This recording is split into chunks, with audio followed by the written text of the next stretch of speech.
Right, hey everyone, Lazy Ben. Get comfy. Alright, so today the plan is to finish off this combo box, I think, if we can.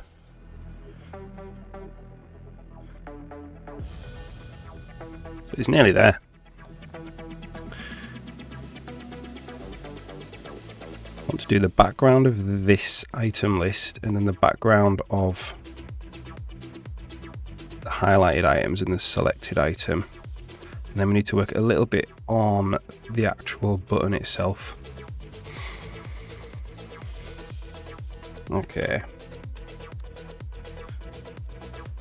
So we've got draw menu item list background batch. So it's here. So we created this render target. We did a copy, and then now we need to do some post-processing on it.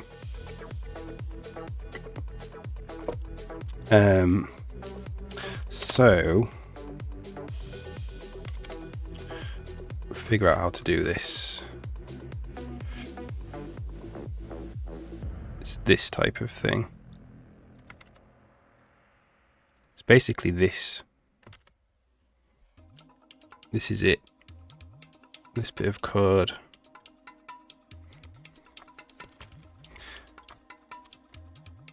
So we're going to call this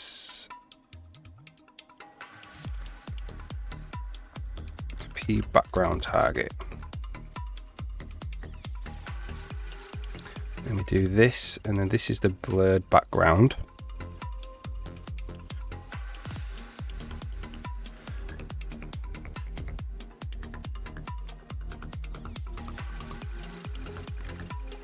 Done it a little bit from the wrong place here. Go. And that gets the blur target, and the blur target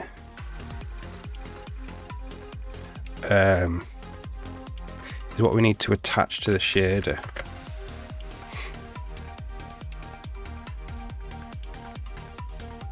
So let's check that DirectX doesn't complain about doing this. Okay. And let's just pick and have a look and see what we get.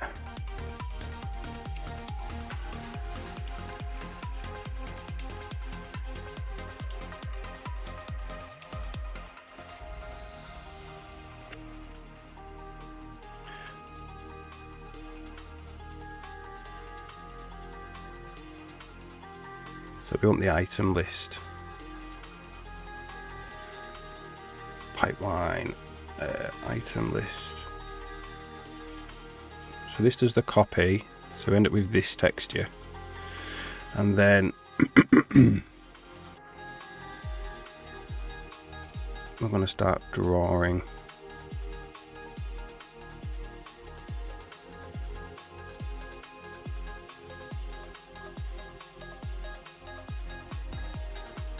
So we're just essentially making the blur.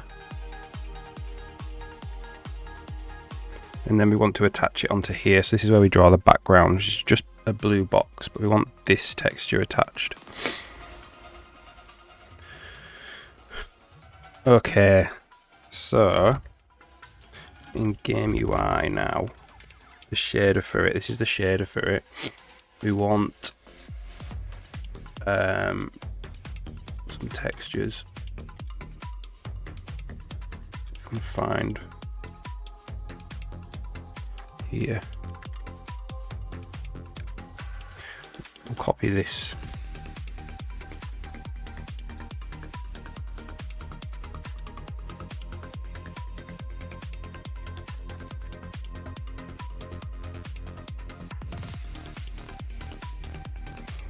Okay, so this for the second descriptor table, we want to attach that texture.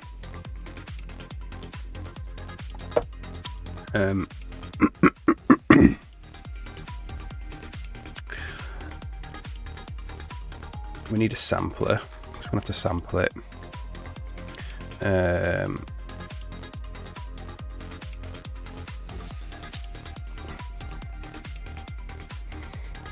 Could probably point sample it.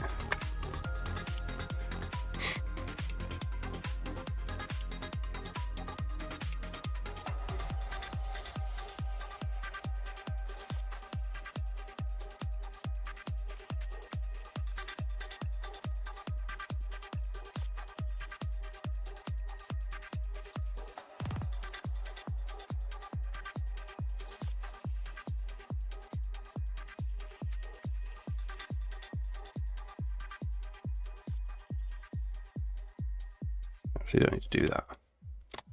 Just looking at that.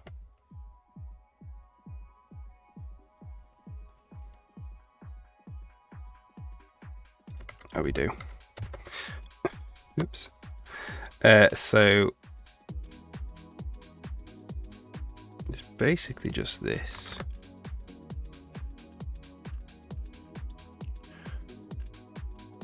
So the blur, this is the blur. And this is input.uv.xy. I think it's just input.uv.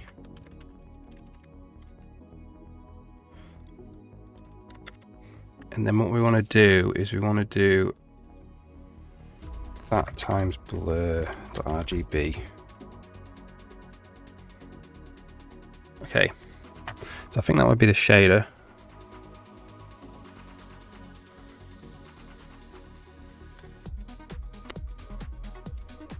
So now we need to actually set this. The blur target right now is, I think, is a render target.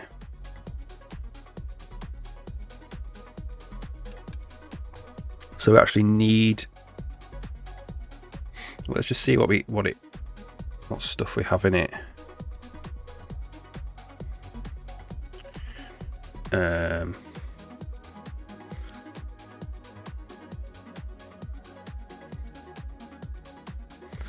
So the resource is a render target. So we need to swap it to being a pixel shader resource and then attach it. So it's very similar to Woot Dragon. How's it going? Good morning. Hope you're all right there. Just working a little bit on the combo box again. Hopefully get it finished today. So it's the same as bind shader resource.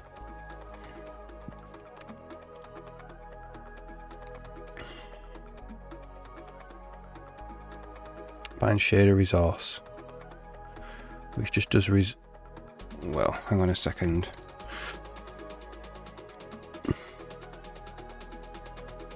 It's this one.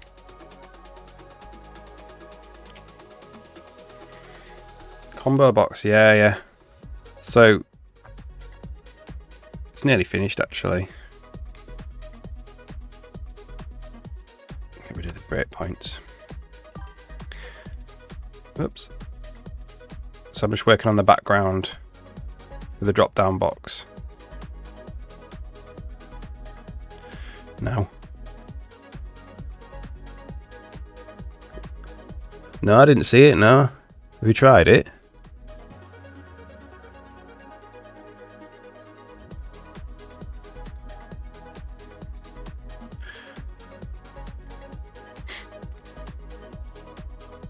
So we could actually get the post processor to do this for us. Maybe. Yeah, let's have a look. Dread Mist.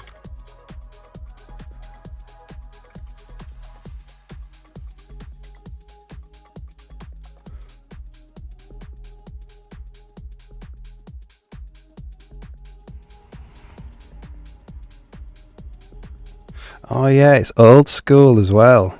Isometric. I love this type of stuff.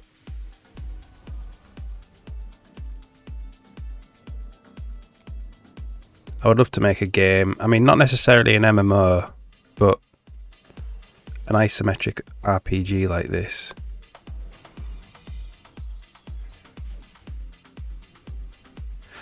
Maybe in a few years.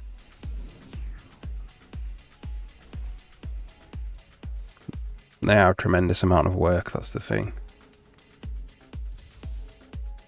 Although, you know, I know it is possible. There are solo devs that make isometric RPGs successfully. Jeff Vogel. I think it's awesome. Solo dev that makes Avernum.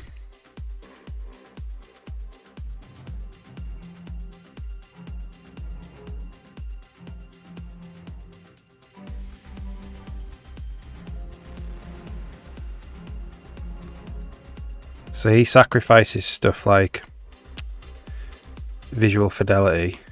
Like although it looks cool, there's no super duper graphic effects going on or anything.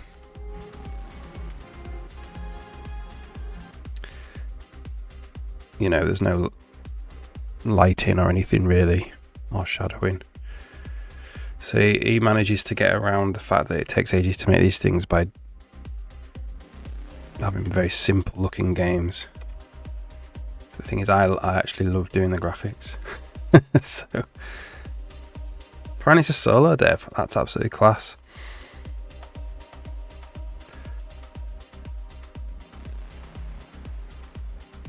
It is a lot of work.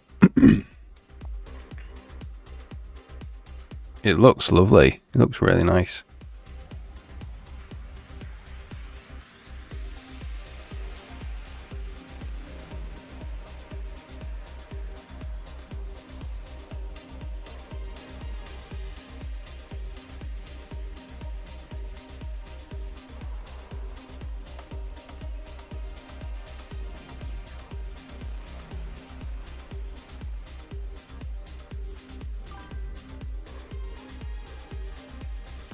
Stream streak. Awesome, Woot Dragon. Thank you very much. Yeah, that was really good. Yeah, me too, man.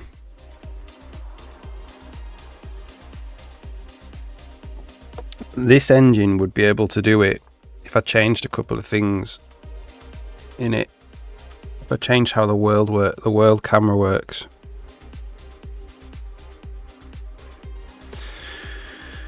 Right now it's an orthographic renderer.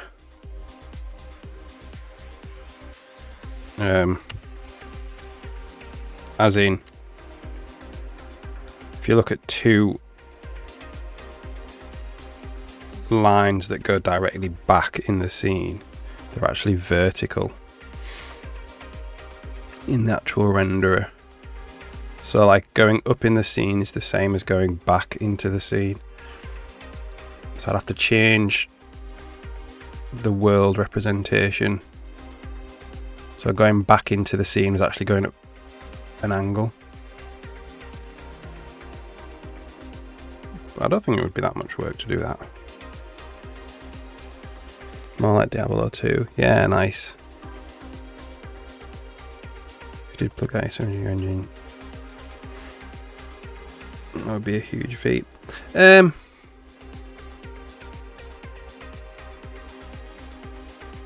Obviously, like, you'd need new art, so you'd have to draw, you'd have to draw isometric art.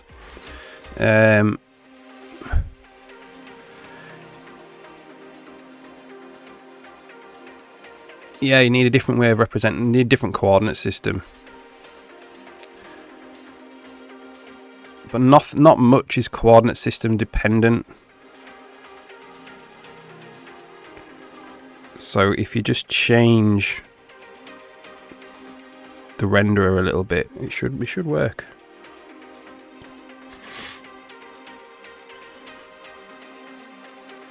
Just a projection of a normal 2D XY coordinate system. Yeah, so you'd have to the Y, so the Z as in like, well, so my coordinate system in this engine is like X and like Y goes in world space, Y goes up the screen, X goes left to right across the screen, and Z comes out of the screen. So what you'd need to do is X and Y would have to be like rotated like that. No, just X would have to get rotated, I think. Y could, up is still up, isn't it?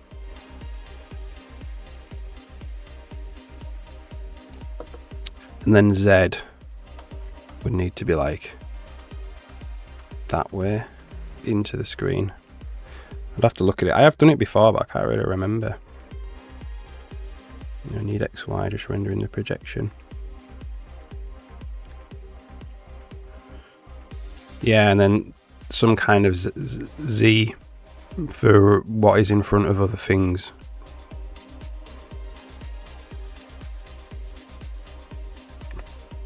So it's still, it's weird, isn't it? It's like, although it's 2D, it's still 3D in a way, because I have X and Y, which is like up and down, and then I have Z,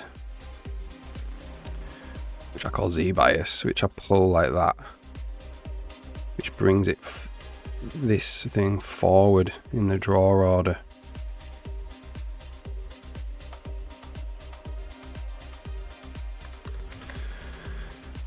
So there's still 3 coordinates.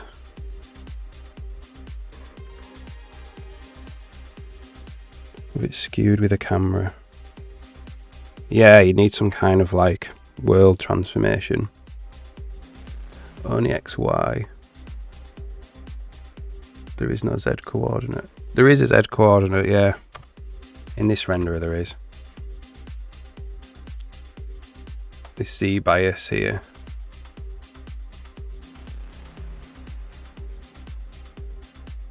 Which pulls things out of the screen. So if I put it like back, so it goes down, it goes behind the barrels, and then I do that and it pulls it in front of the barrels.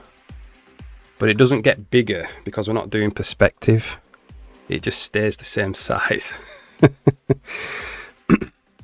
Obviously in perspective, as things get closer to the camera, they get bigger. But in like the orthographic projection, they don't. On isometric grid, there isn't.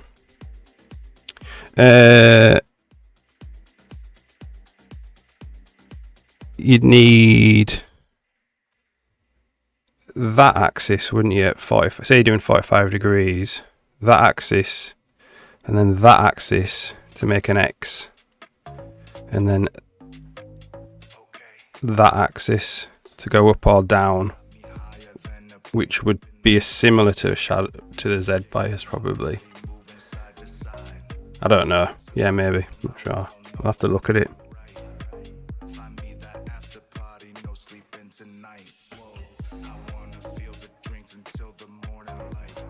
Yeah, on the actual grid there isn't. It's all to work out places on the grid. So when you come to rendering, yeah, it's just 2D.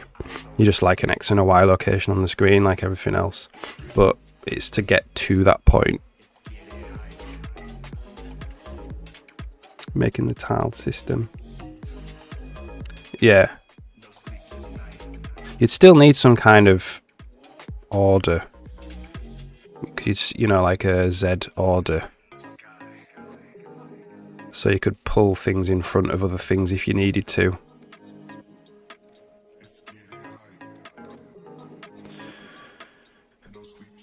So if I wanted to like stand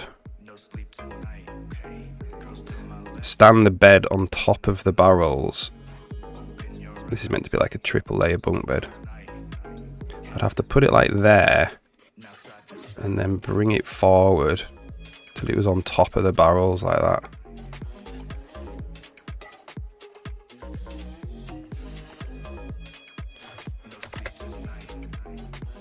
So you've essentially like giving it height.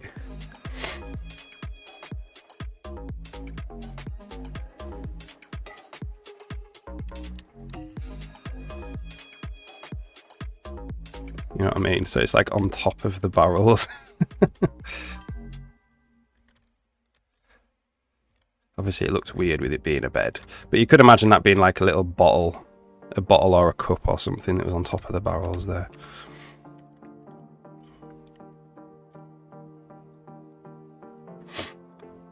Isometric math.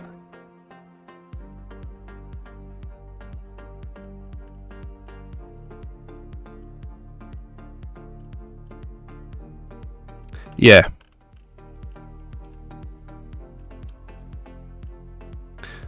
So that's on the grid for sure. But then it's placing things in front of, like, above other objects. So like they're on the same tile, but one is above the other, like a cup on a table. That's what you need the third dimension to do.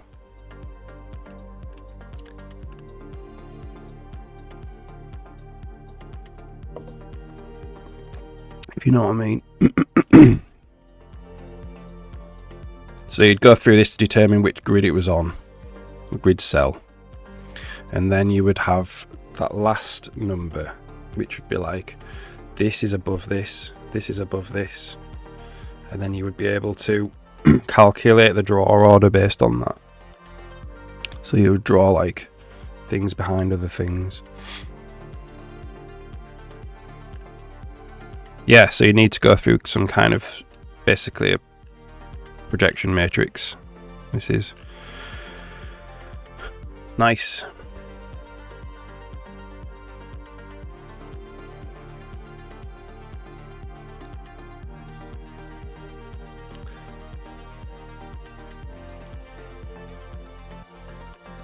You know, like in perspective projection, it kind of works the same way, except that things, as they go further into the back into the scene, they just get smaller.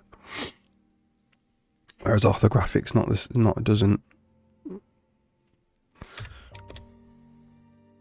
Okay, so it's here. So we've got to cue the transition to pixel shader resource. And okay, so we got to go. Do we have state? We do have state. So we need to do state cue transition. The blur target to D3D12 resource. D3D12 resource state pixel shader resource.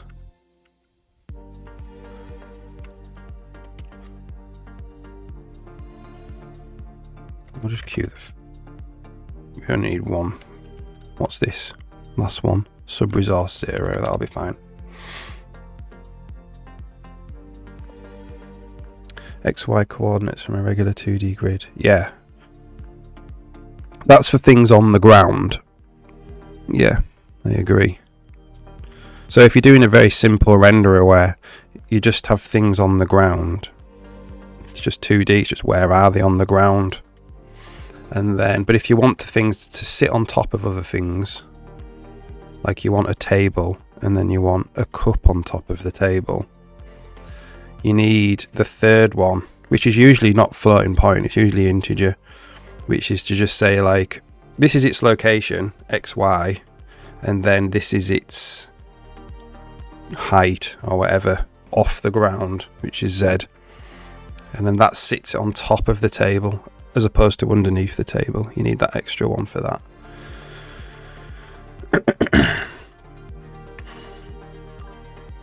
And it doesn't affect its location on the screen, it just affects how it's sorted. What draws on top of what. The render order, yeah, that's right, yeah. So you need, so yeah, that's it. Which is all the Z is doing in a perspective 3D thing as well. What the Z buffer does. Except you don't have to sort it because it's done in hardware on a GPU. But if you're doing like a 2D game, you gotta sort it yourself.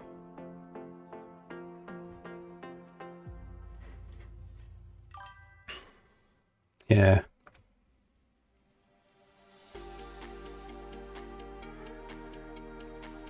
Yeah, you can call it the render order. But it's a dimension, as in it's an extra number that you need.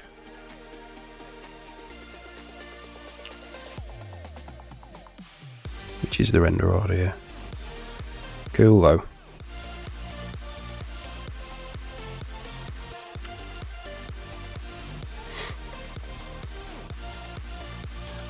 So we're queuing the transition, then we're going to do state.flush barriers, delist, and then we want to go,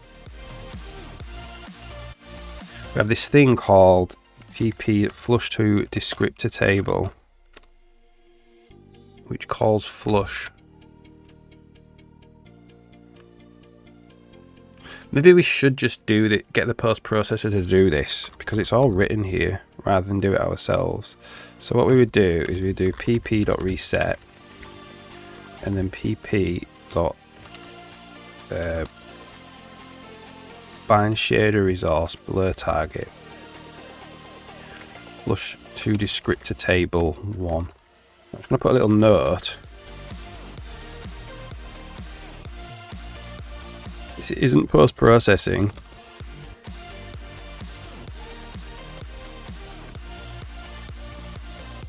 We will use it to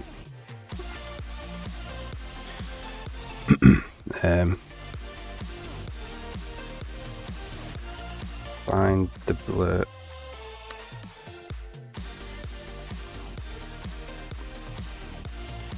blur target.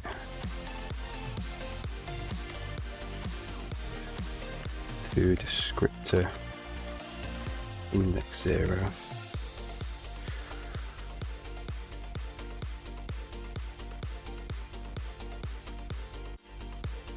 So I think we will do, what does reset do? Well, let's just see if we might have to do this after we've set the PSO.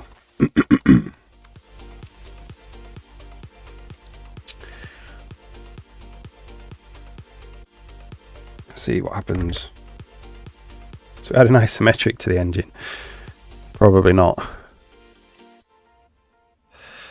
If we want to, maybe want a little break, we could, you know, from what we're doing, could do it.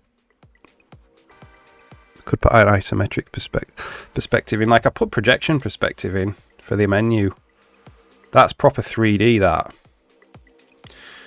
proper 3D projection. So that's exactly how it would be in a 3D game. Could imagine maybe we come up with some situation where we do want isometric perspective and we could put it in if there's some gameplay element.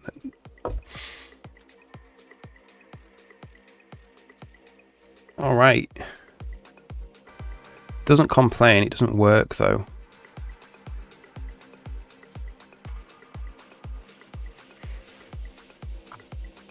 Don't know why it's giving us there.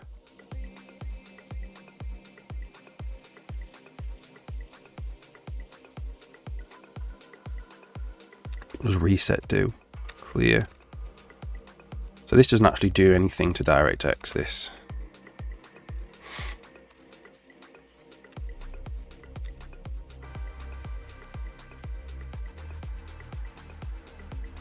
So cues a transition, flushes, set graphics root descriptor table.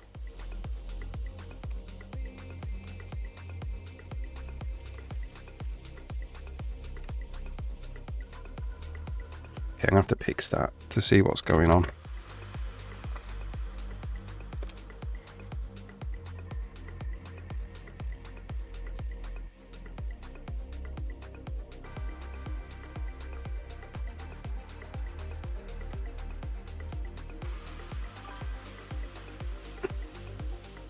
Another good tutorial.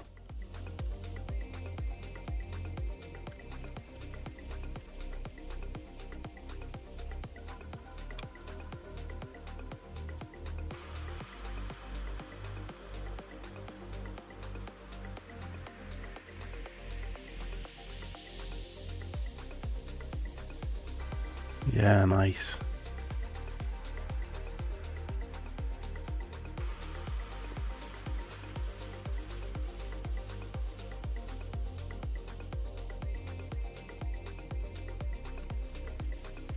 Does it have anything for...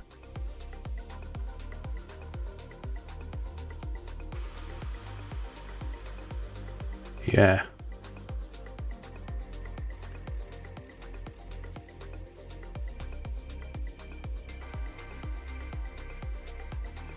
Yeah, so this is doing the Cartesian Y, which is what this engine does as well. And then, well, it nearly does Cartesian Y, it involves the Y, and then that gets the natural depth as if it were on the ground. So basically Z of 0. And then if you want it to be off the ground, you just add Z.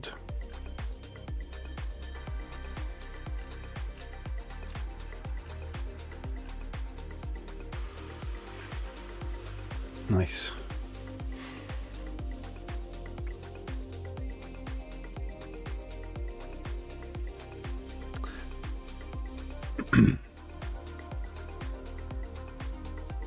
So we've made the blur target. And when we come to draw it, are we not using it? Are we not using it for some reason?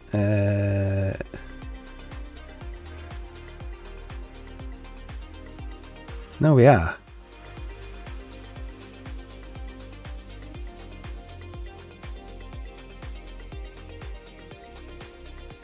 We are using it. That's it. Straight up it. Okay, maybe it's just well, maybe it's the alpha. May 2013, yeah. All these fundamental things are, yeah, never change. Perspective projection, I think, is probably from the 70s. That's still what 3D games use now. To be fair, it might even have been invented like hundreds of years ago.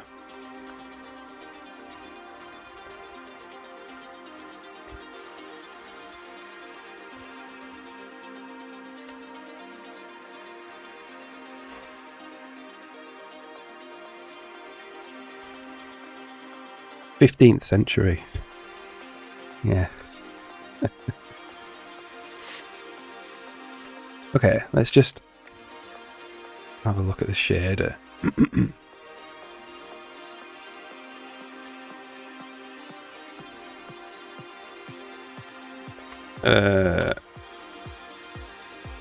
It's probably the alpha. Let's just return the blur.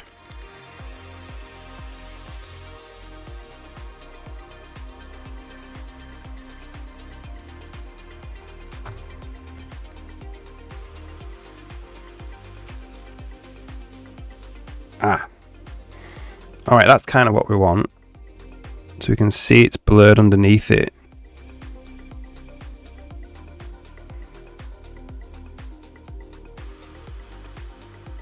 So what I actually need to do, this is actually a lerp, isn't it? Put this somewhere. It's up there.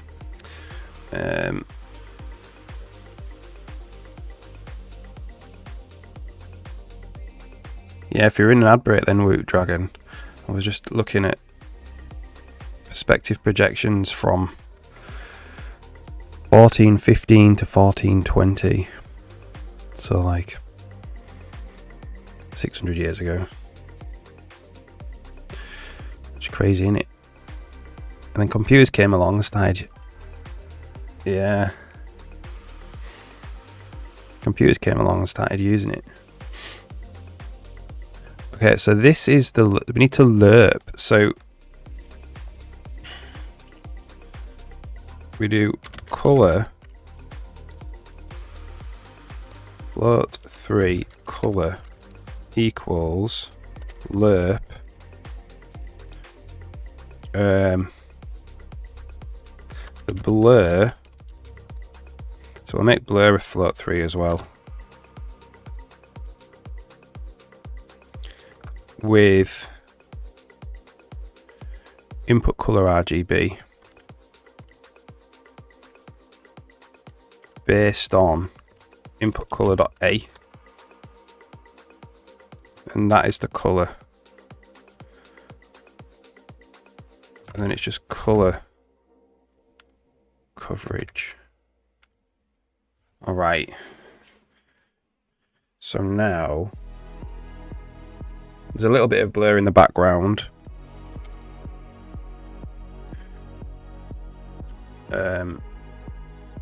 Item list back color.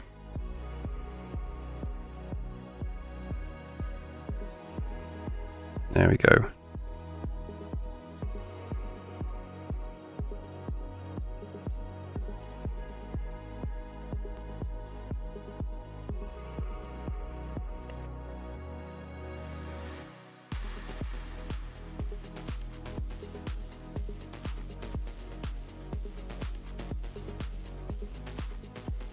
So now it blurs what the text behind is blurred.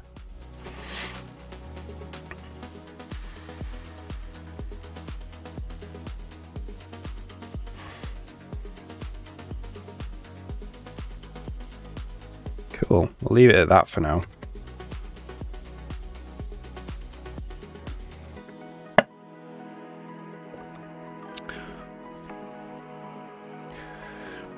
Isometric protection has been used in thousands of games. Yeah. It was really popular in the 80s and 90s. Before we had 3D games, it was the closest to 3D that we could do. And now people love it just because of nostalgia, I suppose. And people grew up playing those games, love those games.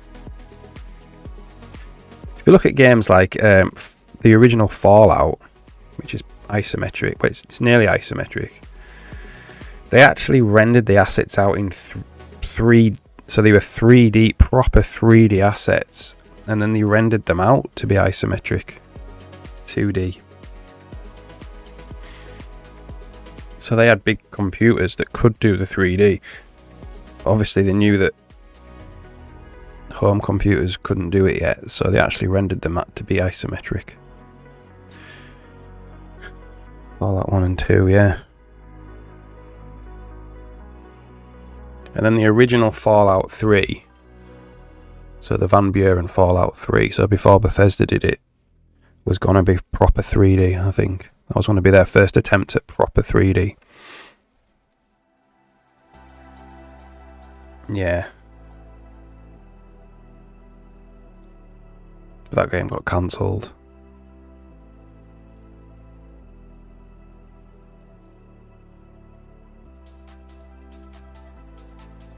And full 3D. Full 3D. Yeah, so the original Fallout 3, so before Bethesda made Fallout 3, there was another Fallout 3, which was much more like Fallout 2. So it was top-down, kind of. But it was 3D. And that got cancelled, and then Bethesda made Fallout 3 after that. Like the Fallout 3 that we know now. I believe.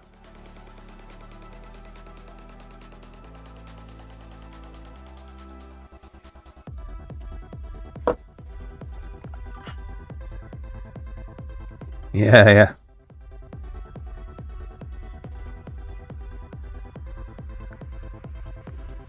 So Pillars of Eternity is 2D isometric as well.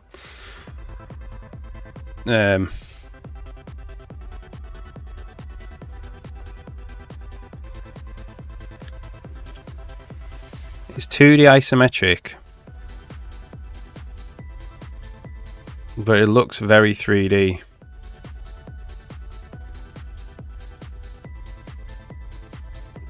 Because they were able to leverage modern technology to like really make it look 3D, like really 3D. But it's still the same idea.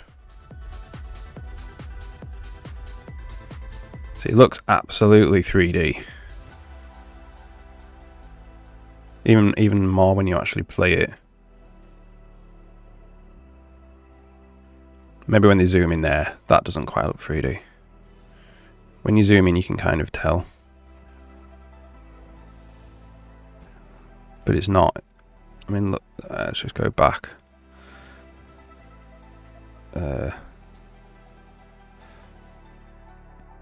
How mint does that look? But it's still 2D sprites. 3D characters, 2D sprites.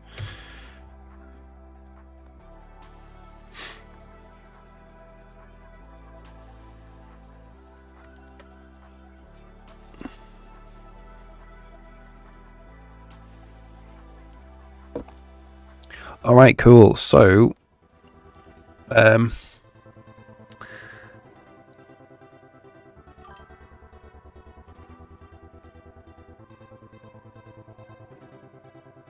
this is not locking. That's weird.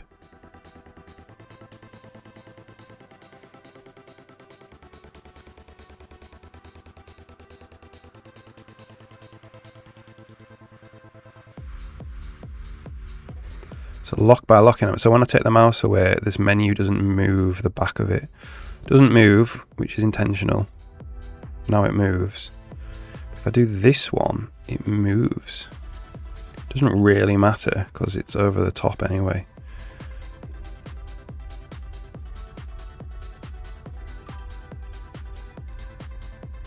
Not sure.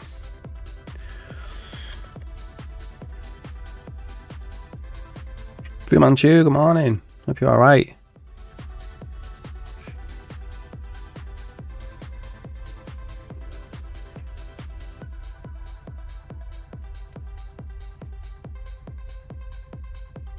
Look at this, why is this? It's not showing, even though it says it's showing at 1440, it's definitely not. There we go.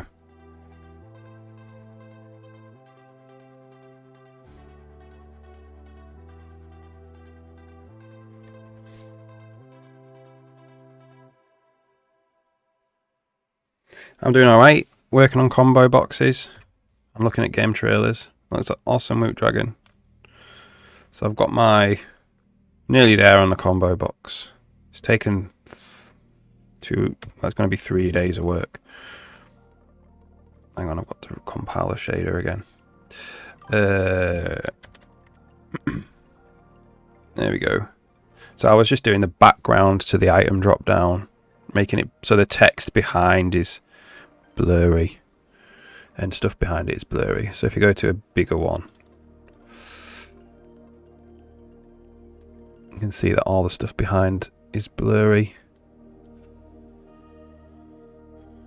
So now next, the text color, we need to decide. So we need the text color, and we also need the hot color, which is just blue at the moment, and the selected color, which is grey. That I need to change. Going to be streaming too, cool. Small chunks. And they have activities. Ah, right, taxi service. Yeah. Did you get a lot of snow up there, Fu Manchu? Cyberpunk Western game made by Polish studio. Oh, nice one, Woot Dragon. Yeah, do you get a lot of snow up there? You've got so much snow here. Not out. Yeah. Just wish listing. Yeah, cool. That's awesome. Snowed a bit last night. Just barely, yeah. We got like tons. Most snow, I think, since like 2018. Like all the schools shut apart from our school, which was open. My daughter was not impressed.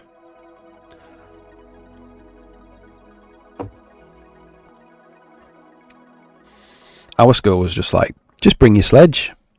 So that's what they all did. Which is pretty cool, really. Alright, let's quickly just work on this shader for the item drop down, because we've spent like 1 minute on it. Let's see if we can do anything else. Or if we even need to be fair.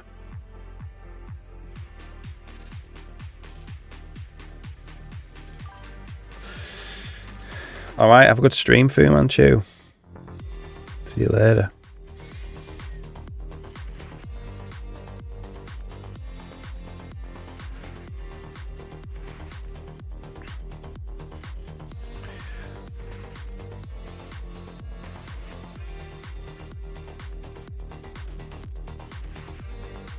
I think that looks fine. I don't think we need to do much else, really.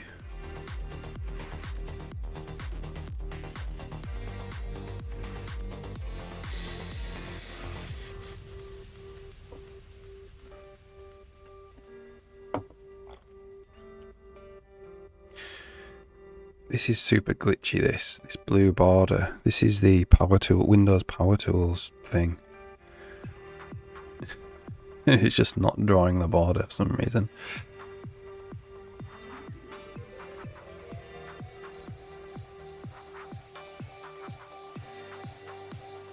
Alright. We'll move on. So we'll work on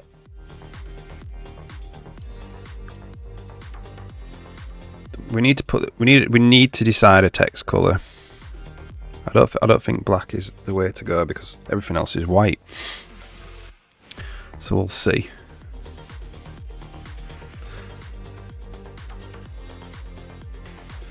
So we'll do item. So we'll go to tweakers.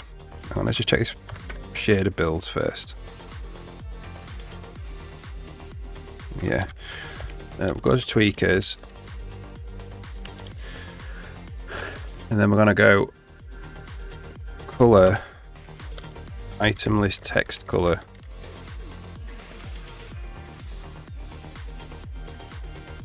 And we'll just make it white by default.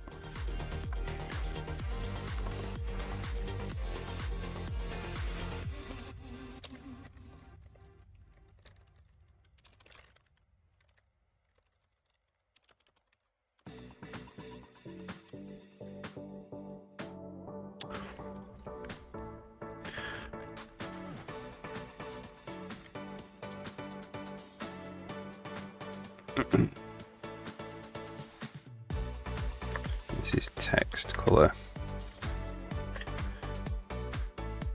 and then that needs to get fed in to the shader. So if you go to Game UI renderer, draw label, if it's an item list, we'll just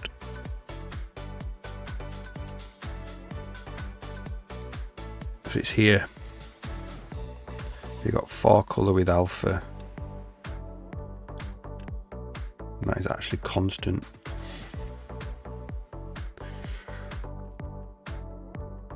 Yeah, me too, Woot Dragon. Especially solo dev people.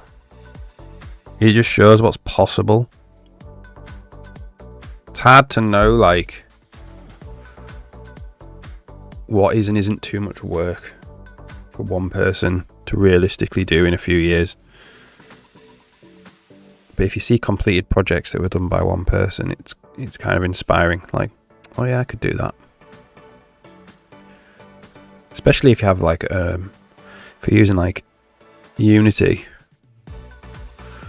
or Godot, you can do so much in a couple of years.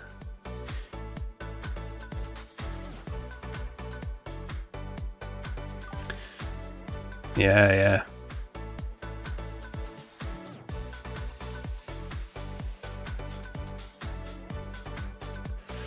So we're gonna go so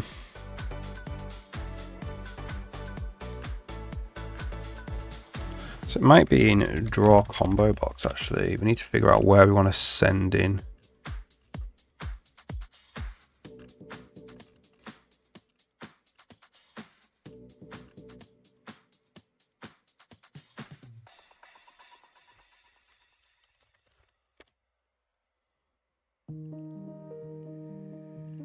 Where are we actually sending in?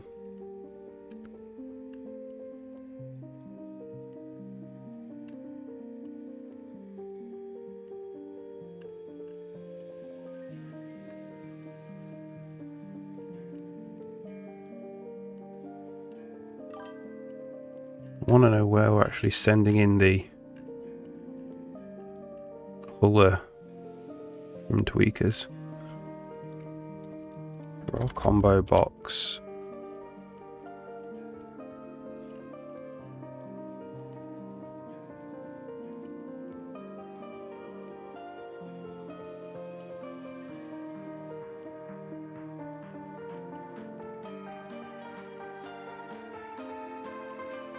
It's in draw background that it does it.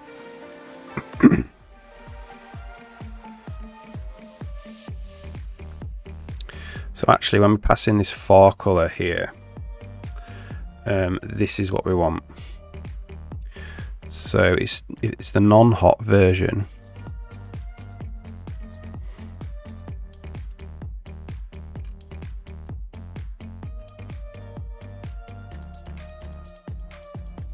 Okay, so let's get tweakers out. Get tweaks.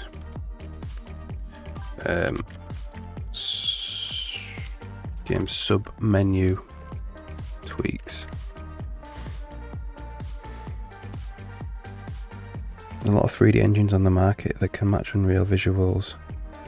That can't.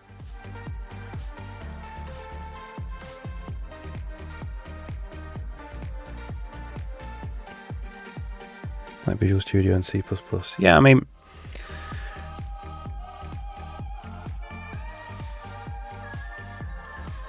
I think if you're a big company like CD Projekt Red, it's not just about the game as well. Like, obviously the game's incredibly important, but they've got all these.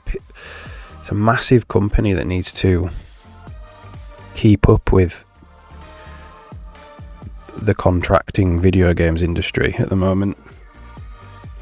Try and stay afloat, and it makes sense. It's a good kind of business proposition for them to get a third-party engine. I understand why they've done it. And, you know, it makes hiring programmers easier because you just have to advertise for someone who's had experience in Unreal Engine. And these huge companies have to make these decisions to stay alive. But if you're a solo dev who's doing it for fun, you don't have that kind of pressure.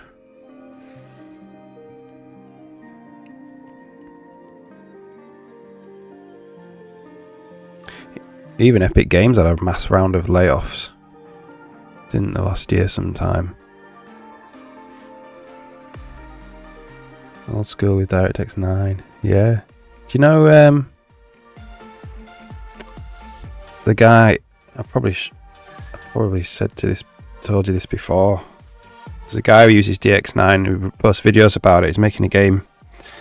Cliff Harris.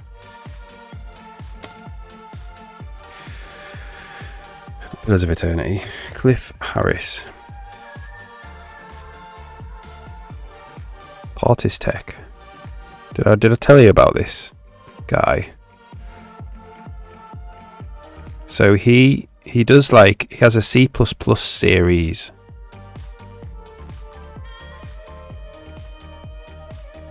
Let's see if he's on it. He's doing a playlist about it. C++ programming, yeah.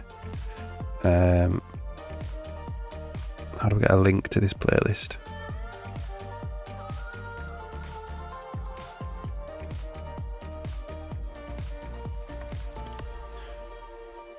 He's DirectX 9. This guy's sold millions of copies of his games. He's a solo dev. DirectX 9. He sold, like, I think in one of the videos he says he's sold like 6 million copies of his games. So he's an inspiration, that guy. He's cool.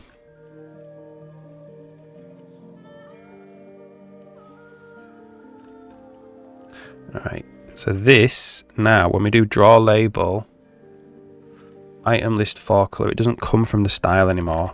It comes from tweaks dot item list text color.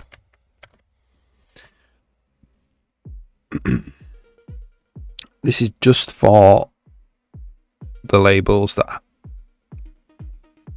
aren't hot. So we'll just be able to pick a nice text color.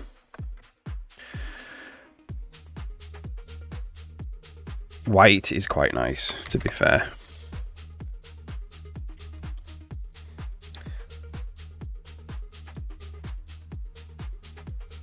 I am this text color.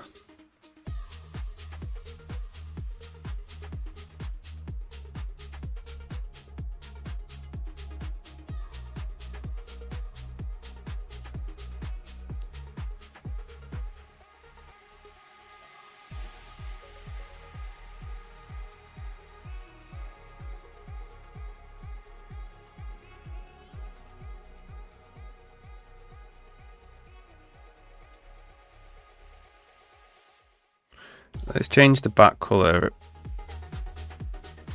to like white.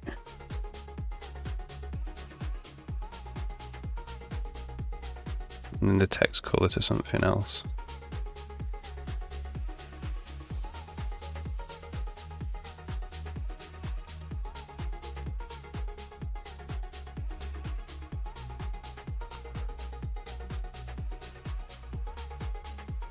Just want something that's quite easy to see, you know. think it looks better like that. I think that's easier to see.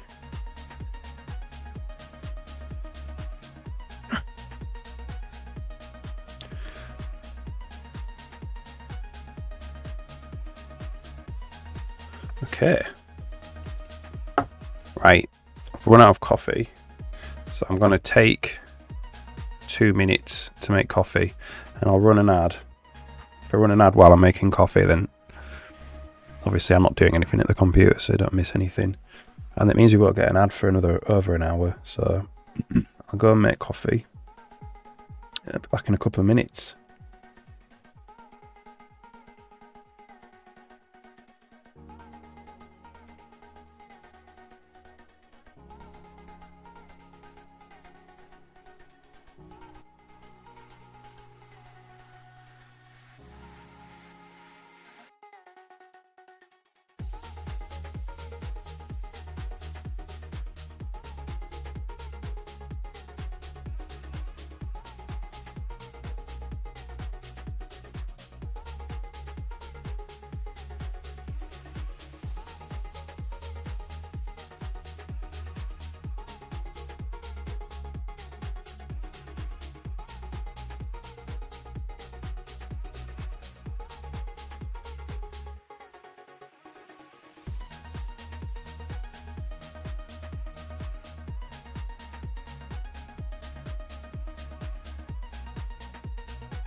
It's a little bit, it still says that ads are happening. But then on this little widget down here, it says they've finished, so I don't know who to believe. Alright. So we will do the item list item background now, which right now is just a blue colour. So let's just save that.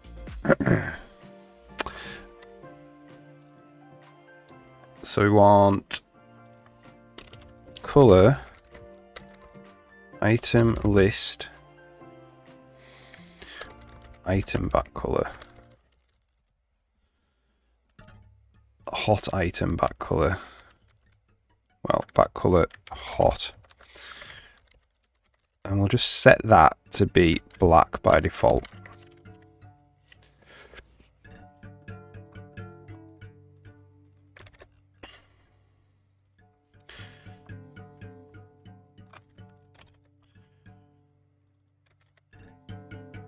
The small eye.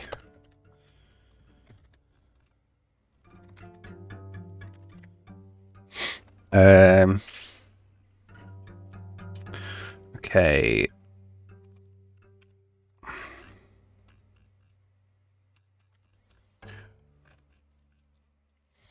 So it's here.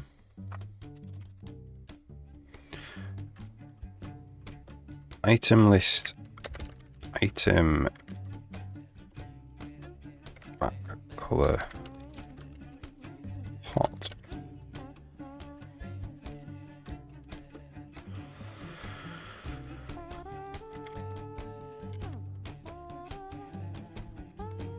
Item is item back color hot. Item list, item back color hot.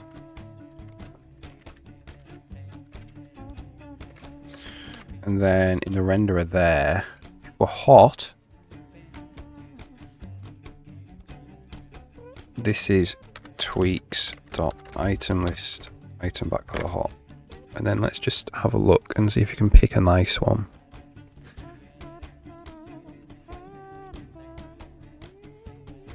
I don't know if we want a flat color or not. We want some kind of effect.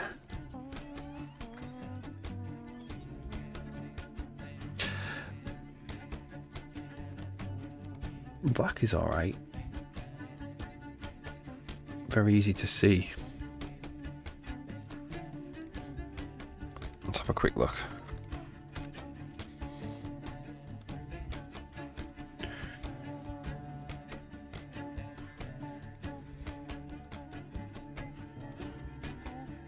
I think what I'm going to do is just do an all true there to make them all hot. And then hopefully, so I can't actually have the mouse over them to make them hot, you see, and I want to actually just have the mouse changing the colour. Okay, there we go.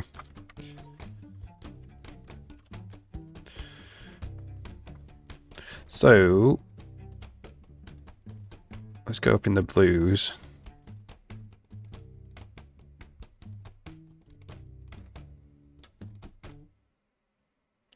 So it could be white with black text.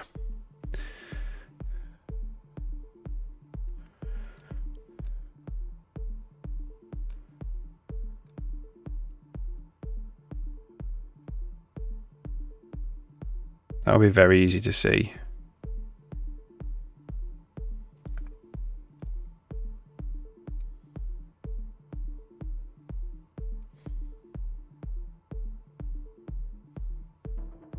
Yeah, I think what I need to do is do item is 4 color, item is item 4 color hot. Item list item text color hot. So do black text, white background.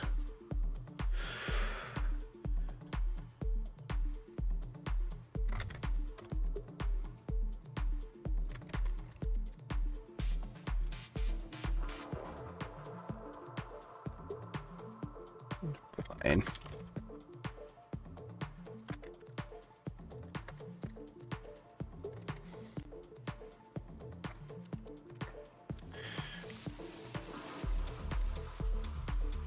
So this is tweaks item list item text color hot. Now we can just mess with both of them, both the background color and the text color.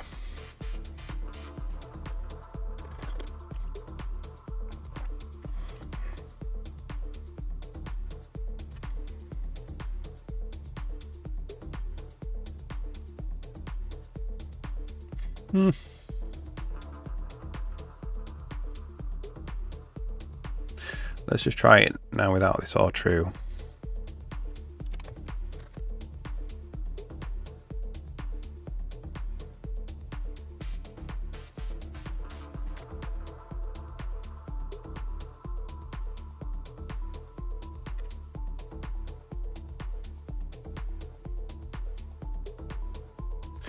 And let's tone down the alpha on the back colour. 0.5.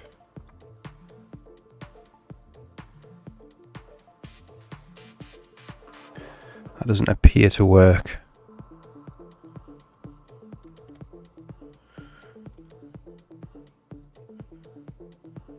Interesting.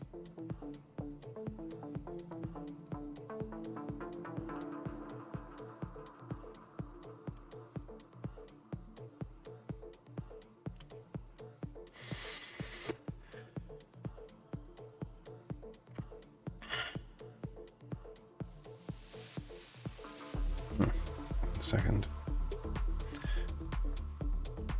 When the program hits a breakpoint, can't move the window anymore.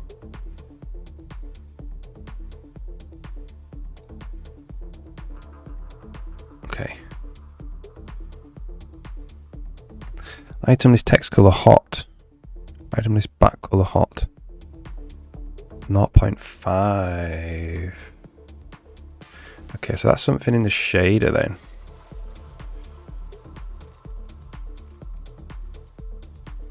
It's not obeying alpha.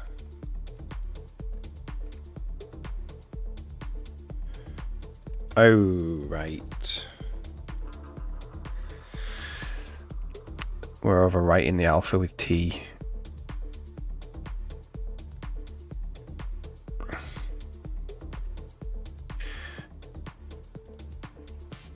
So T, when we set it, has to then be, so that's to be back color dot alpha times T.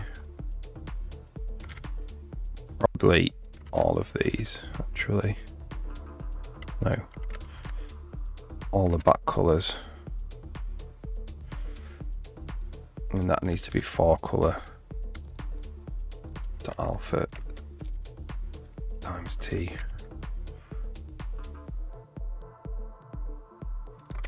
Right then.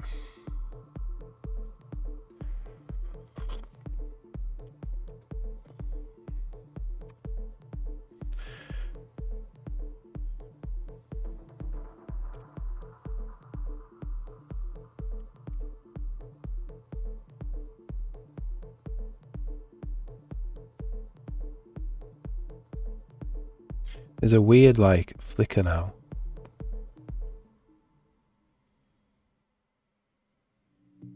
I think it's a flicker. Definitely looks better without having full alpha.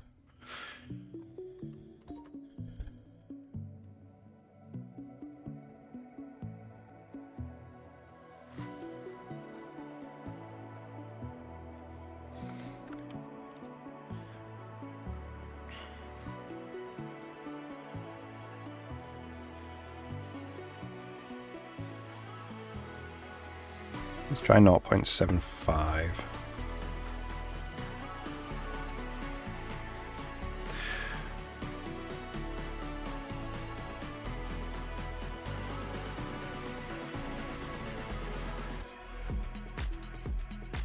Let's try 1.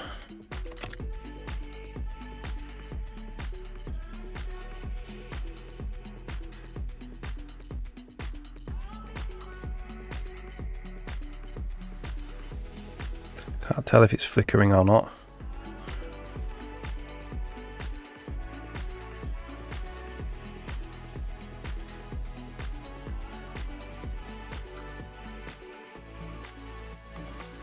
Yeah, we'll leave it at that. That's quite nice, really.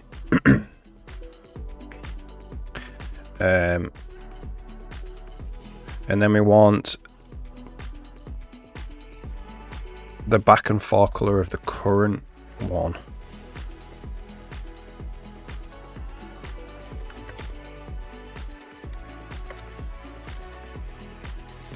Which will swap these round for now.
Okay.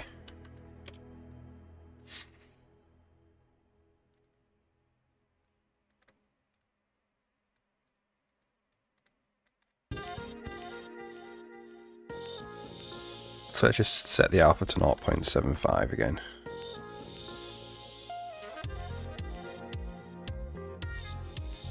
That's kind of less obvious. I think it has to be 1.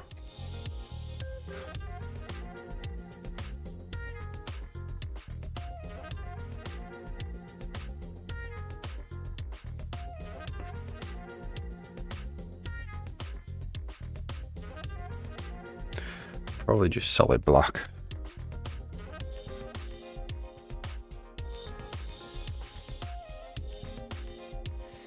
What about the 4 colour?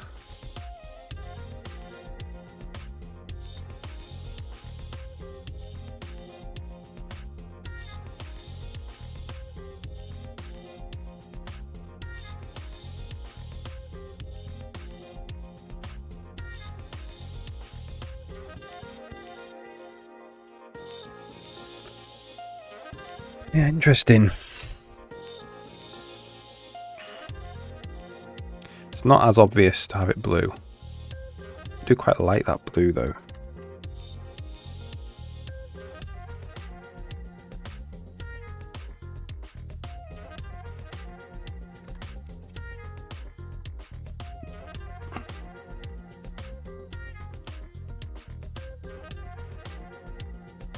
Looks much better as a text colour than it does as a hot colour, as a background colour.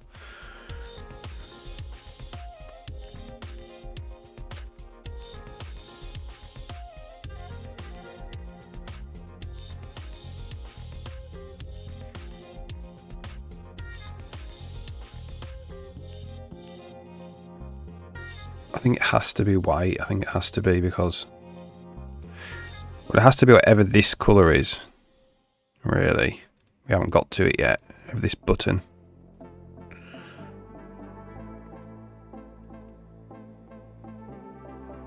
We'll make it white.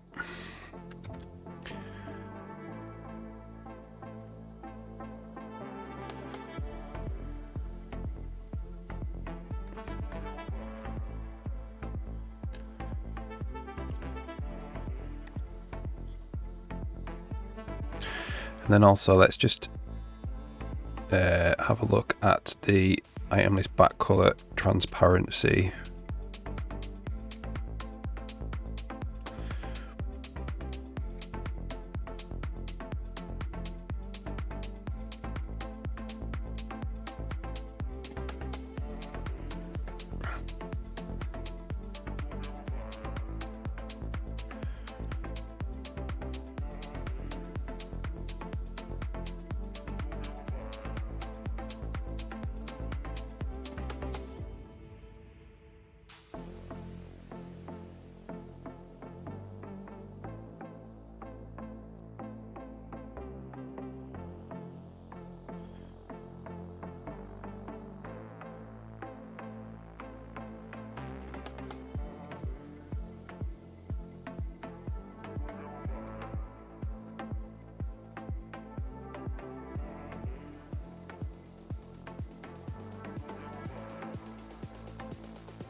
Go to a different level. Have a look in here. You can definitely see it. There's this big bright light in the way.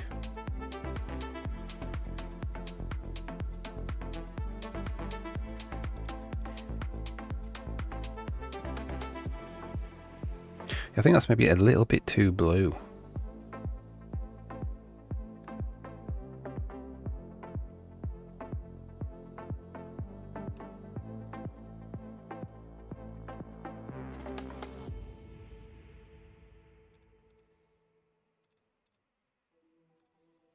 Alright, let's go back to the other room.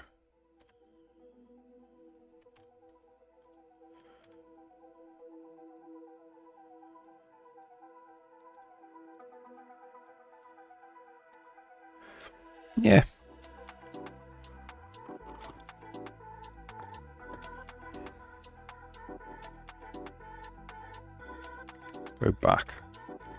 what it was. Was that? That's probably nicest, I would say.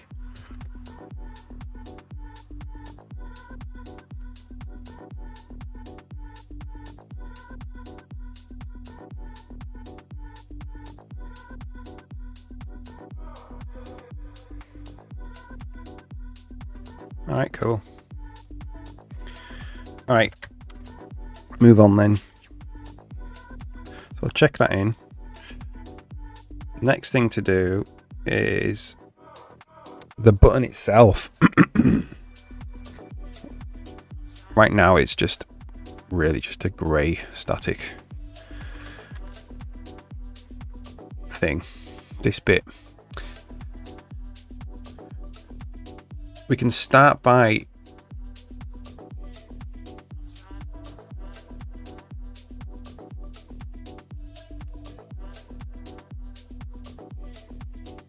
well, what can we do?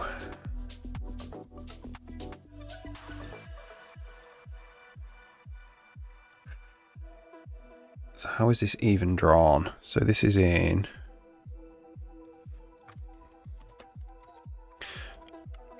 draw combo box. Jesus, thanks for the raid, much appreciated. Just working on combo boxes at the moment. So I've just worked a little bit on the background of this item list. And now moving on to working on the actual button itself. See if we can't get something looking a bit better than what it currently is. Hey, how's it going? Jesus hides here. Nice. Yeah, so it's going to be working on that. We're currently just doing a kind of an overhaul of the game UI. So this is the pause menu, essentially. But there's quite a lot of UI. Like I've got to do all of the...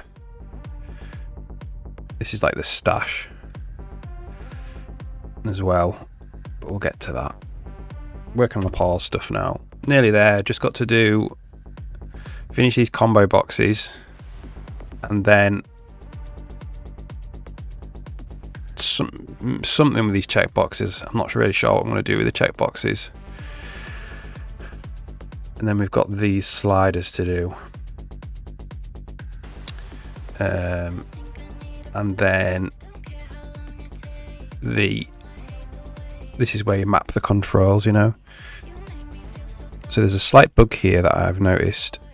If I like move it a little bit, you can see there's the little bit of text on the bottom.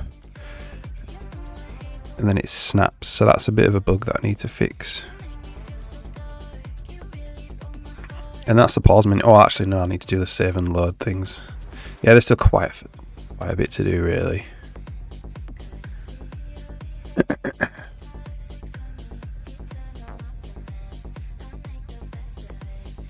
We'll get there eventually.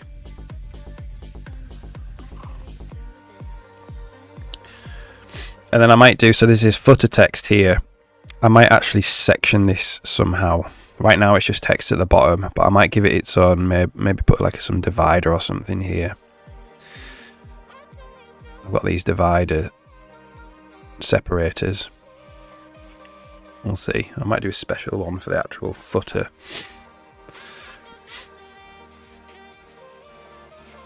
So how do we want this to look? So my idea was initially some kind of subtle border effect like this line here, and then when you put the mouse over it, it gets brighter. So like kind of a border that's like light travels around it.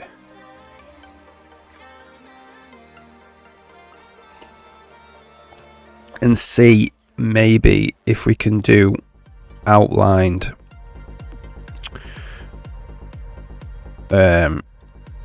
rounded rectangles, maybe.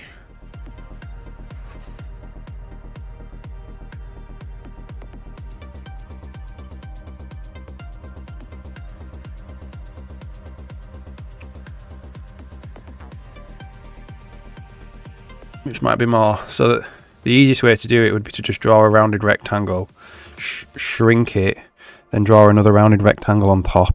But that is a lot of overdraw, really.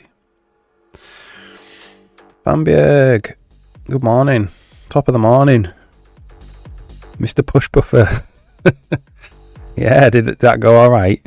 The push buffer stuff.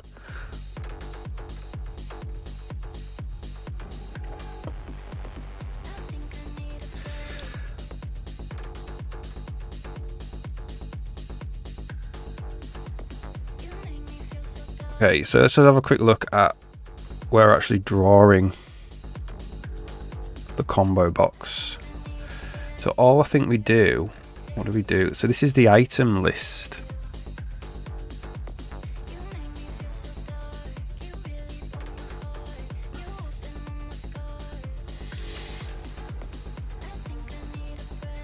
So it's actually in this draw localized combo box call. This draws the text box. Draws a text box, and then it draws an icon button. So I think the icon button, oh, it's not even built properly actually. I think the icon button will be the easiest one to tackle first. That is, one second, this thing with the down arrow in it.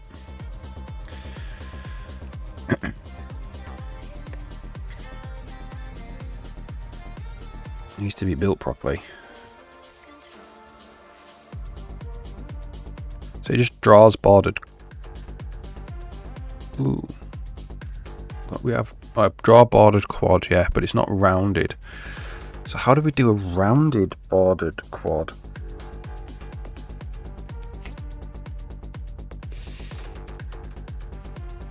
Without loads of overdraw.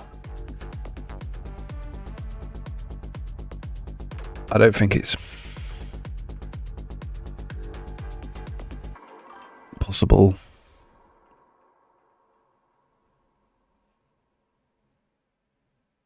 We have to like discard pixels. We need to refactor. Ah, yeah, cool. Okay, yeah.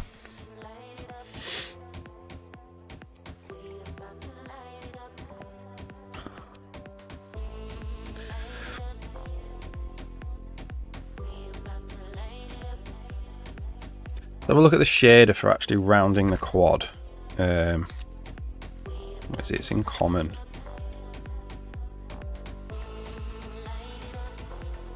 Round box.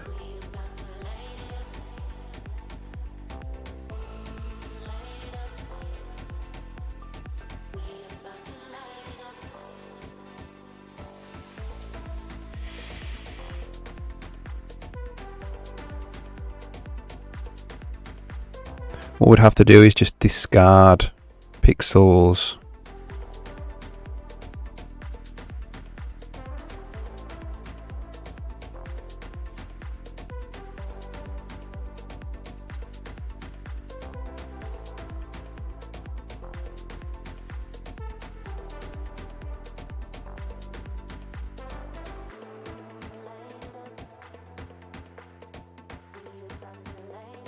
Yeah, I don't know. I think what we're going to do is not do rounded at the moment. We're going to do what we could do. Let's have a look.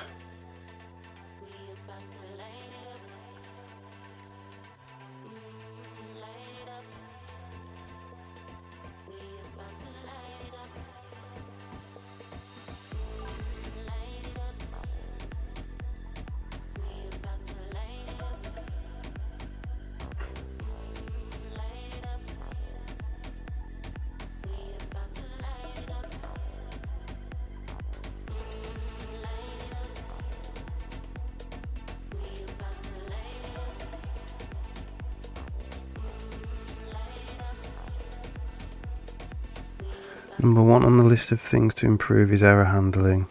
Number 2, start to forget. What have I already finished? Yeah. Maybe something like a to-do list or a progress list. can be very useful.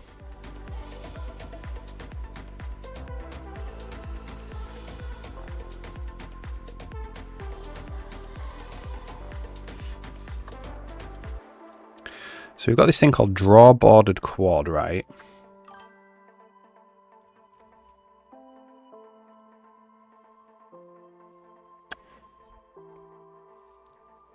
I think the decompiler doesn't handle operator precedence. Ah, okay. Yeah. That's important, isn't it? Yeah, for sure. Alright, this needs a rebuild.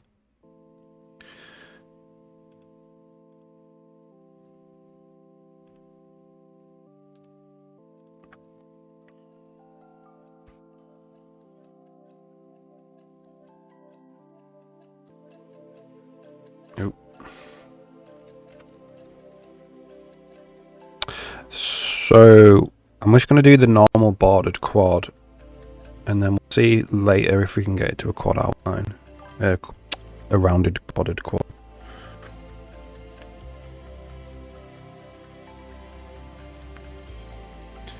I'm going to have to start writing down a list of everything I need to implement, then check it off. Yeah, I use Trello for that, which is pretty good. You can get extensions to the IDE now, I think, as well.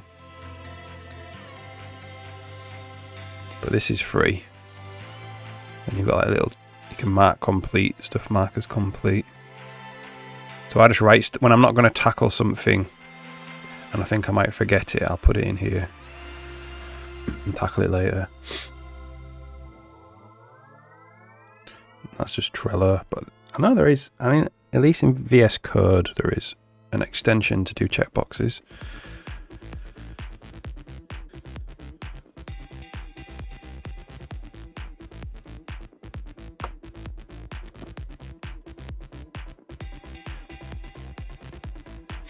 Okay, so we do draw icon button.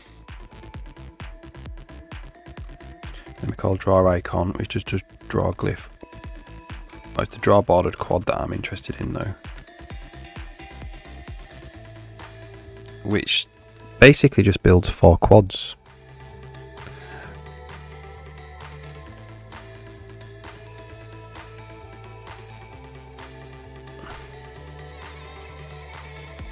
Five quads.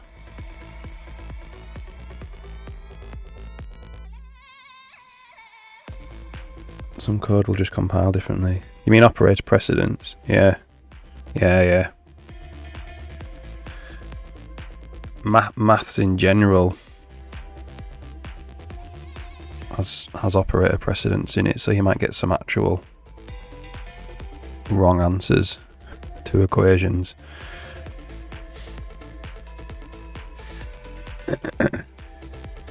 Alright, so let's copy this. And in the game UI renderer, the game UI canvas, game UI canvas. Or do we want to do it in the game? We'll do it in the game UI canvas. We want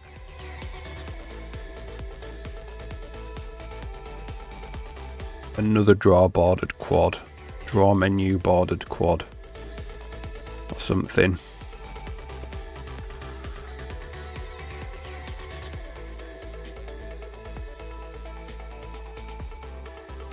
Draw menu bordered quad.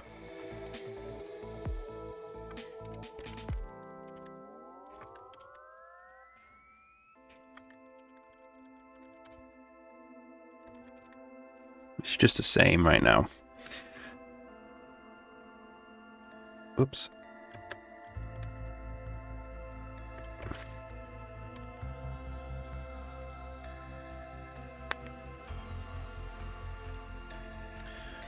And then when we're actually game UI renderer, where are we? This, we're just going to go draw, really for all of these. Draw menu bordered quad.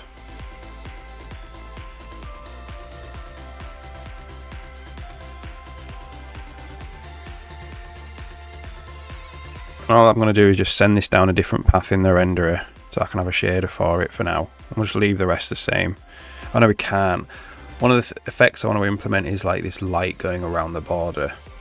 That means we need some unit coordinates, some UVs. Okay.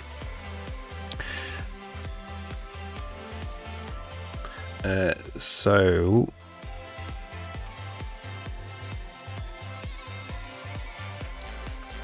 build quad.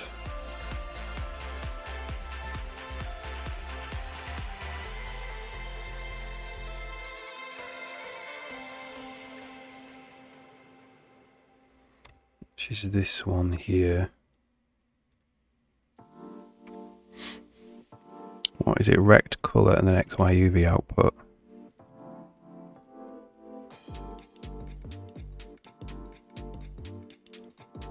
RGB XY.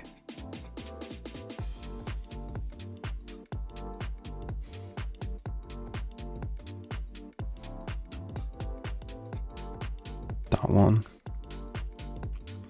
So let's do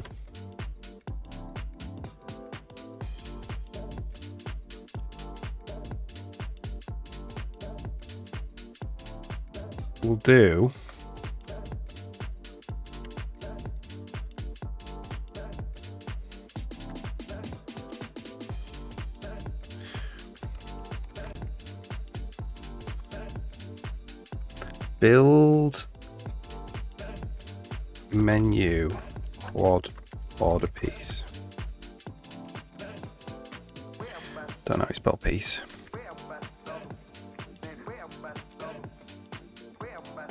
Like that, that's fine.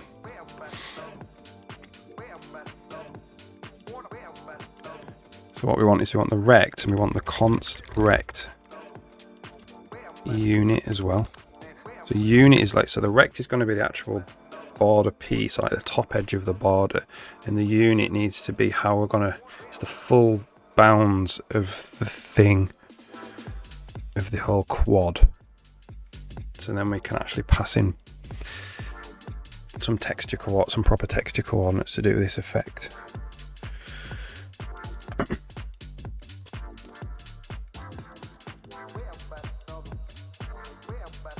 It's right at the bottom.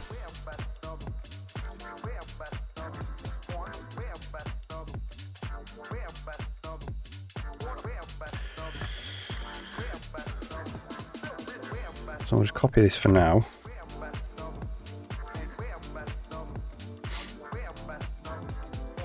This will be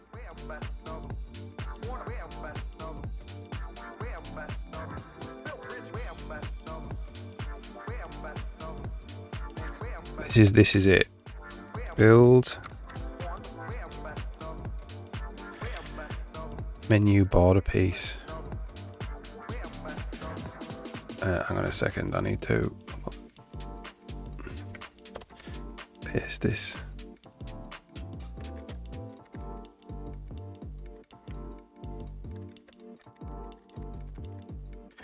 And this is the quad. The unit value is just the quad.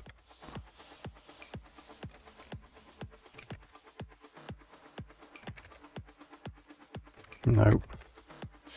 Quad.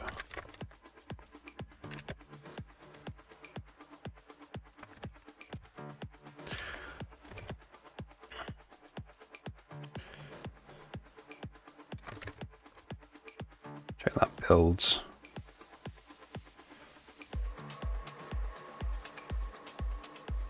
The comma in.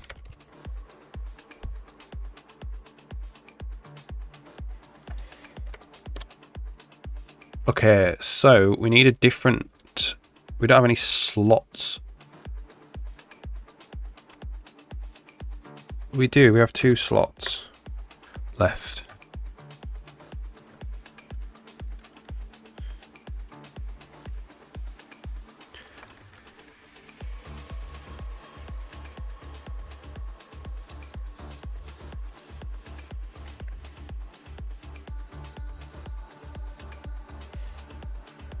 So here is where we can put the actual UV value.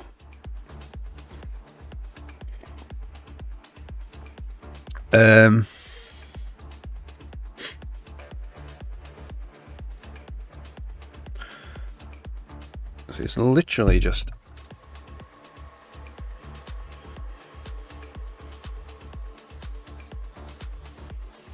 it's this value that we want.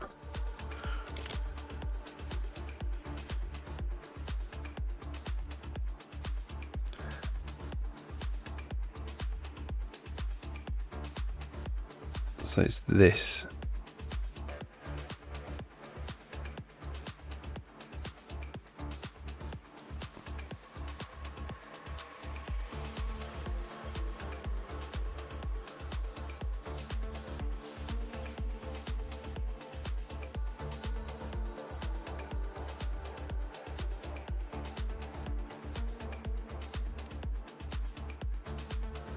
So I think actually,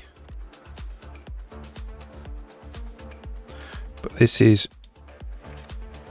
rect bottom left,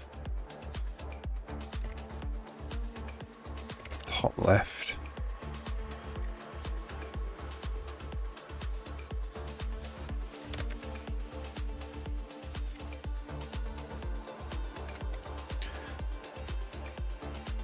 so this is just like where on the rect are you on the full rect of the button for each vertex.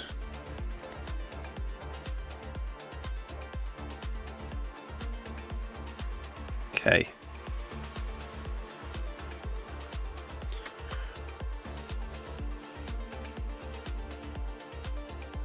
And then what we want here is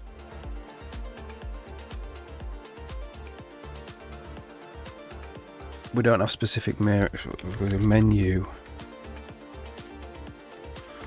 border piece.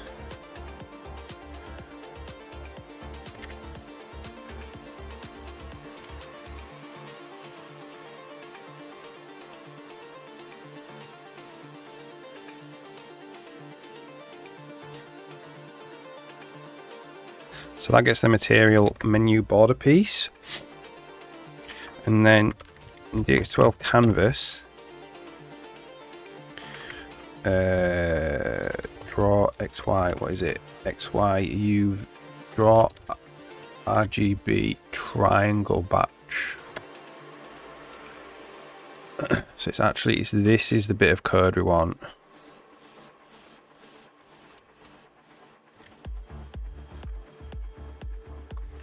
So I'm gonna go H result, draw menu, border piece, batch.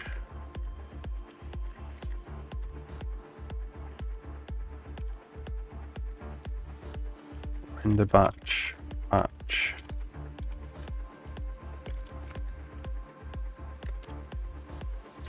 And that can go there.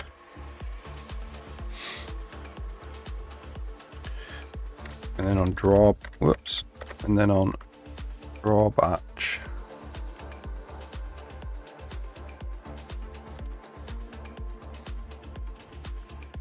Material type, menu, border piece, return, draw menu, border piece, batch, plist, mesh.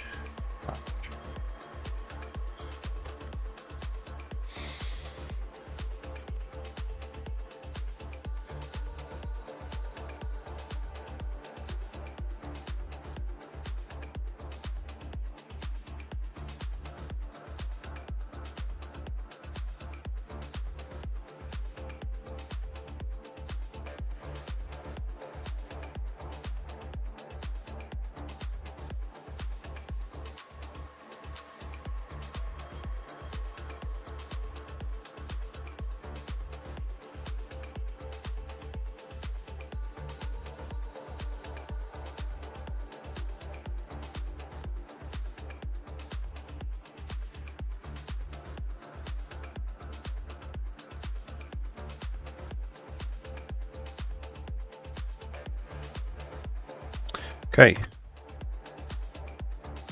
So let's just check.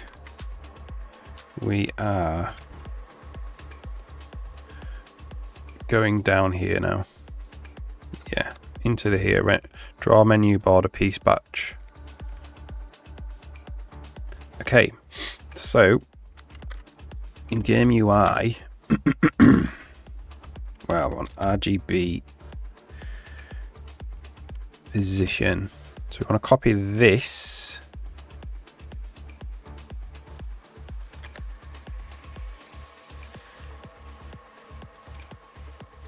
And this is going to be root sig menu border piece, pens piece. And this VS main, PS main, menu border piece. Then we want 2 entry points for menu border piece.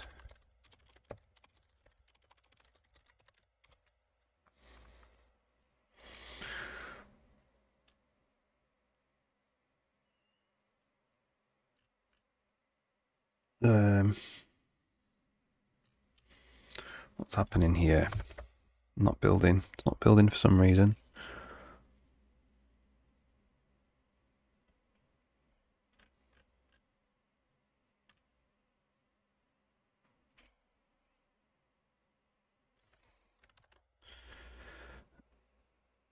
Not building, no error, which is awesome, obviously.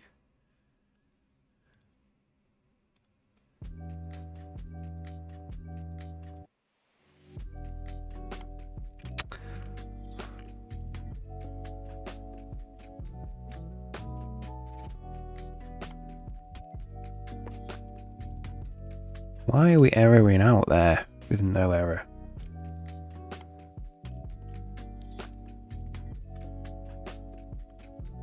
It's literally, it's like a crash, that. Alright, well, let's just take these off. Let's take this off. Let's take this off. Let's take this off. This was exactly the same shader as we've just had.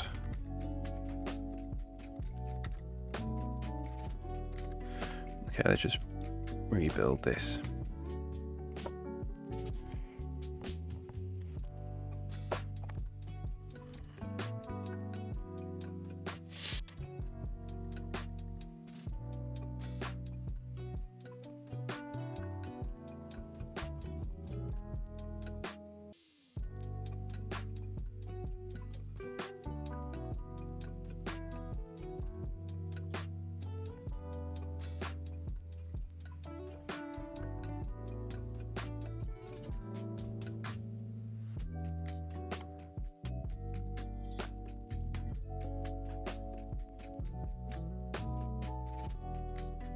Well, that built that time. Yeah. All right. So, DX12 pipeline now. I'm going to copy the RGBA position, the RGBA triangle on.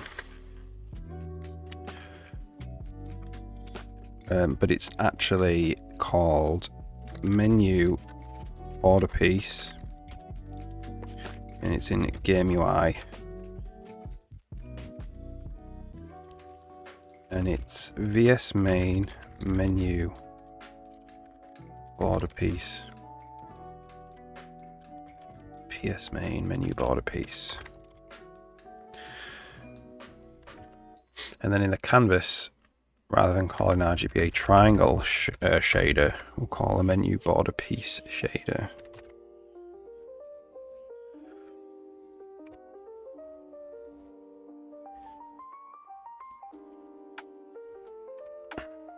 Oops, it's the wrong button there.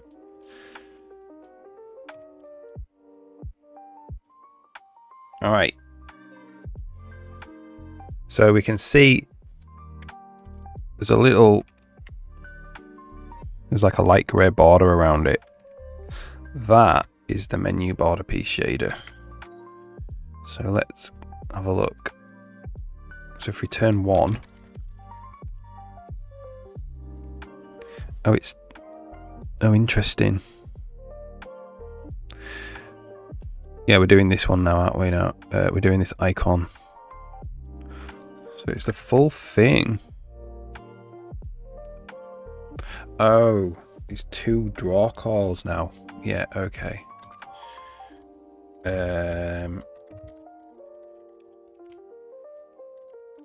Game UI canvas. So now we need to do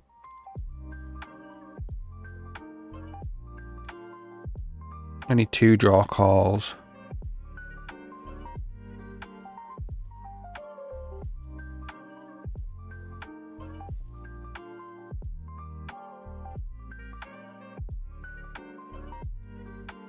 What does this take? It takes an index range.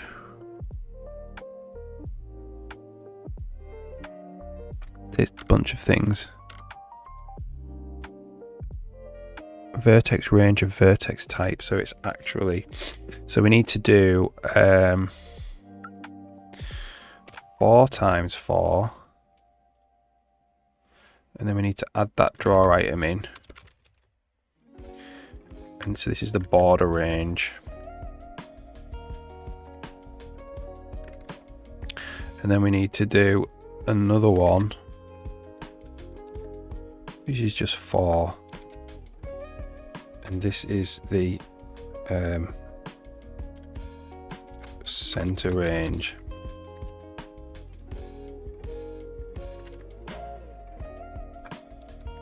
And then that has to, so that's auto result, is that. Turn result. This is RGB XY. 2 draw calls, one for the border piece and one for the center, the quad.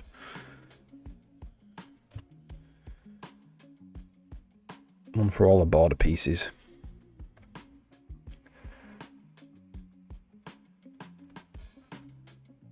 Right, so we're not getting this one in now. Oh, it's center range.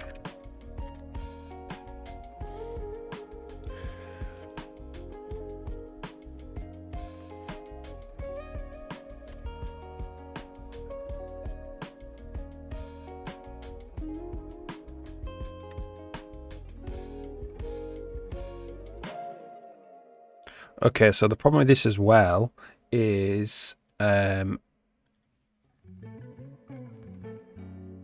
Z. It's going to not be able to match them properly.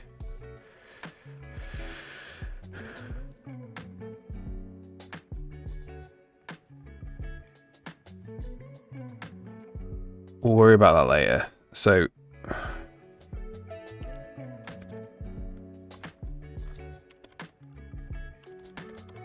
we got 2 materials at the same Z means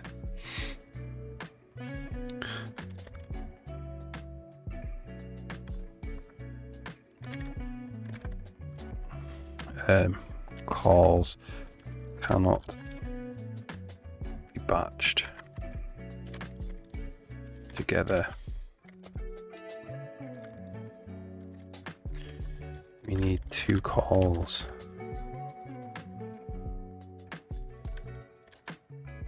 Draw menu border pieces and draw menu center.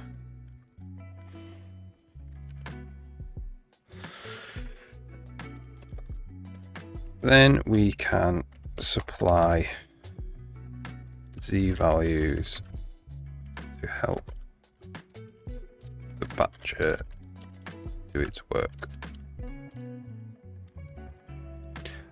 That help the batcher do its work.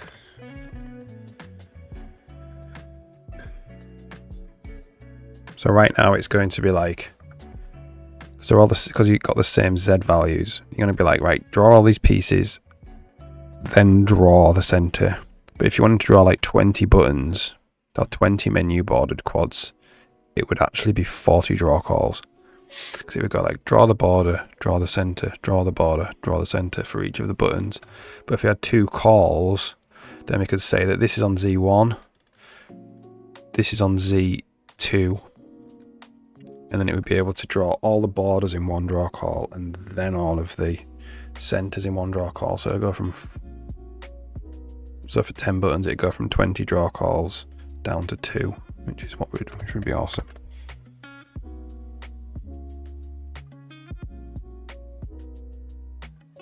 Right now, we don't need to worry about that.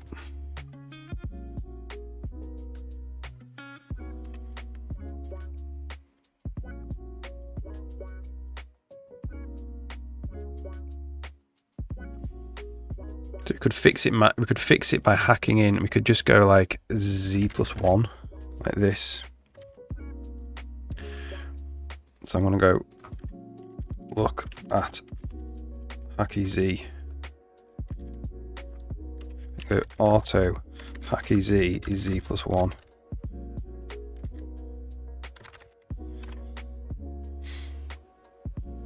And then that will actually enable the batcher to do its work and batch. It will batch the materials together. So we're just down to 2 draw calls.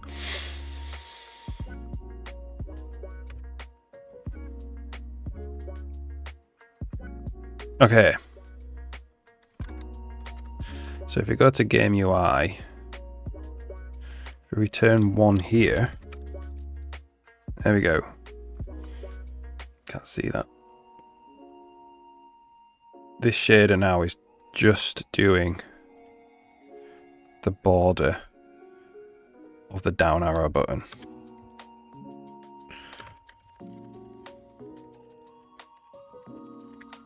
Make it red. So now we need some like flashy effect.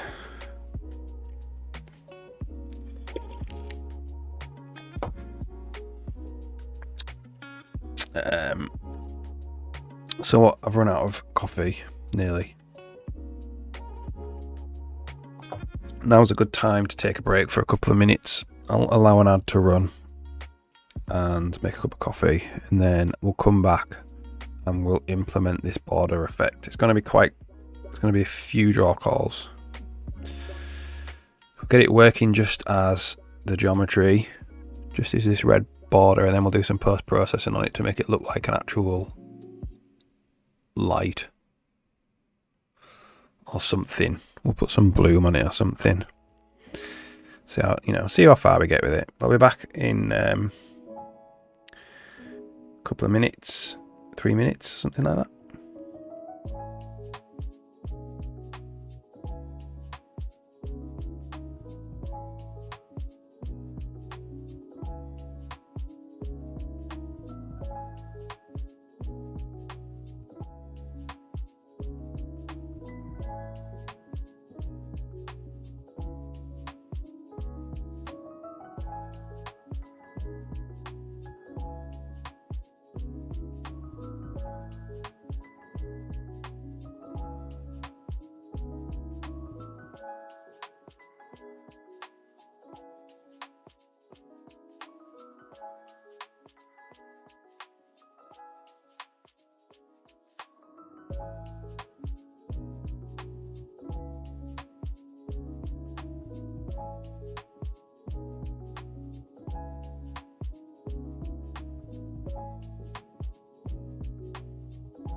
Okay.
All right.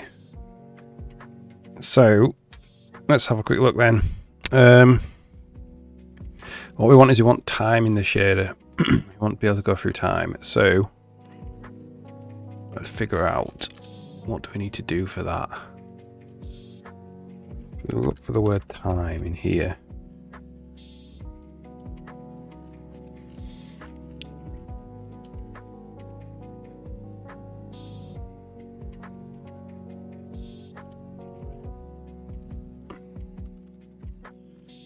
We want the dynamic constant buffer, the dynamic global buffer, which is in register B2.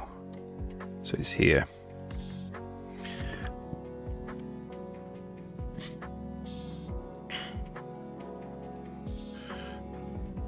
So we'll do that.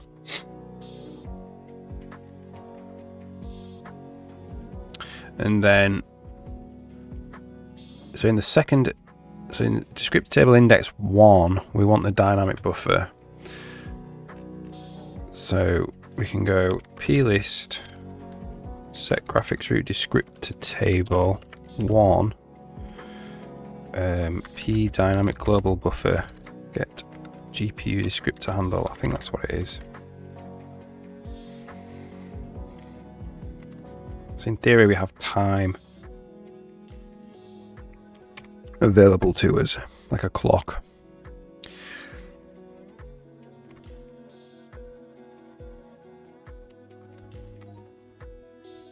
So we'll just go to check that's working. We'll go lerp from that color to 1 based on time mod 1. There we go. So now we're going lerping from red to white.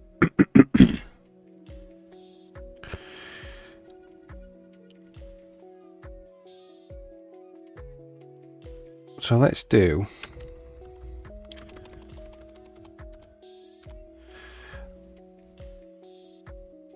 we need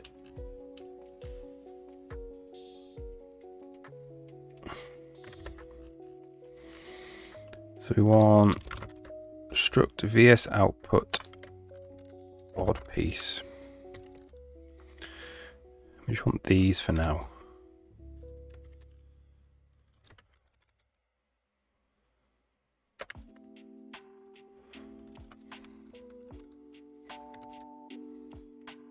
And then we want result.uv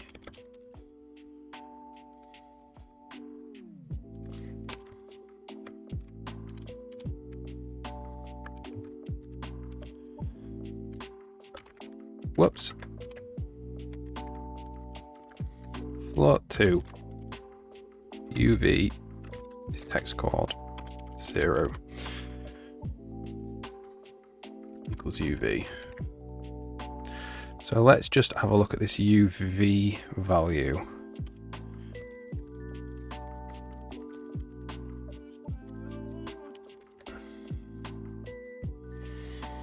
All right.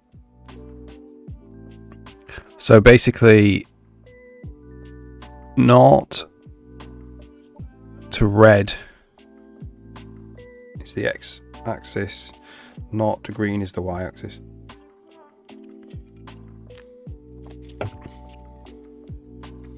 So let's do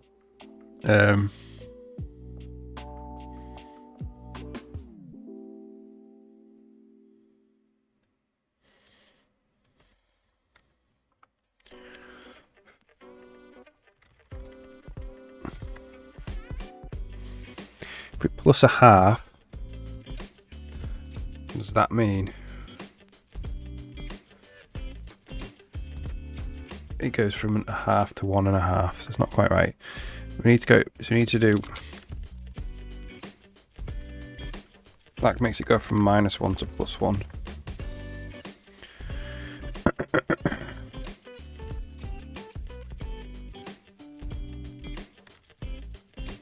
So,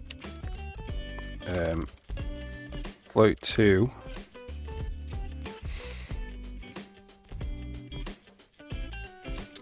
I'm going to say UV is this. So let's just do that, and then let's do the length of that.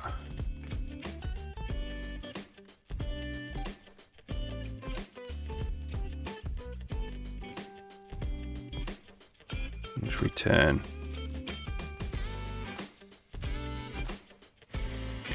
Okay.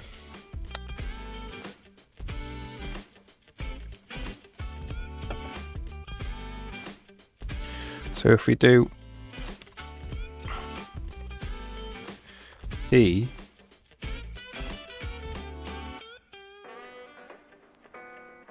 is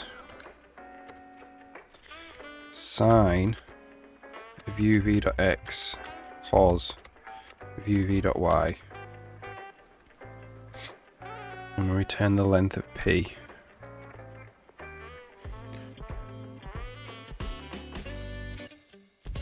And then we do plus time. Alright, there we go. So now we've got some kind of like thing moving around.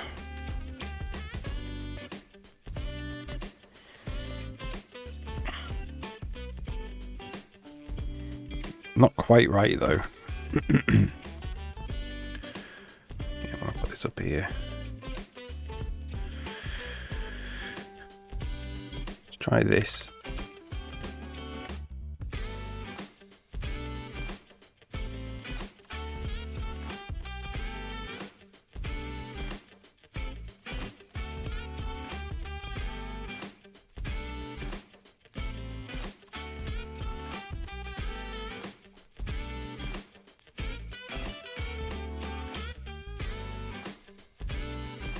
P times a half. It's a half.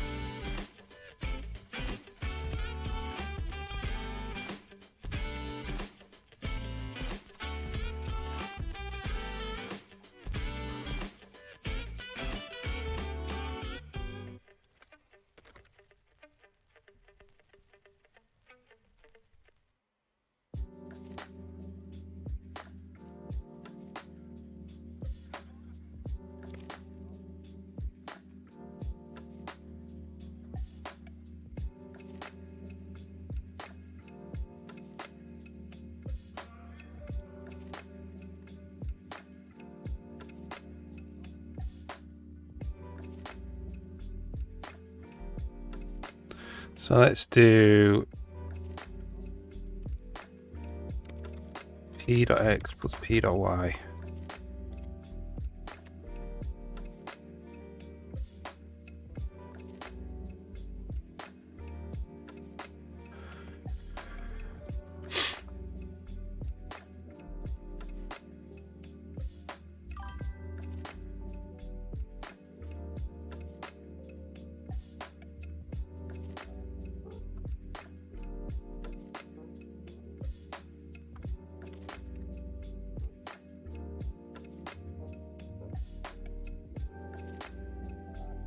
Weird.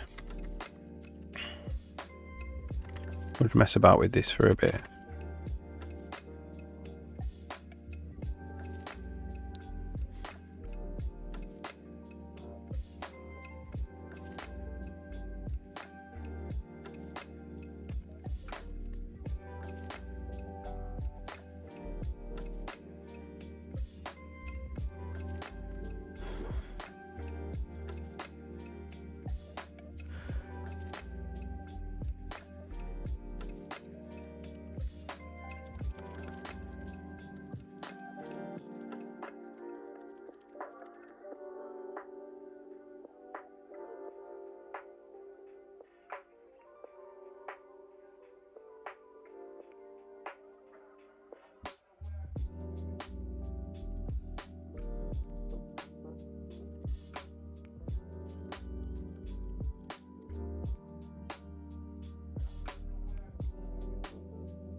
So I think we do need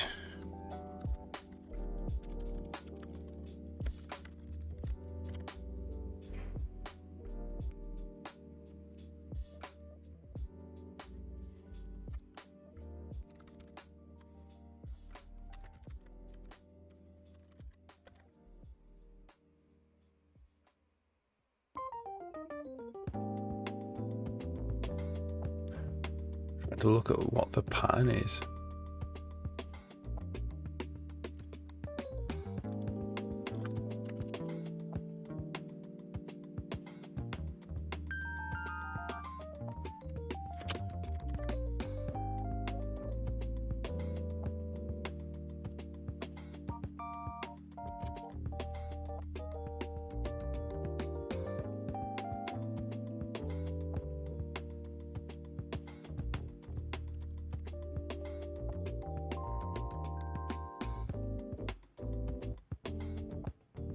Let's look at 2D rotation matrix.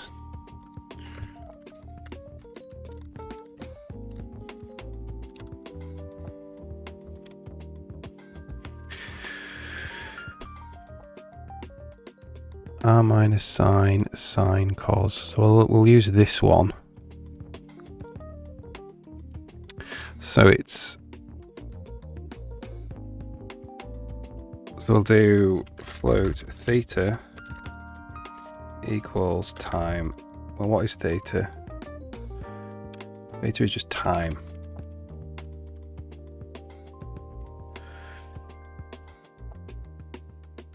So it's uv.x times cos time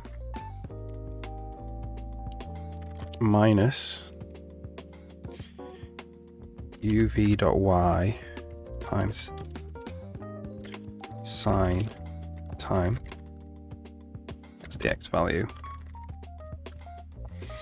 And then this is uv.x times sine time plus uv.y times cos time.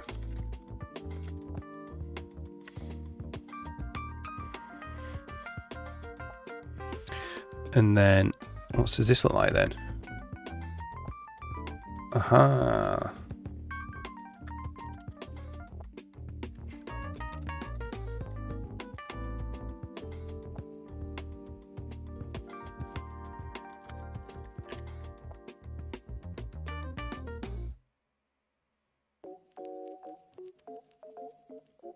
So if we do some kind of scaling,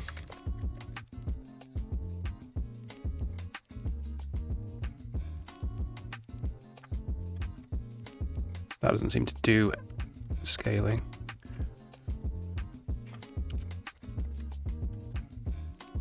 That just kind of fades it out.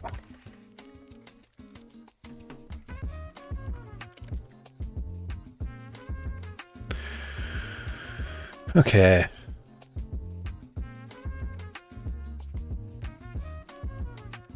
How do we make these lines longer?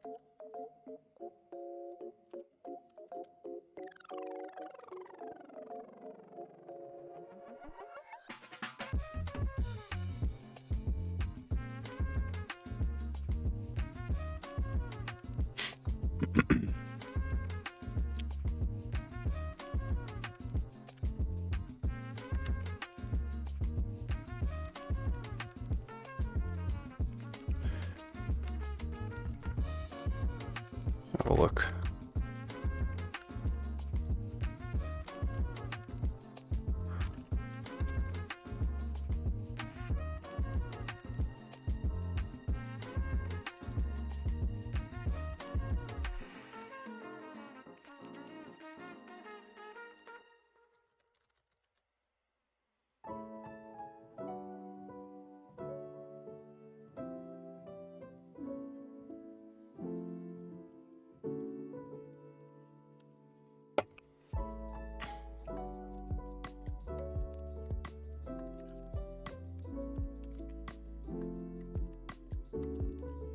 do length. Let's do try a length of P.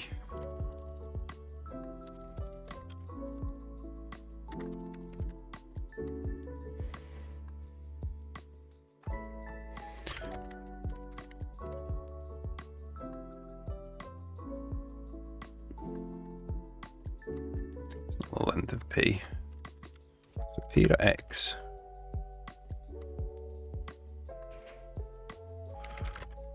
It's 0.1.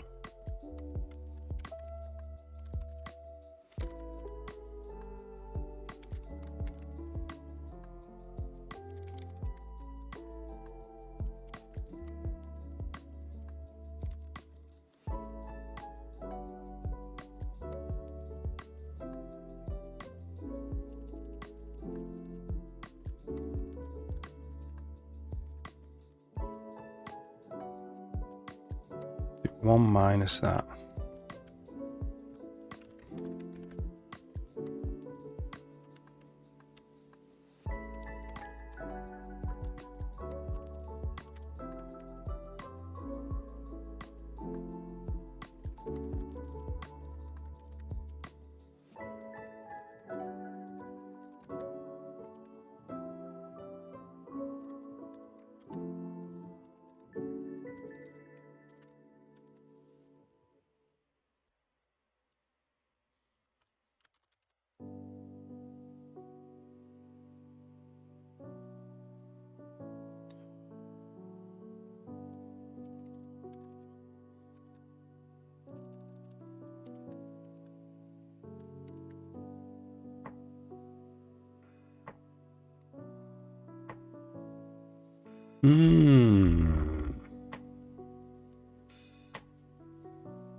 It's obviously going the wrong way.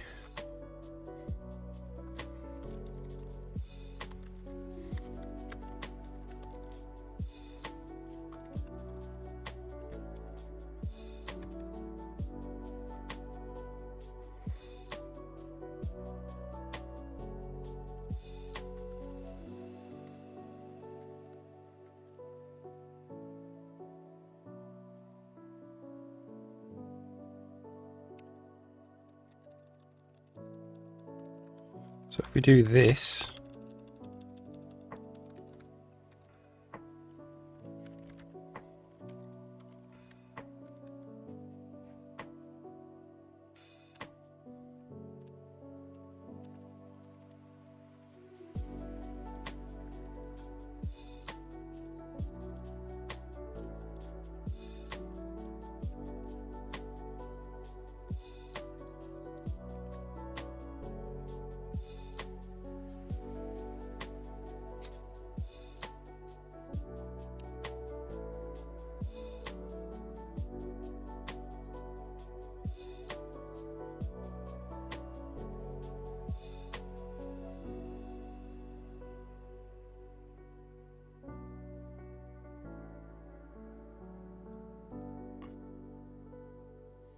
so let's go, the flash is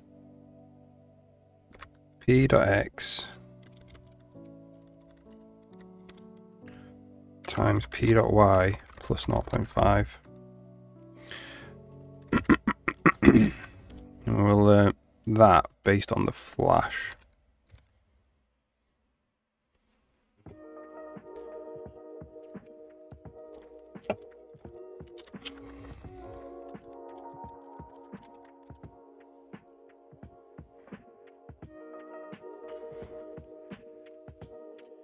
Oh, right.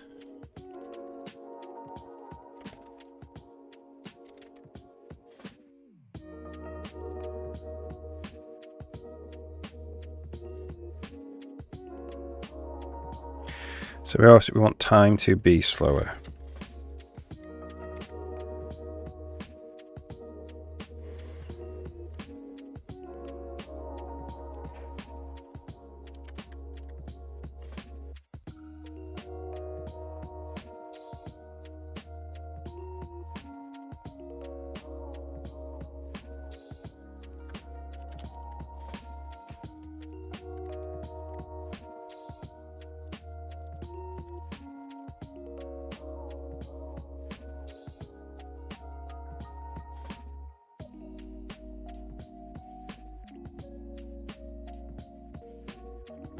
bit slow actually.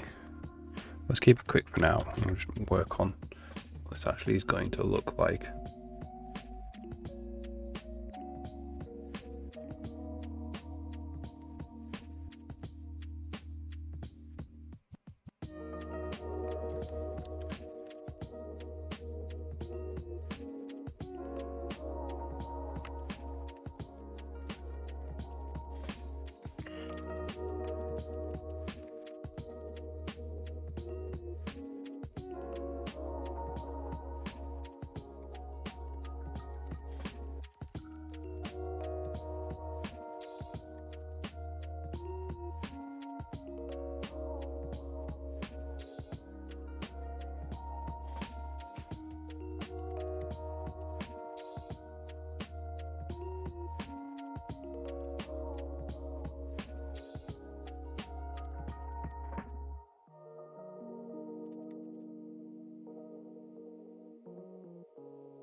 So let's say float 3 color is this,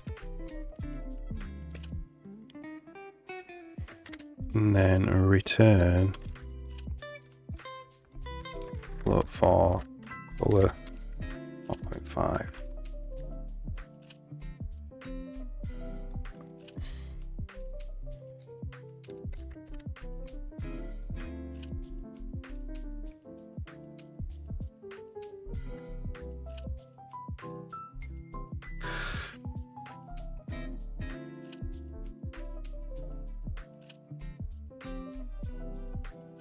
So how do we want it to actually look?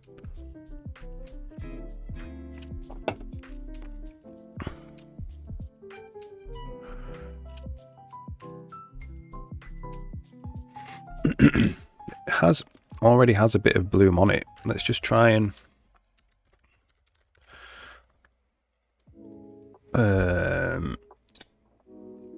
up the bloom a bit.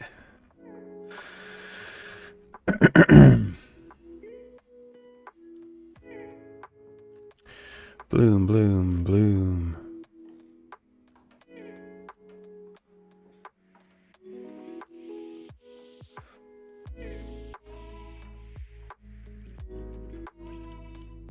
Wherever that would be.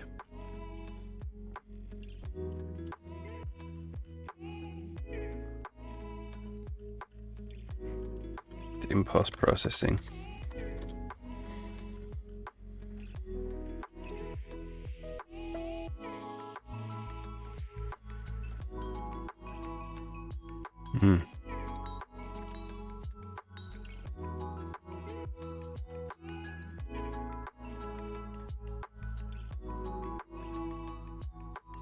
That's very bloomy, that.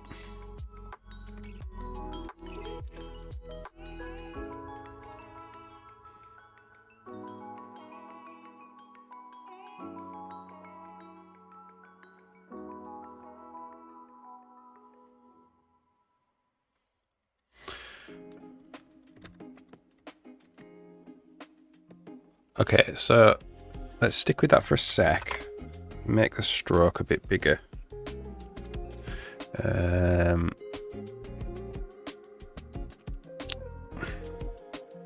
This be Game UI renderer. So this is, it's here. Make the stroke like 4 pixels.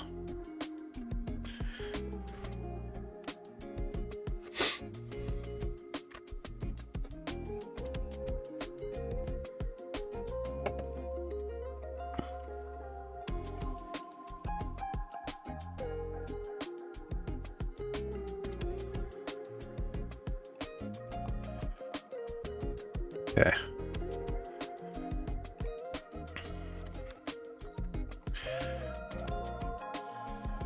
Well, 4 doesn't have a center. Maybe just do 5.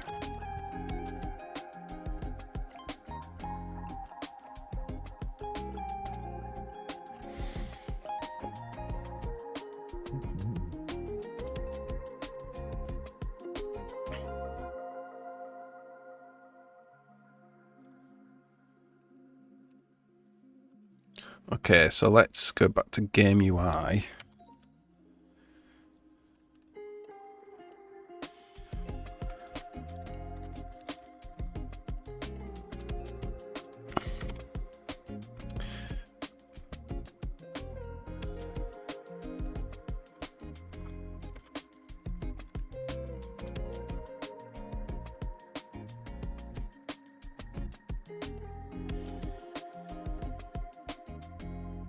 And then let's make this an additive blend triangles.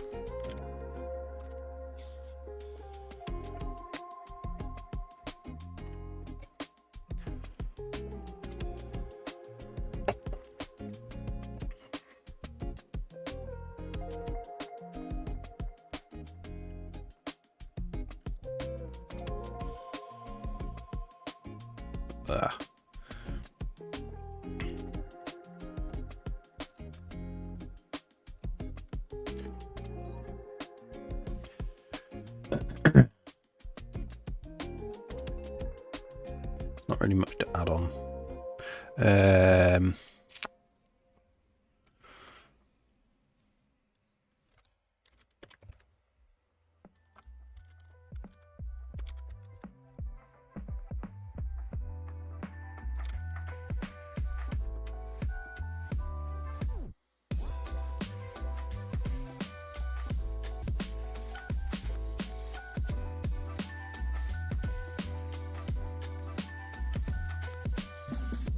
Okay.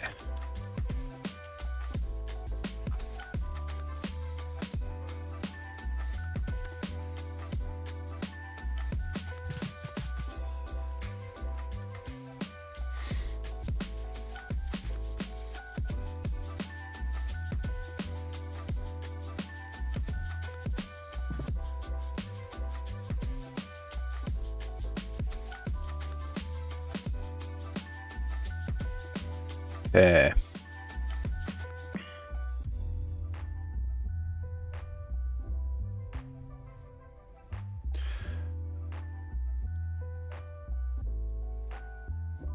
So we also want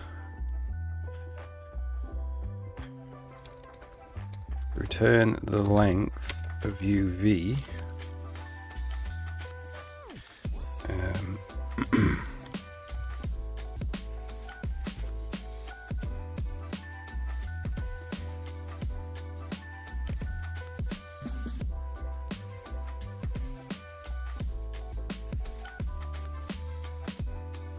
It's all right.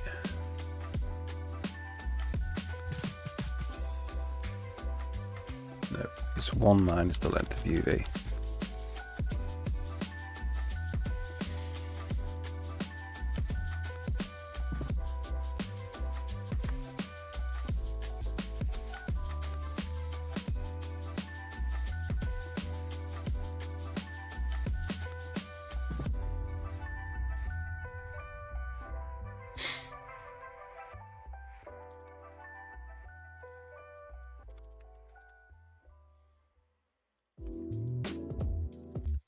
We say float mask is that.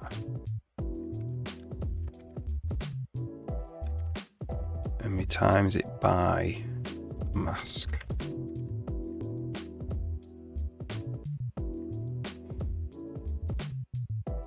No.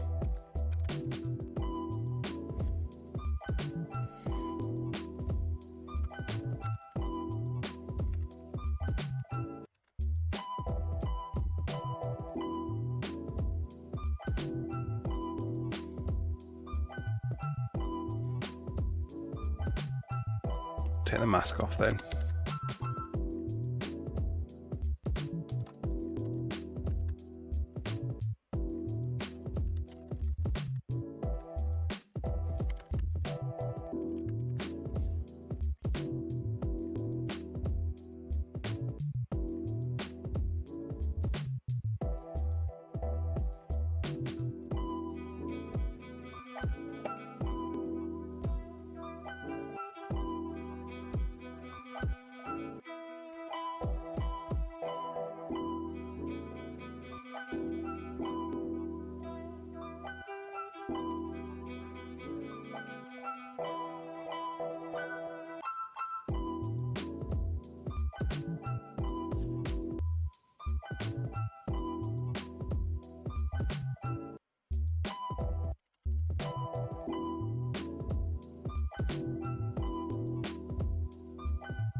Okay.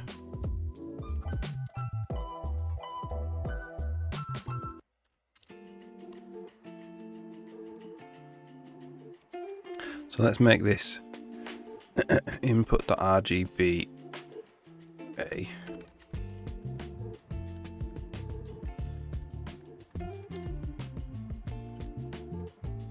Like that.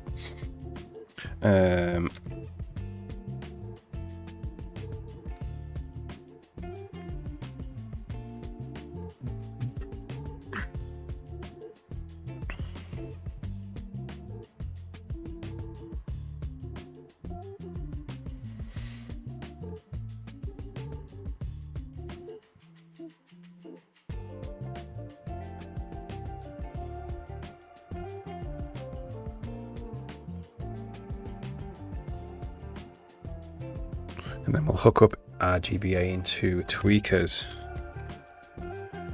So this would be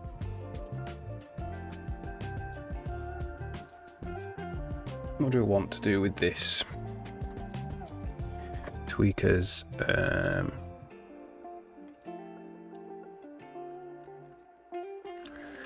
We could make now.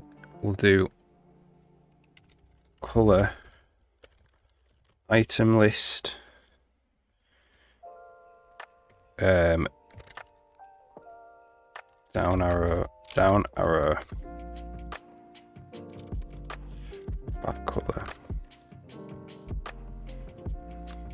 down arrow box back color,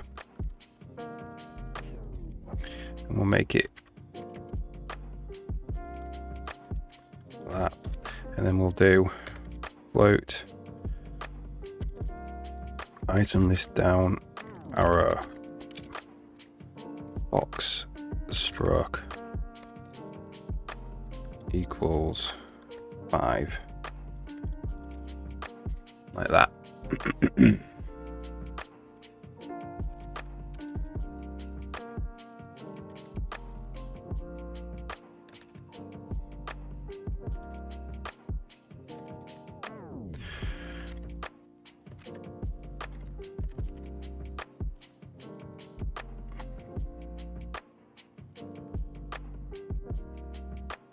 So we want this.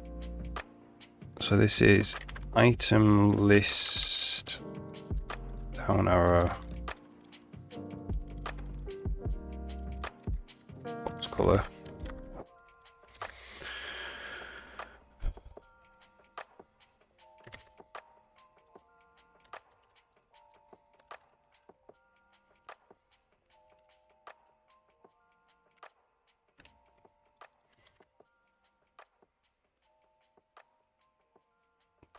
Back color.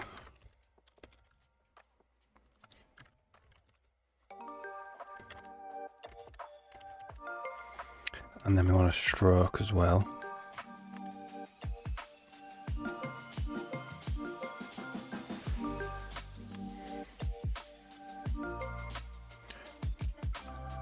Item list. Item list down arrow box stroke.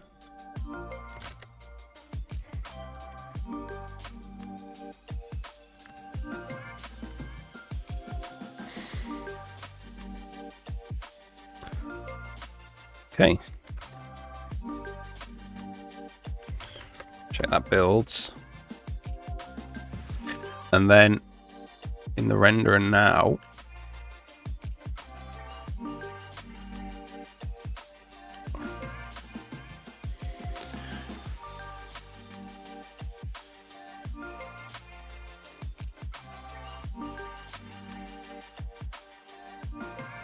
we're going to get the tweaks.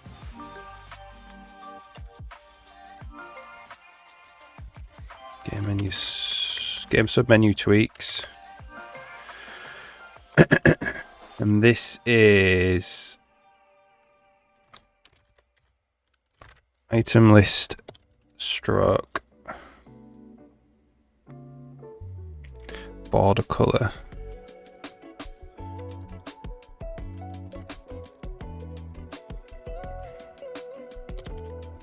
Stroke item list down arrow box back color. It's not the back color, unfortunately. That's wrong. Stroke color.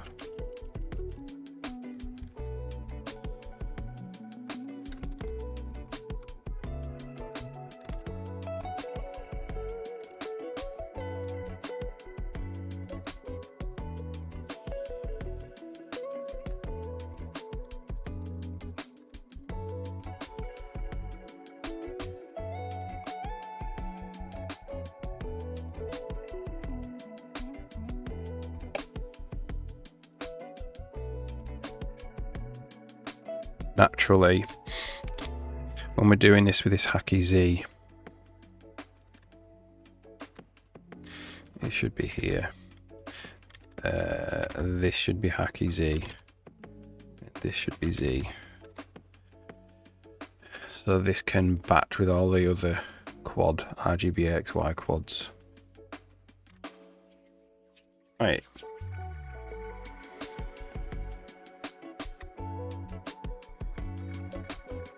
Have a quick look then. We can do with this.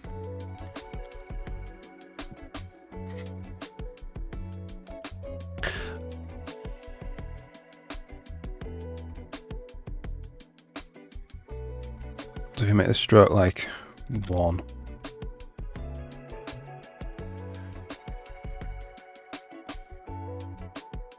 Or 2.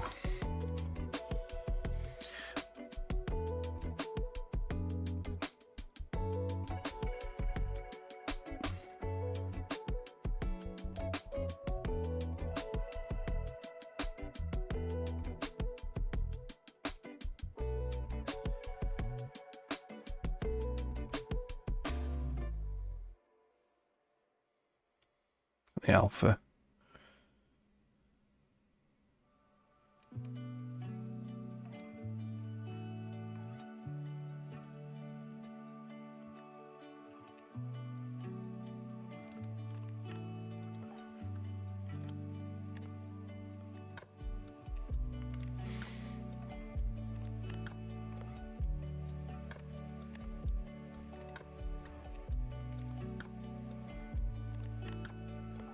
Question is that too stand out too much? Well, let's save this, and when we're actually doing the text box,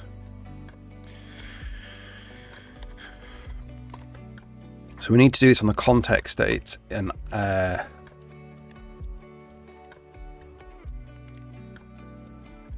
well, okay, let's just do text box. Draw text box.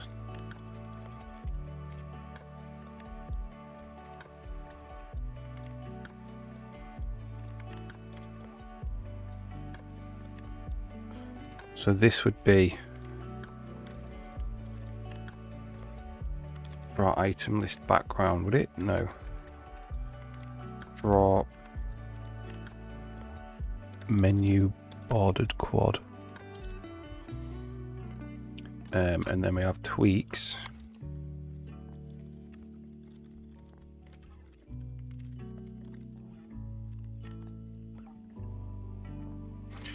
Game sub menu tweaks.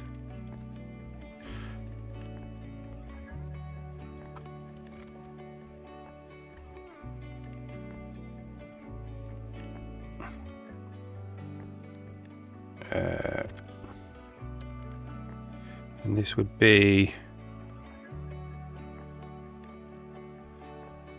stroke.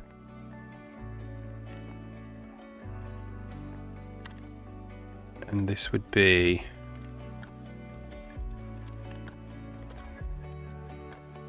stroke color.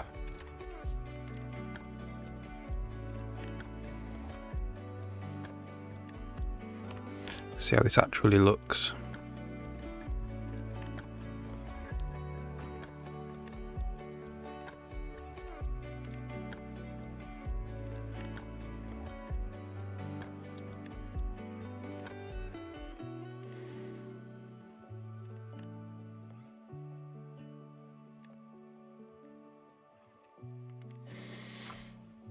Still not too bad.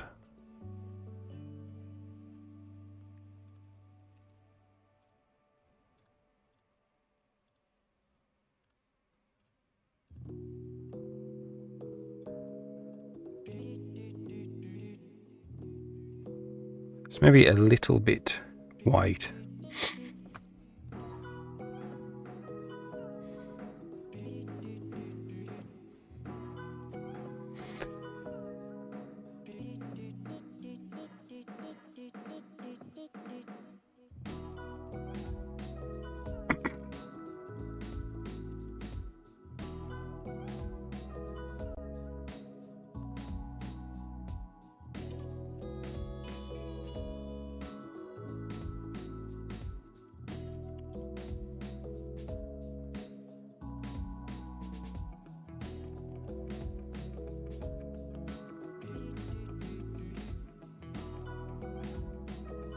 So we could say like 0.9, 0.8, 0.2, not.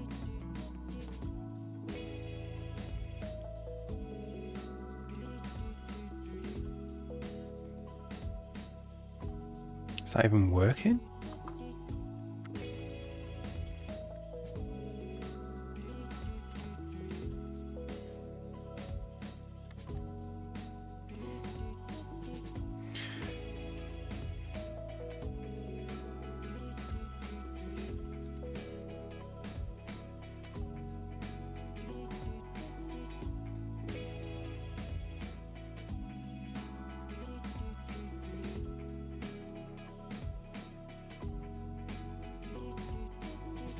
This was real slow.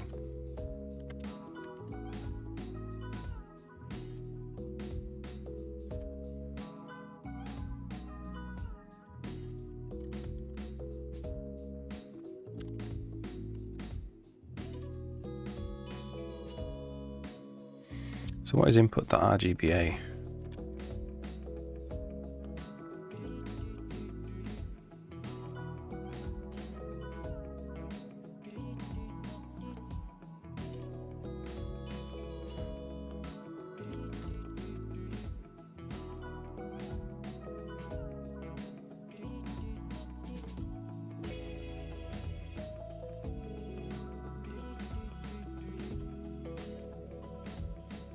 Flash.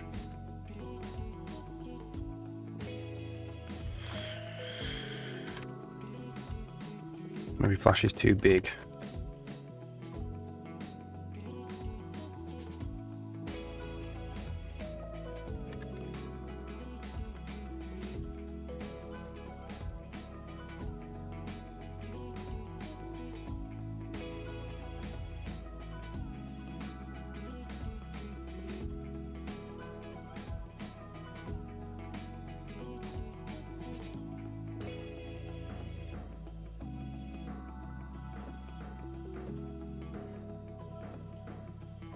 How does this look in context then?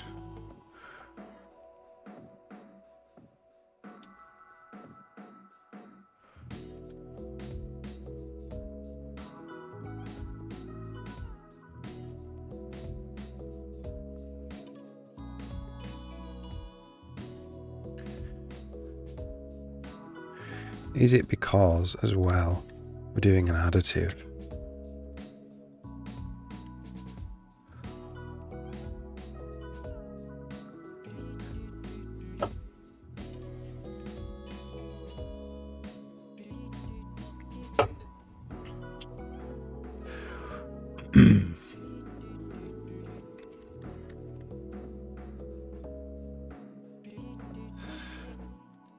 Let's have a quick look at making a radius bigger.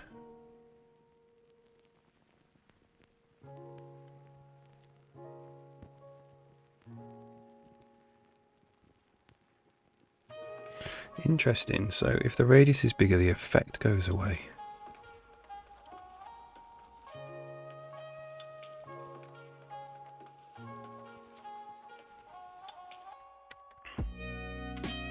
That makes it alias if you can tell. Well, it makes it like shimmer.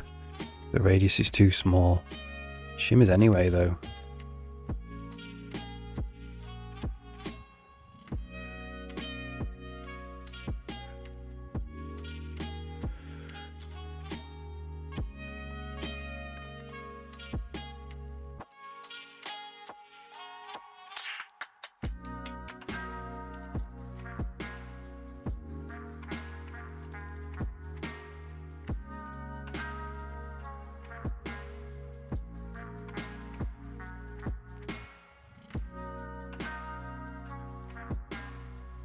Don't know if we're seeing anything there.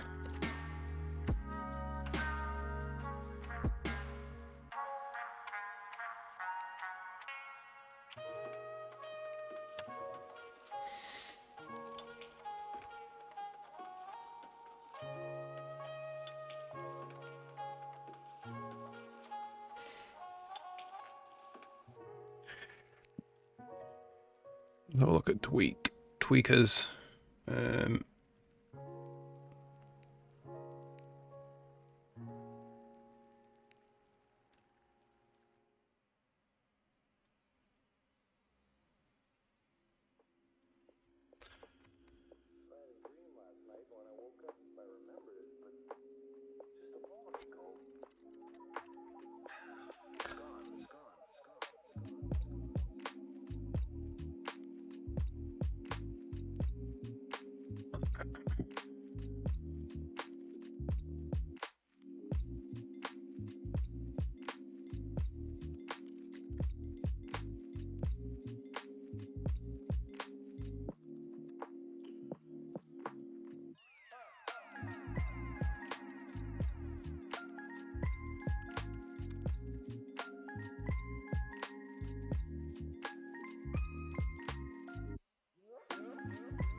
Let's try a different colour.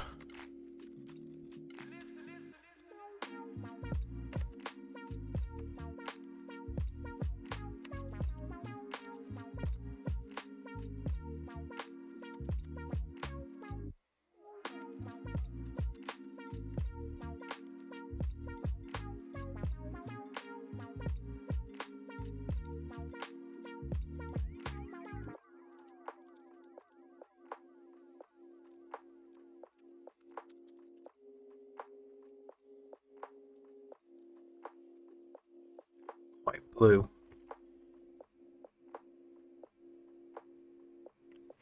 Thing is, you can't barely even see the flash.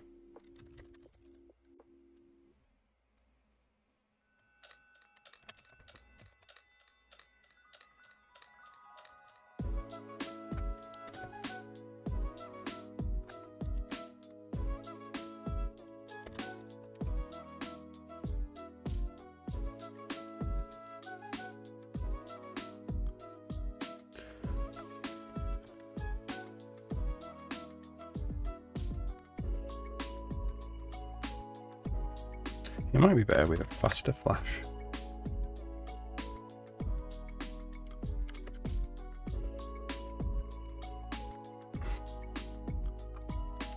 Like 2.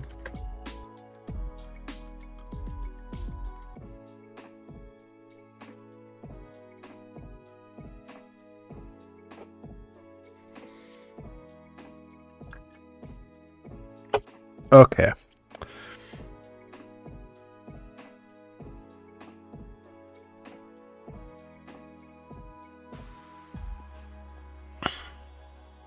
Quite distracting being so fast.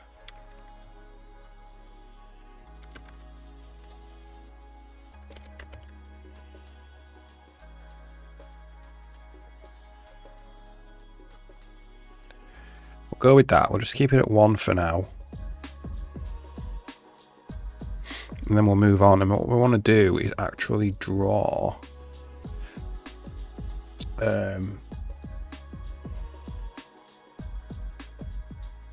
let's look at the drawing of this.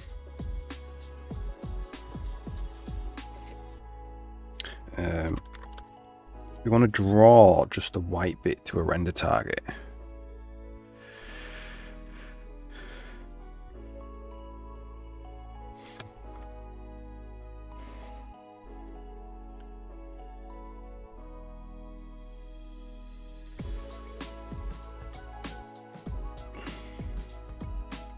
So we can bloom it a bit.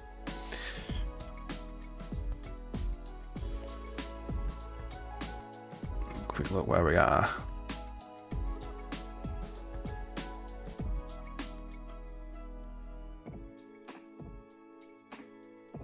So it's this call here.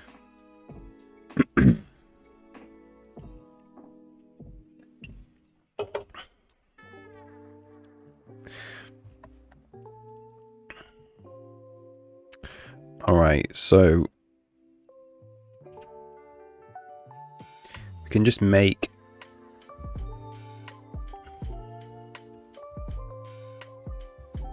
a render target this big, I assume. Draw it to there again. Set it to we can bind another render target and draw it to that.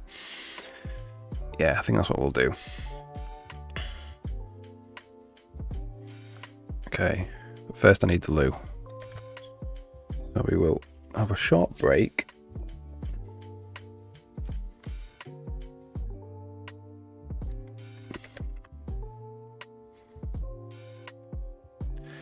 Have a short break for a couple of minutes. Use the loo, make a cup of tea, and then we will continue with do some post-processing. So what I want to do is draw this to its own texture, blur it, and stamp it back on over the top. And we should hopefully see some bloominess come out. We'll see. I'll have a 2-minute break first, or 3 minutes.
All right.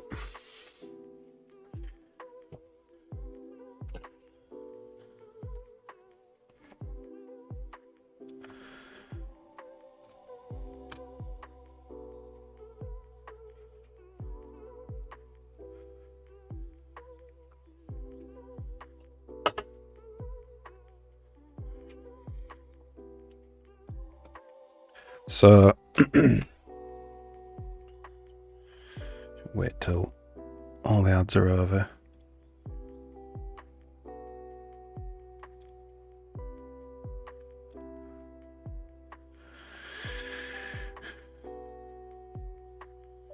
Okay. So we want to render this to its own texture. So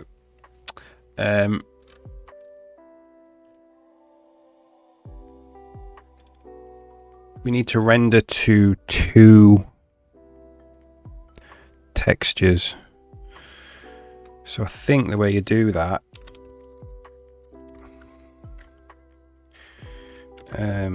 PS output border piece,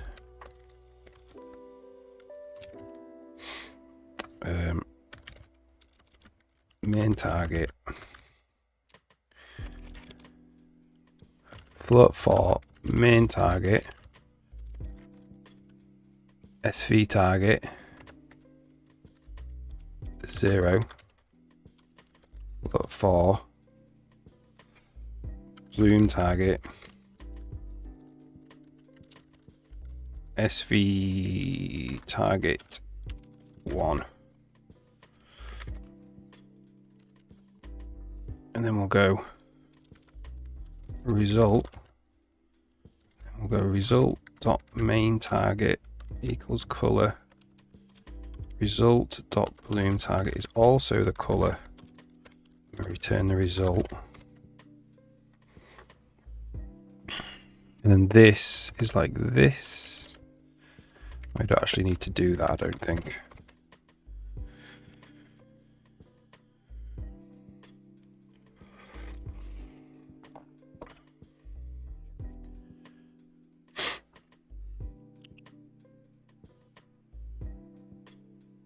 Like that. And now I just need to get this to work here. So we want to go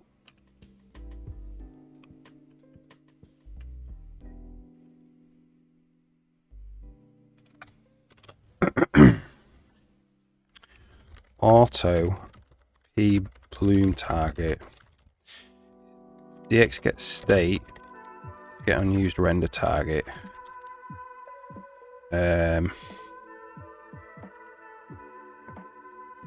Well, let me go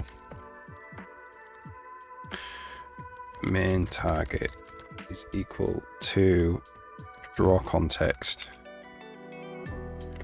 get target main.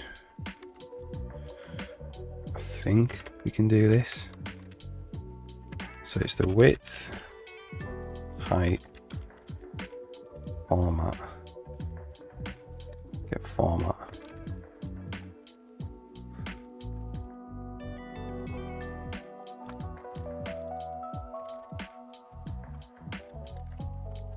Let's check. And then we want to go I'm set render targets.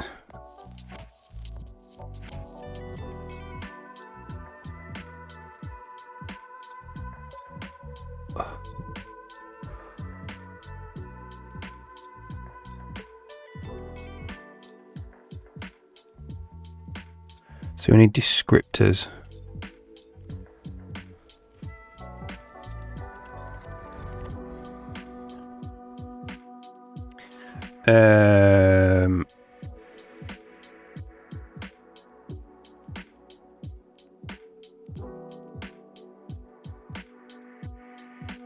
So we could see this. Could do DX12 post processor. It's not a post processor, but this is actually quite useful for just setting state. So bind target. P main target, BM clear, false, BM false, clear target. PP bind target, bloom target, BM true, clear target. And does that actually work?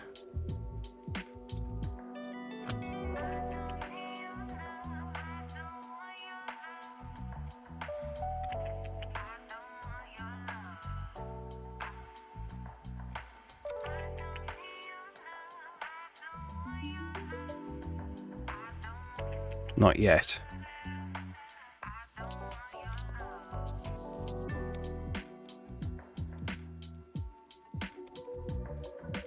We have to do some kind of flush.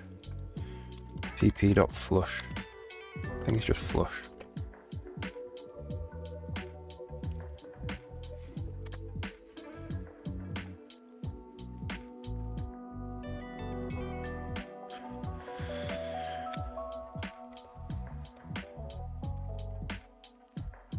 There's no resources.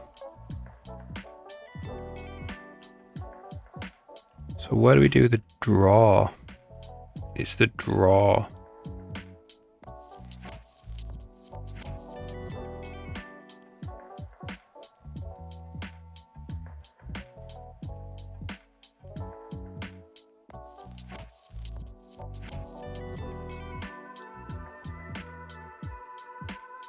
Where are the targets? The CPU descriptor handles.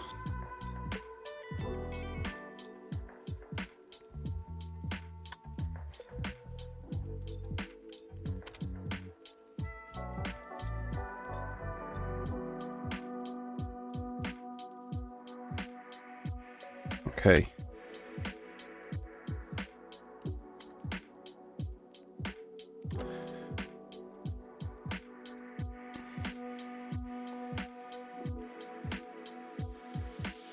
So I might make a flush.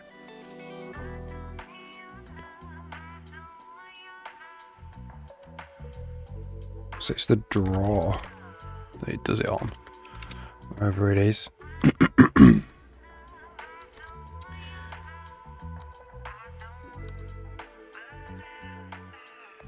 It's not in flush, it's in draw. But not quite draw, because that actually is going to issue the draw call.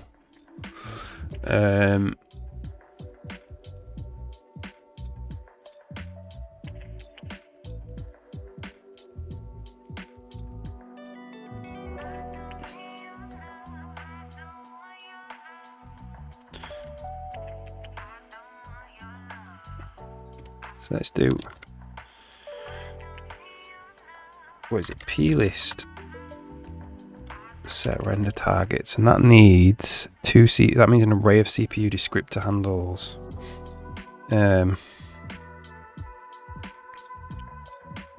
So we'll go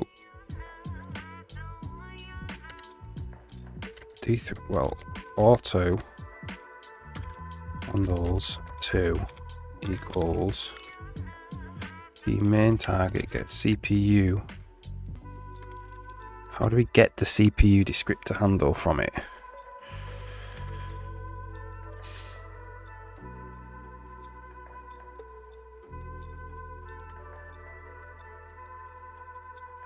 Called bind target.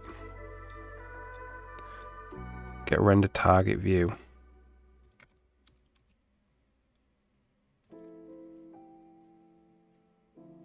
Just to get the render target view. So it's auto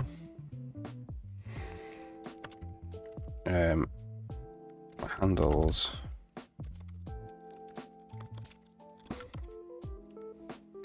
p main target get render target view, p bloom target get render target view,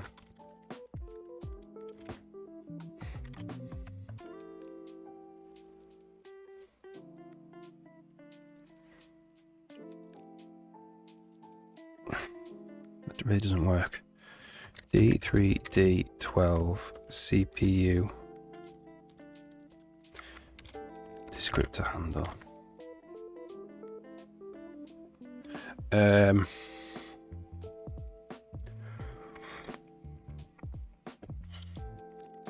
plist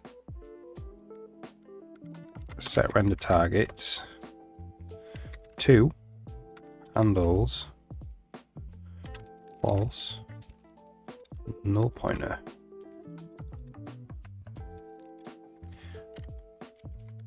Bloom target. Is there a, well, so it'd be, we have to clear the bloom target. Clear, what is it? Clear render target view. Bloom target. Get render target view. Bloom target. Clear color. Can we do not null pointer? Possibly. Which means clear the whole target.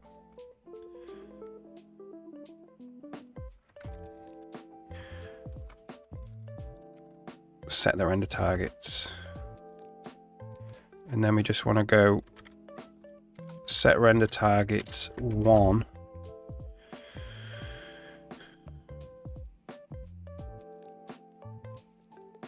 The address of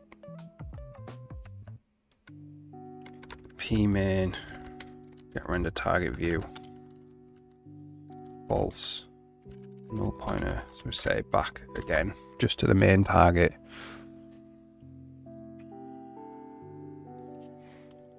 Okay, that's just handles. Okay, let's see if this complains at all.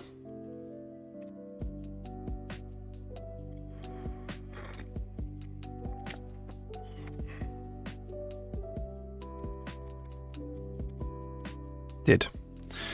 Slot 1 does not match the current pipeline state. Right, so we actually need in here to specify 2 targets.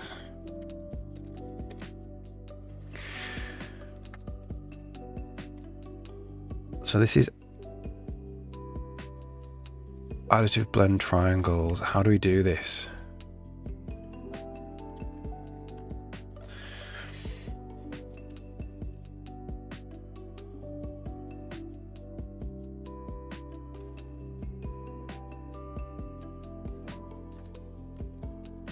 This is specifying like 4.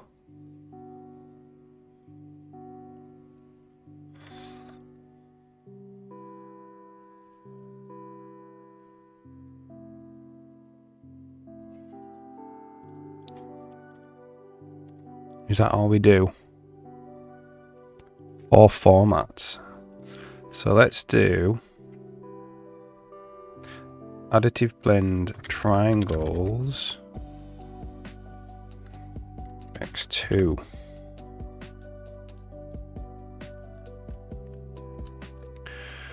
And then we want this after the stencil.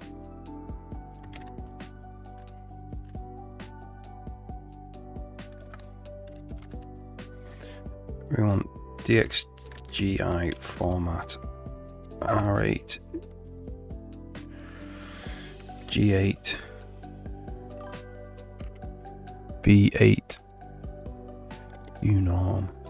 Fu Manchu, how's it going?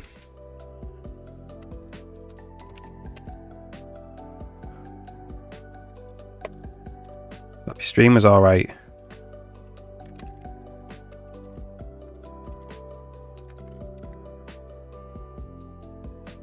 Didn't like that.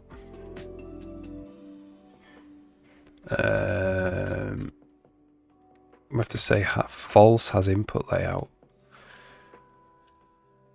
Not sure about that.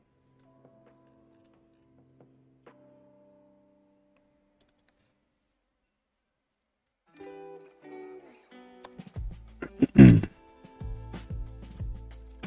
think it does have an input layout. Yeah, I'm in the weeds of graphics programming at the moment. The little one from school. Fridays are always a write-off. Really? Yeah.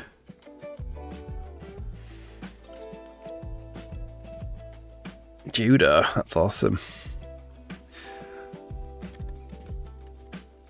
I'm still working on my combo box.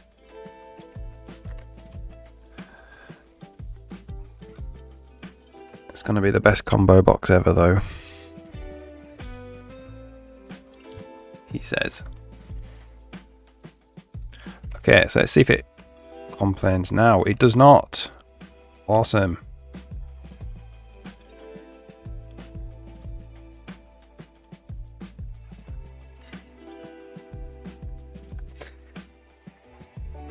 Right, so let's just go in picks now and see if we're actually getting that target.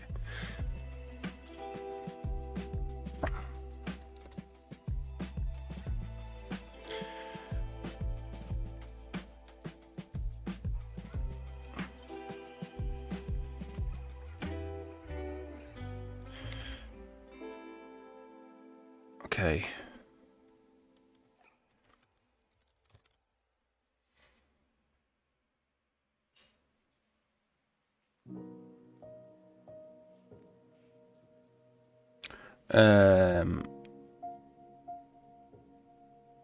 Where are we? Here. Let's figure out which one we actually have to call.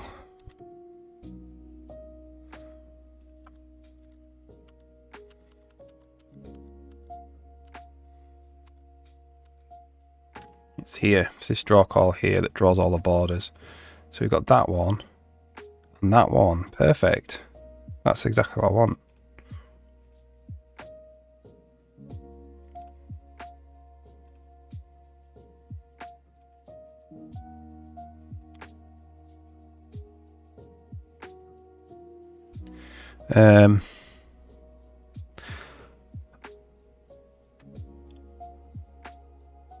What I would say is the additive blend is throwing it off a little bit. The colour's off a little bit.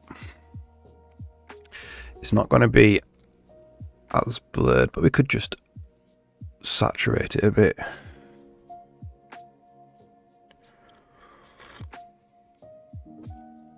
Let's just see how this is quite a lot of draw calls for this menu. It's really fast. It's 19 microseconds. So it's actually okay. The whole menu only takes 100 microseconds to draw. If my maths is right.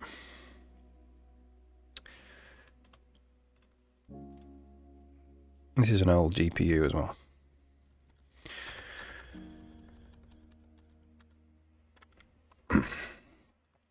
So this one is the one we want to blur now. So we can lay it back on top.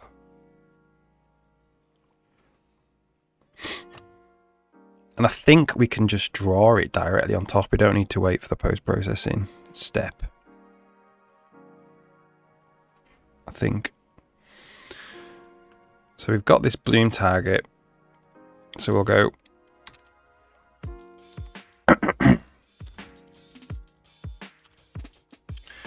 PP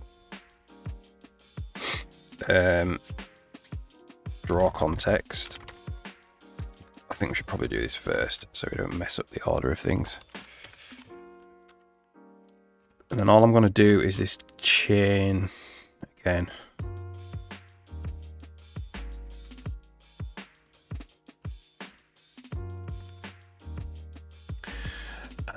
And which is the P bloom target. And that gets us this target.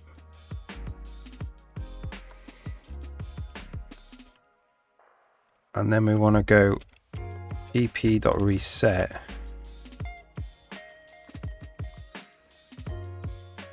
And then pp.bind shader resource blur target pp.draw. Maybe.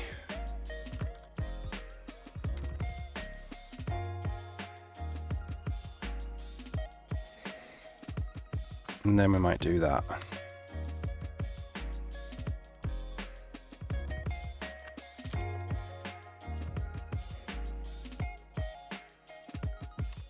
See if this screws stuff up.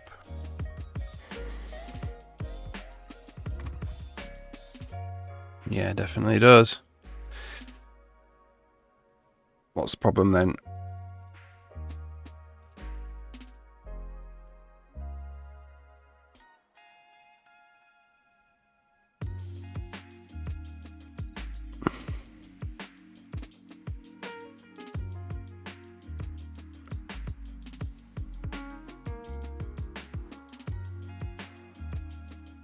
So we could literally like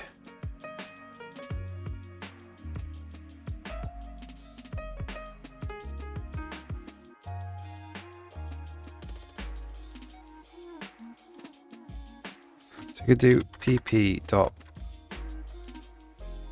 Do we just have a blit?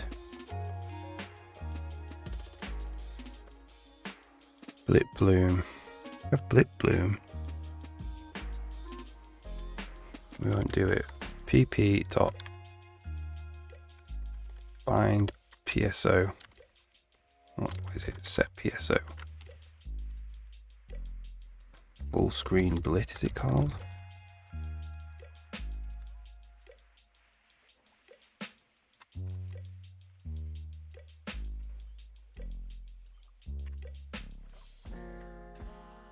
It's not quite full screen blit.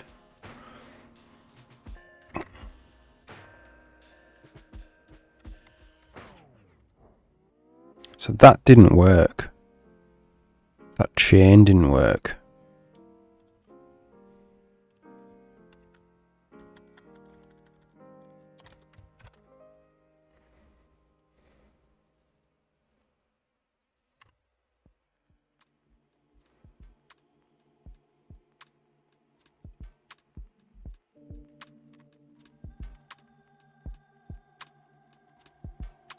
So what's the problem here?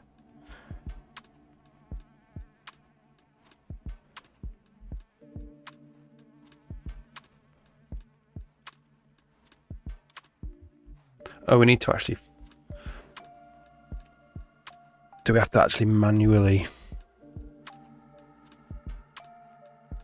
change the bloom target? So the bloom target now is a render target. Alright, so I don't think it's anything to do with this.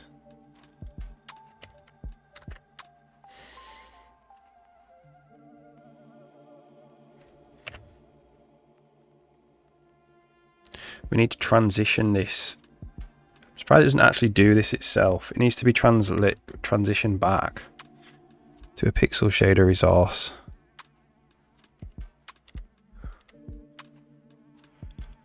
It assumes it's a render target.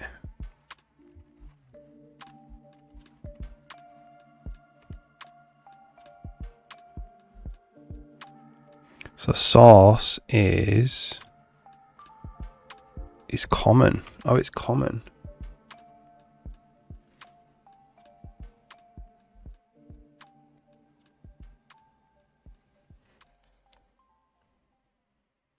Source is common.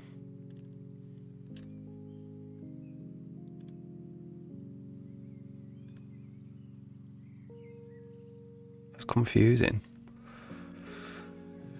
It should come out of here as a render target. So bloom target is common.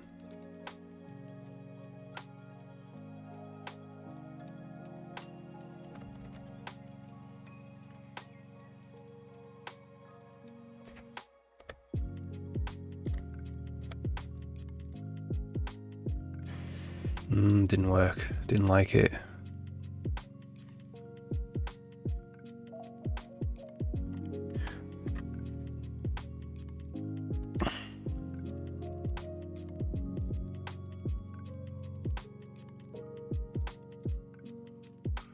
So,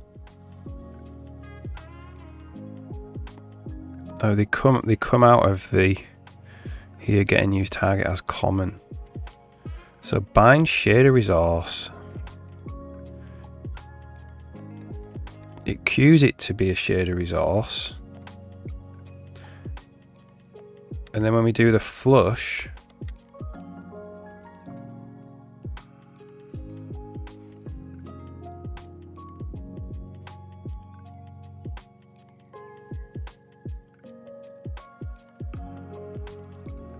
it says it's promotable.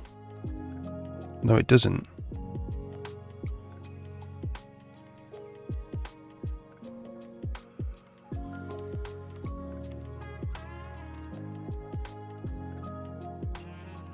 No, it says it is promotable.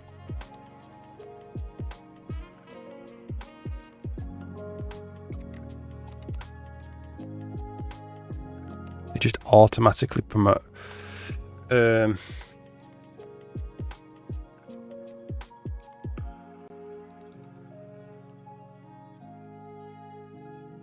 Okay, so what I think I need to do for this to work, there's a couple of things we could do. We could manually transition it. So here, this bloom target has to get manually transitioned. So state transition, Q transition, key bloom target to resource state pixel shader resource, just the first.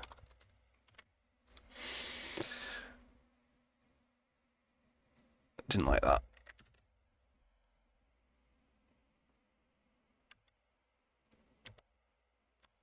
Bloom target, get resource. And then we have to go, that'll probably be fine.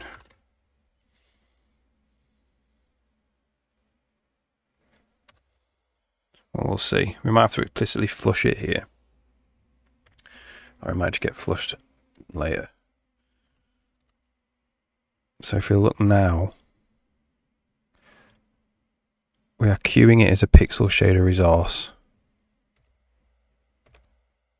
Still complained. So we have to do an implicit flush. State.flush barriers.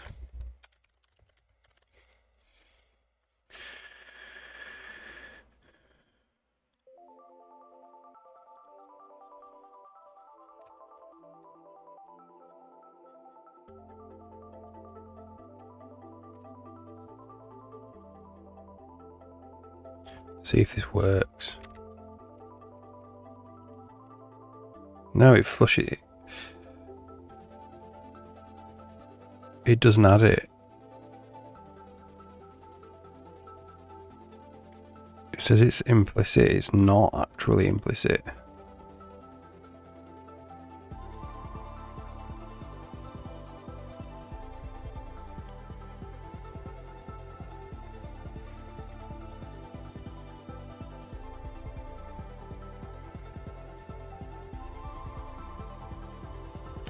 Resource has resource state. So it thinks it's a render target, which it is. So I think what we actually have to do here is queue. So when you do get unused render target, I'm gonna have to explicitly say it's a render target here.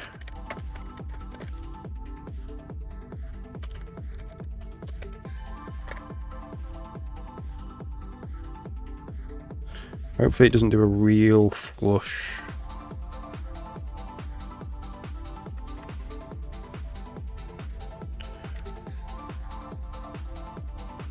No, it doesn't. That's good. So it just promotes it basically to a render target. But then when we do this flush, it should explicitly change it. Yeah. To a pixel shader resource. And we don't get the error.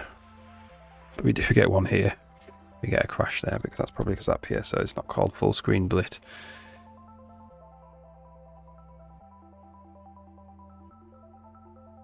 So let's see if we need to actually do that now.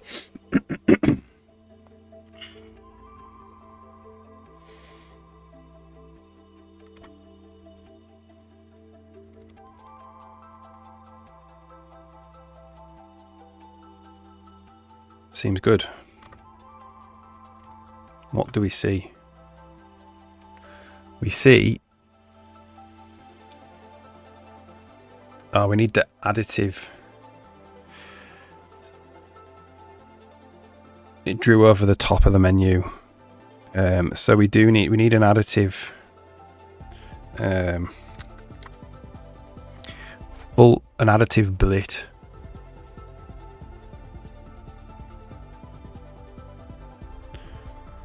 Full screen blit additive. No, what's it called? Post processing.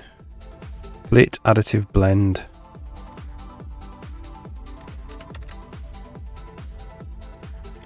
PP set PSO. Blit additive blend.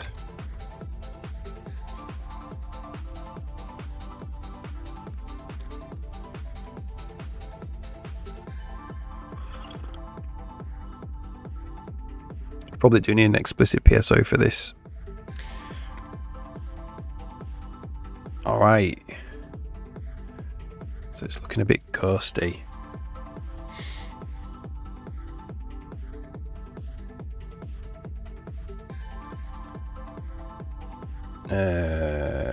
Let's have a quick look. Let's fix this.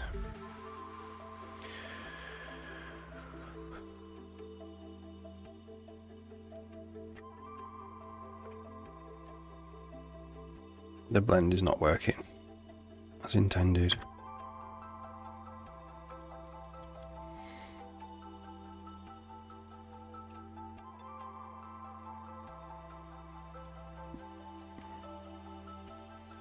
So we draw that. We also draw it to here. So what is the alpha is 0.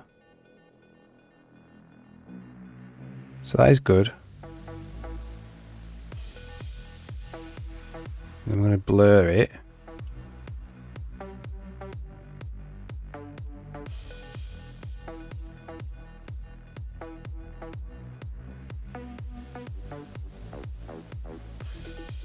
And then we draw it on top.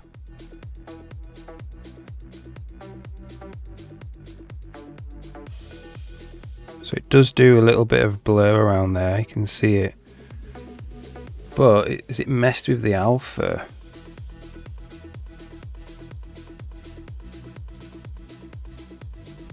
Oh, there's no texture bound. Weirdly. What's going on there then? There's no texture bound.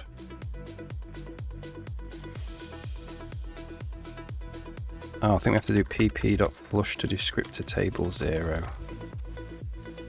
That's what we actually have to do to bind that texture.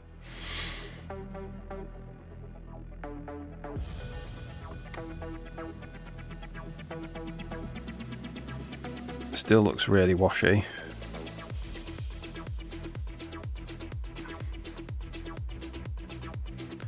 Washed out.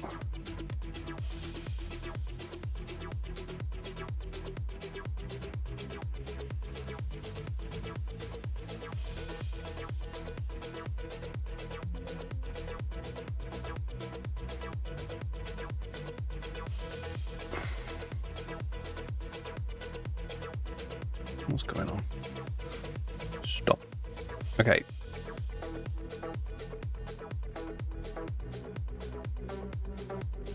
So it is...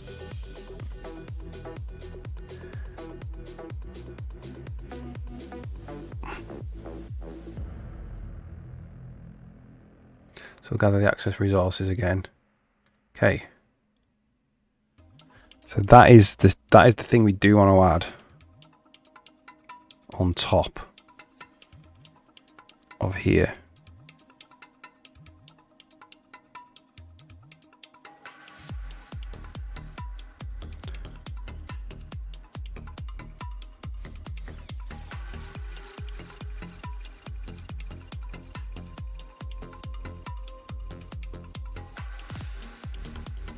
What was this before? So it's clobbered over the alpha.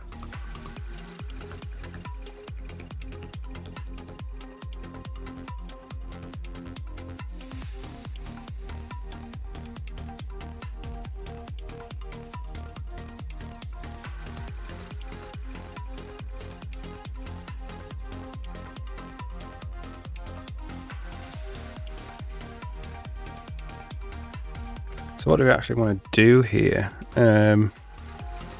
We literally want to add the alpha on.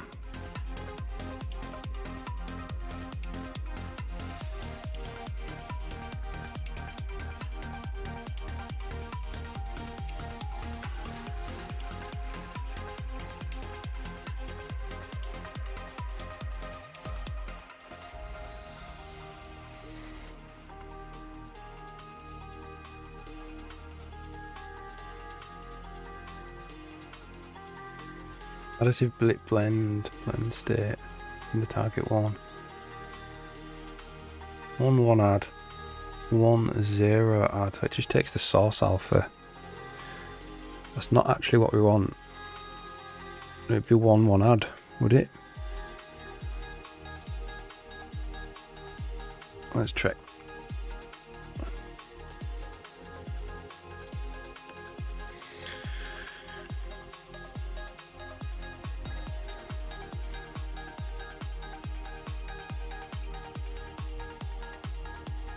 Or is it additive blend we want?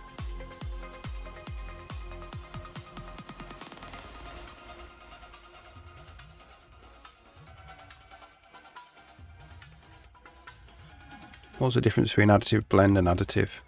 Additive blend does the alpha blend.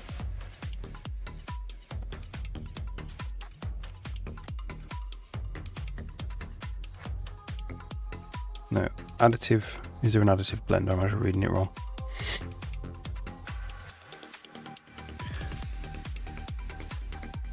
Additive, no, I am just reading it wrong.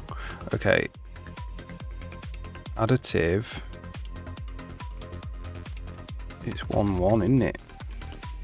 Is that really?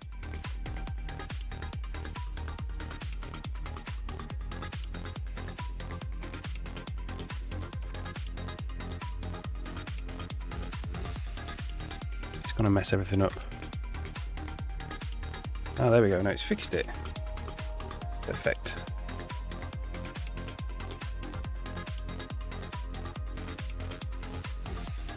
Okay, so let's just quickly look then.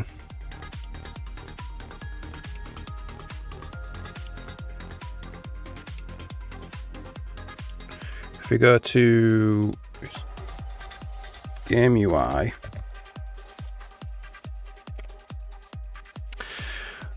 down here where we're doing this, the blue, if we just do like 2 times color, 5 times color, so 2 times color is literally maxed out.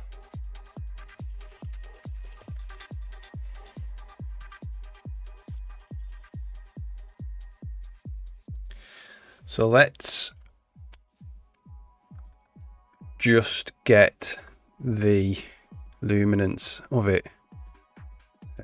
And we can do that in post-processing. Nope.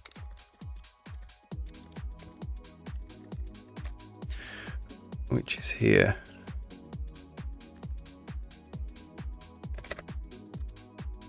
It's basically this.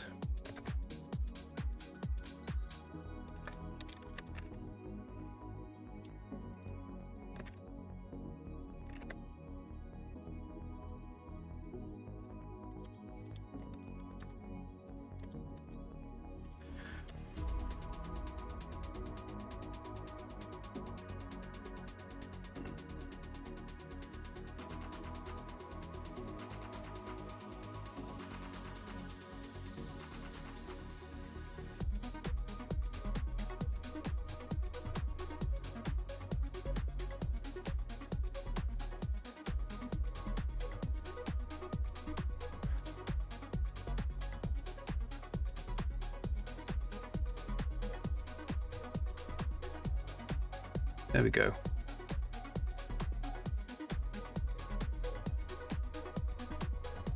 So what's the difference there?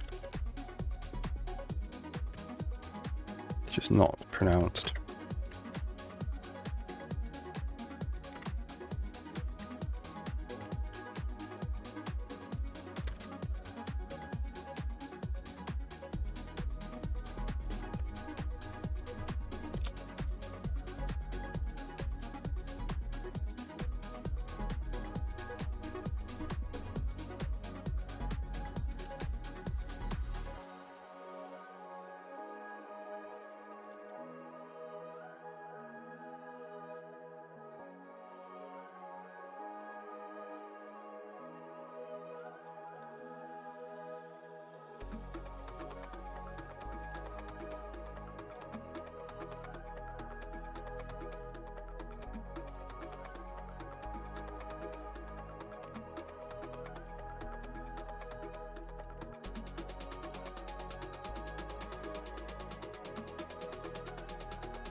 Just want to pick out the white bit really.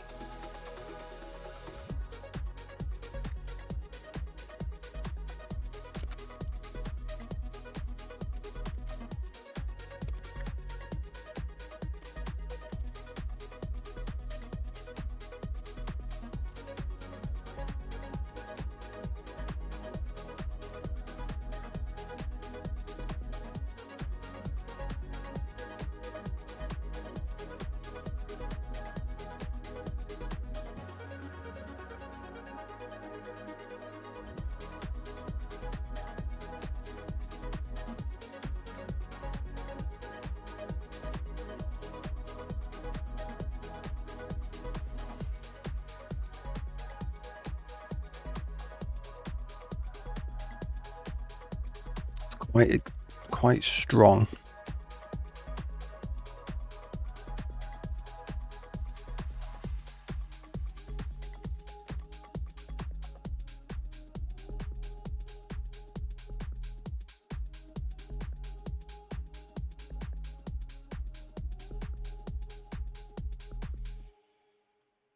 So what does it look like now?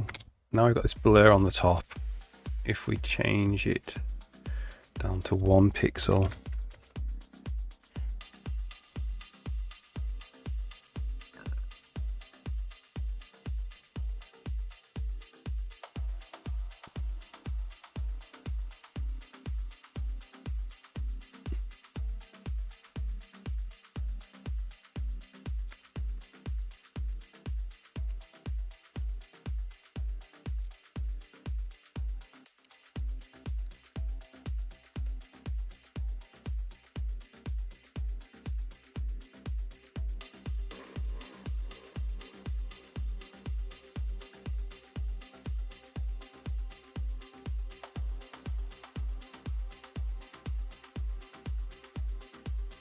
quite nice.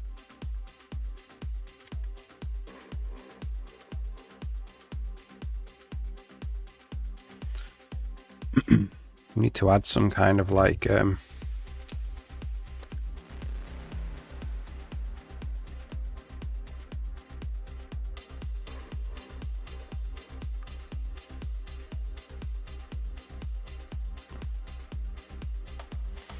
kind of distortion thing.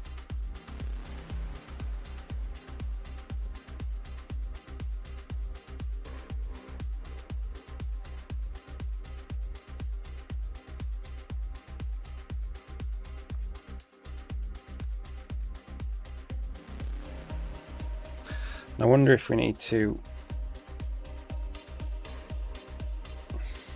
I don't know.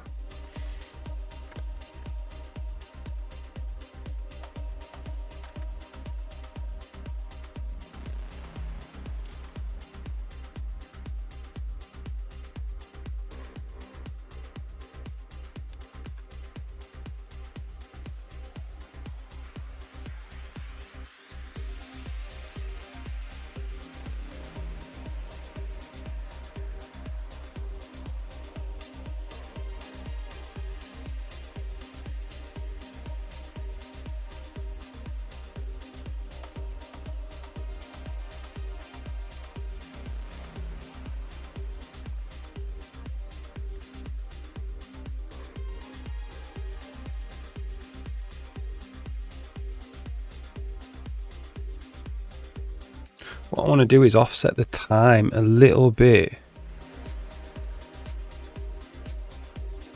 based on where it is.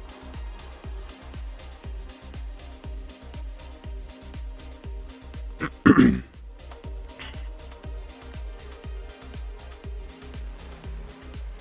don't know.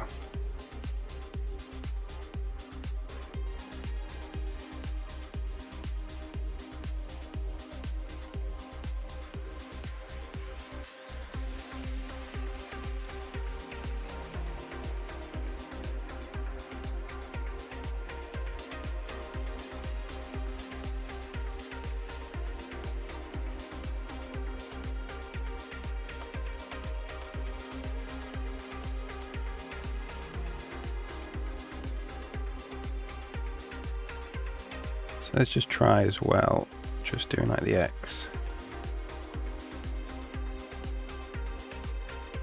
Or the Y. Fu Manchu off to judo. See you later.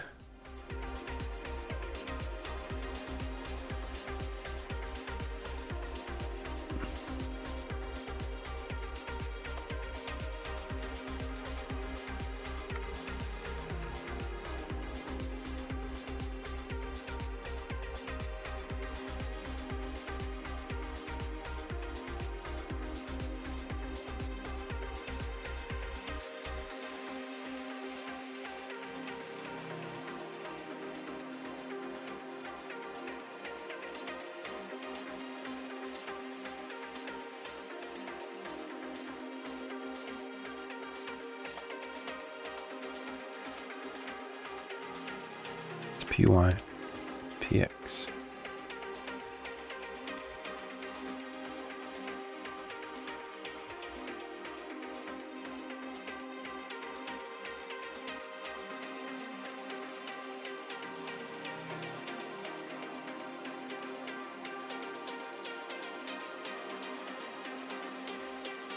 That's quite subtle.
Oops.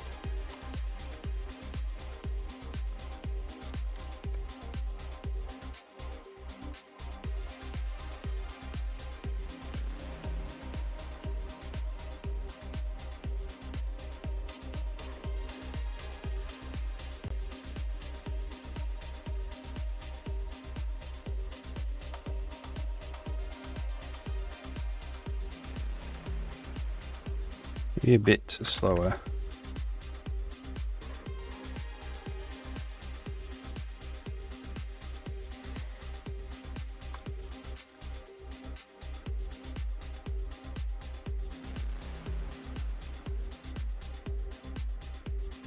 That's quite nice.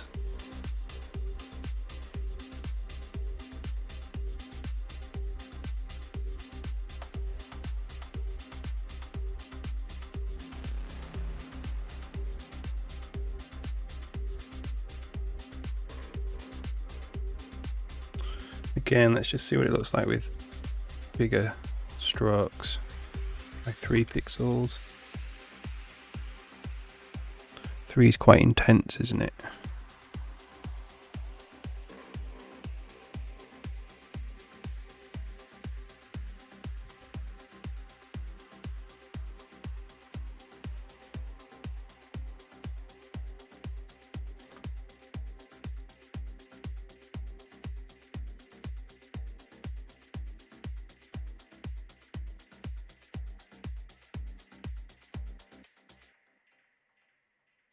Two is good.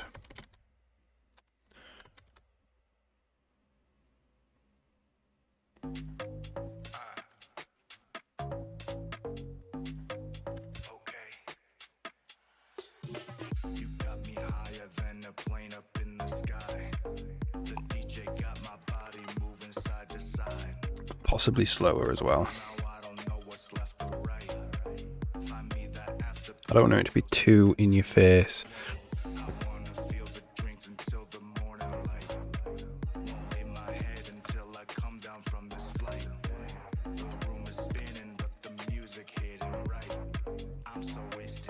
Let's try 2 different colours as well. Let's do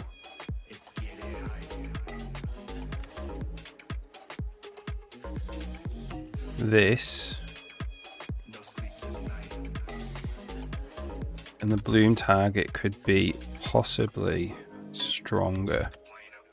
So if we put this one down,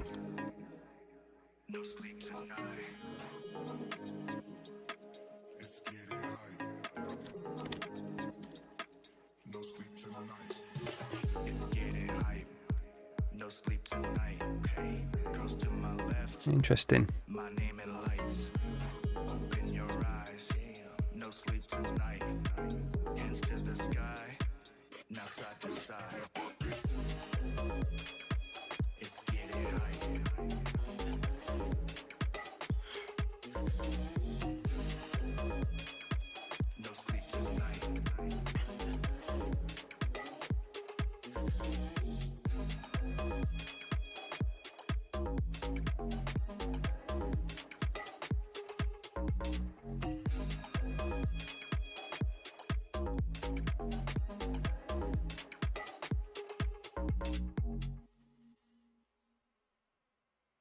That's quite nice.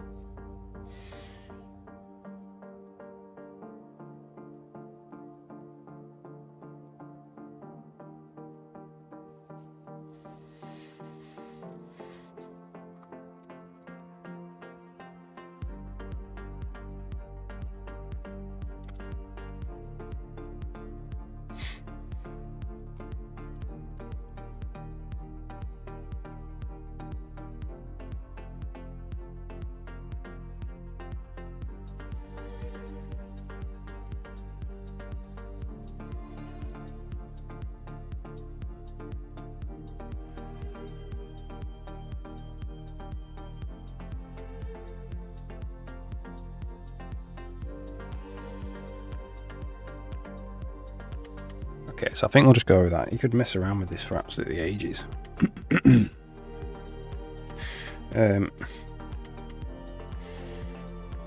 Okay, so now we want the actual back colour to... We want to know what happens when we actually go over the top of it, don't we?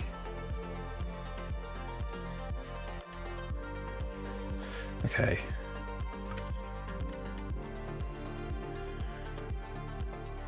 So let's start the MUI renderer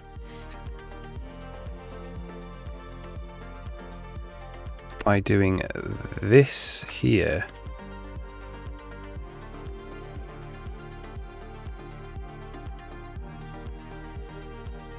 So what we're going to say is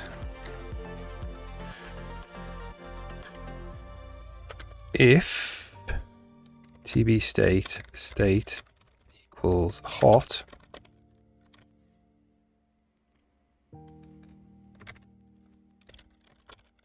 else that. If it's hot, we'll just do. If it's not hot, we'll just do this.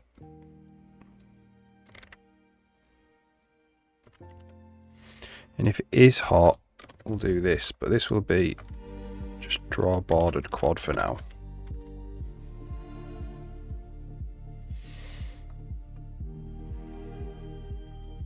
What's the problem? Does not take 6 arguments.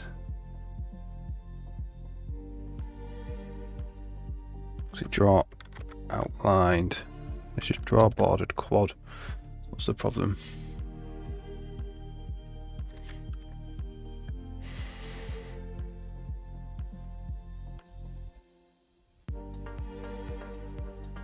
Stroke, back colour, border colour.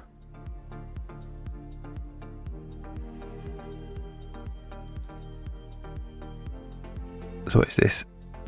Back colour, border colour. So we got stroke, back colour, border colour.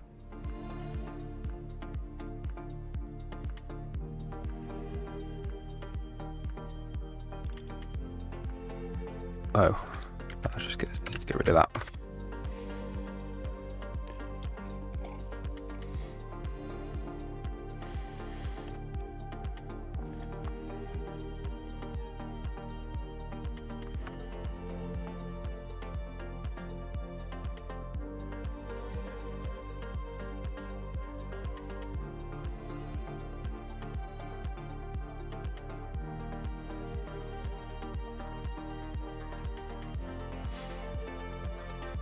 So we've got the actual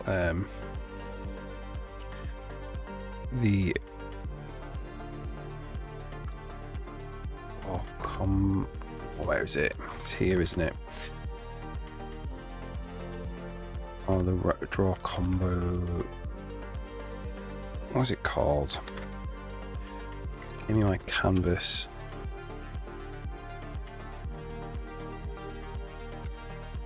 It's like draw localized combo box. Here it is. So it's draw icon button.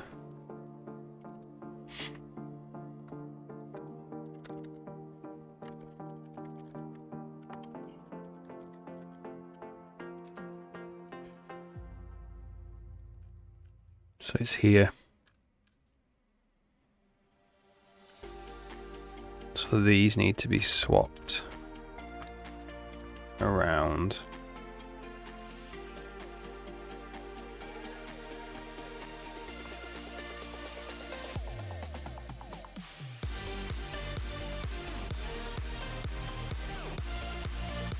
So for hot,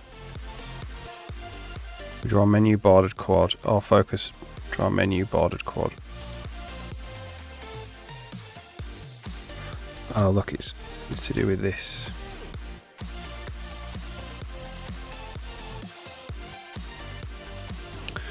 Just to tweak stuff.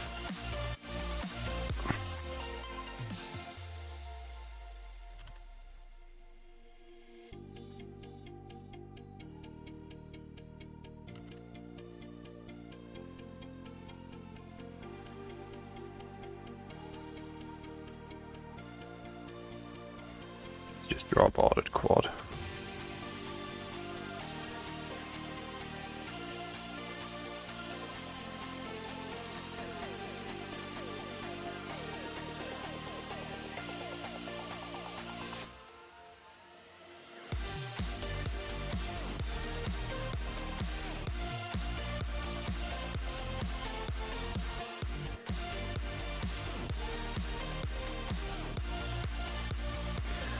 So I wonder if we should just go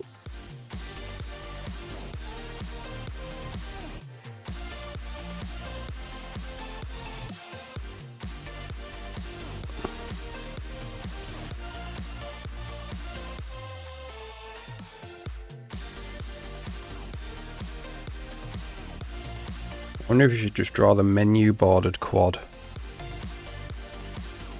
and then maybe swap the color or something.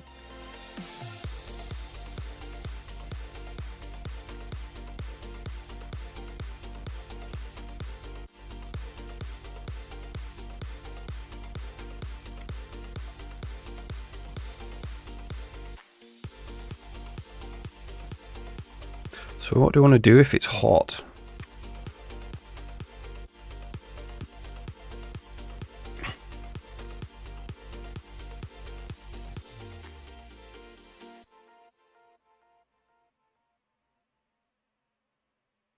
Something is happening to the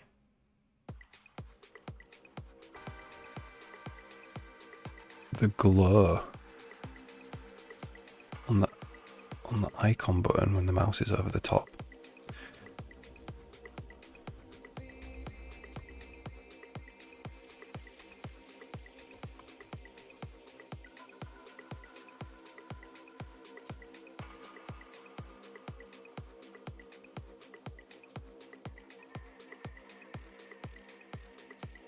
Draw menu bordered quad.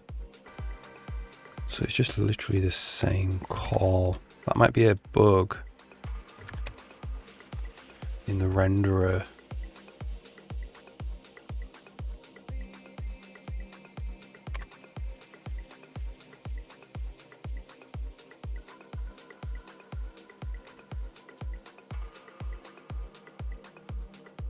No, it's not doing it now. So what do I want to do when the mouse is over the top? Just draw it white. So we could say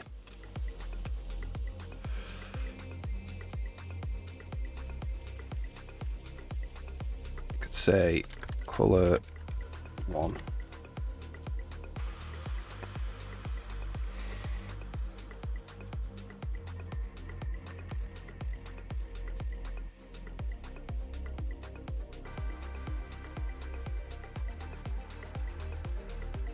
Yeah, that would work.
Or if it's hot or focused.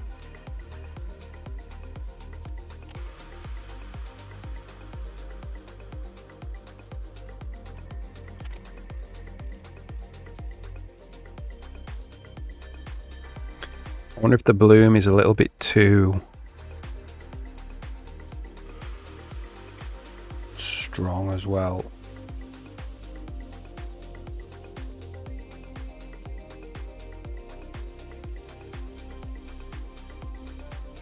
What's going on there for it to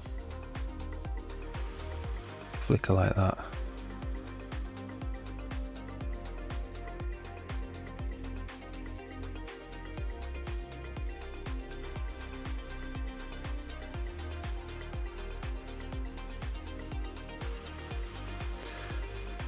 Let's put the radius back down to 1 as well.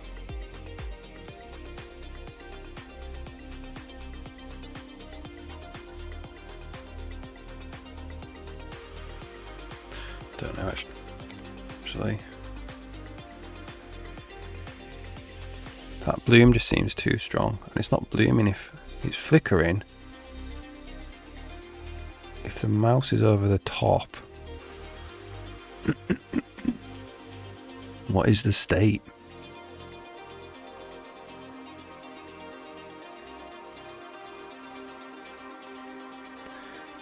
TB state.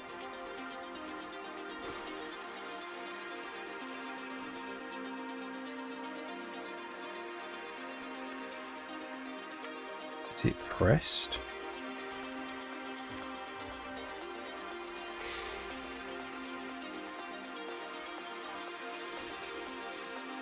Bamberg.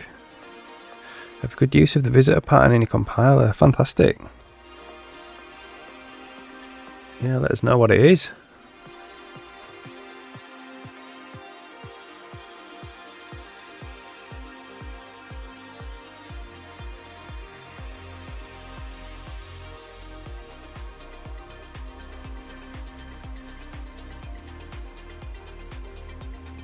I think that bloom's too extreme.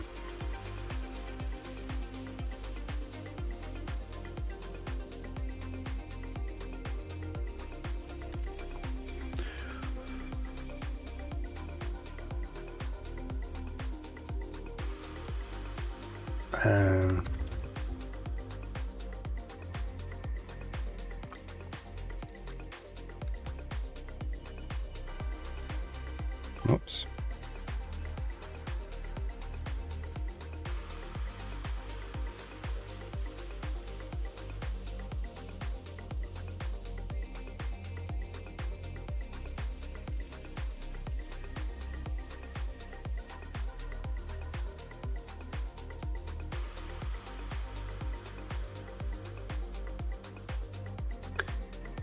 When I have to visit each instruction on node in the AST in the same way, but I need different things depending on the type. Yeah, awesome.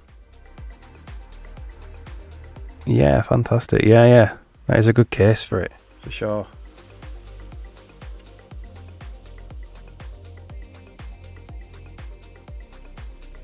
So I just need to know what is going on here. What is this state?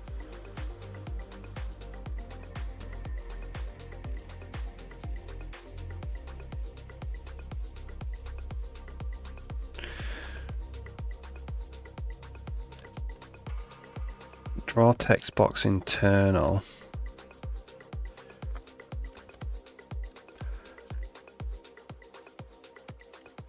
Draw text box.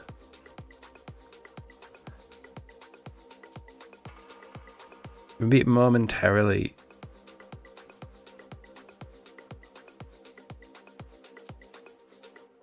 Maybe that's fine. Maybe we do it on the glyph.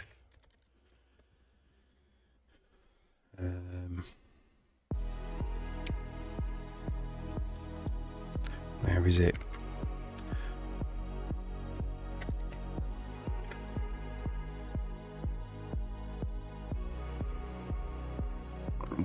It's in the canvas again.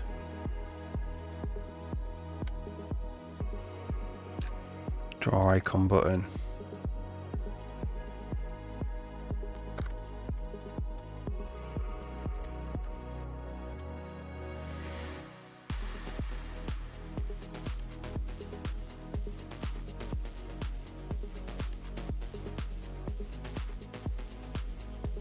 So if it's far focused, I think it needs to go back to being the stroke color.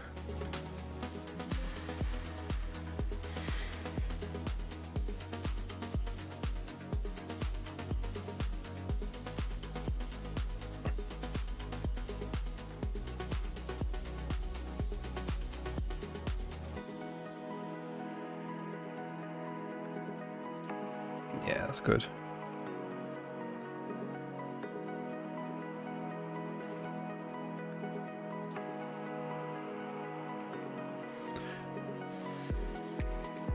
Okay, let's just mess a little bit with the color.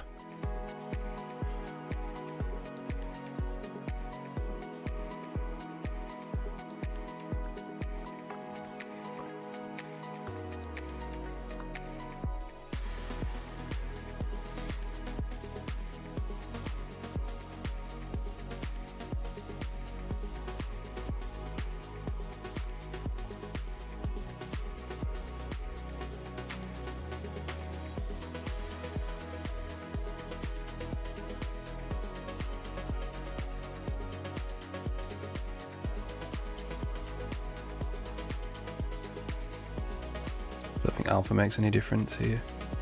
Whoops.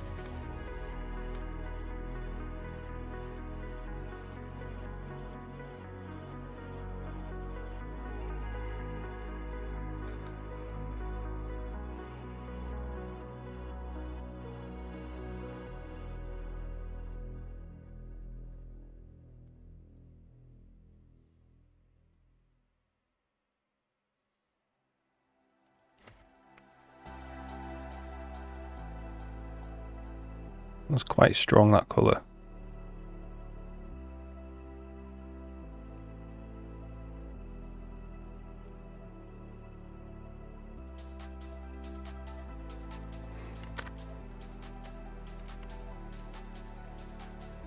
Yeah, let's just save. Where were we?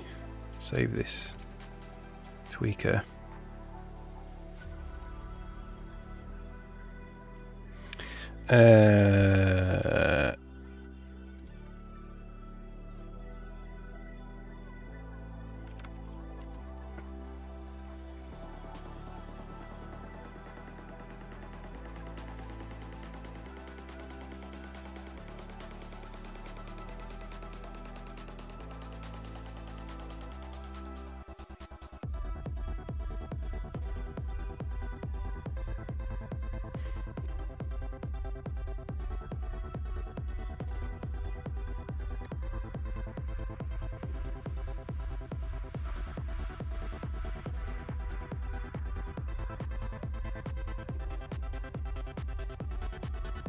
So I think the bloom needs to kind of like go to 0 almost when you're over the top of it. Which means we need to set the bloom value in the vertex stream.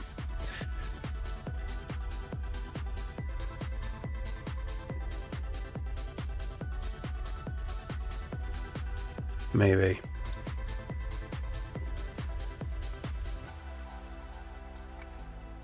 That's quite strong, that bloom.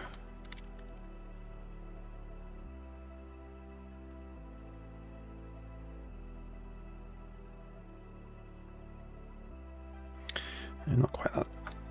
A little bit stronger than that.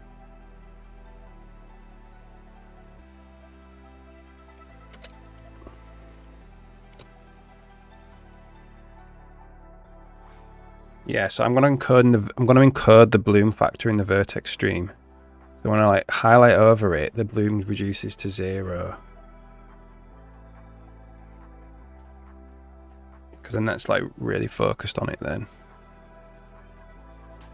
It's fine if you've not got a mouse over the top.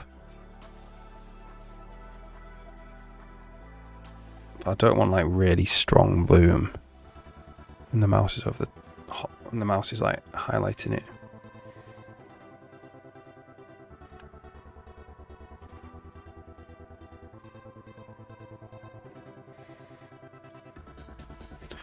Right, check in. And we'll do that. So what does that look like?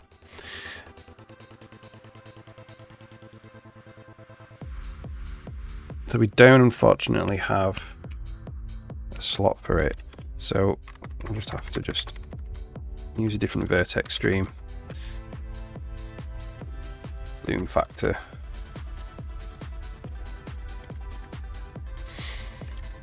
And then we're going to go float, bloom factor.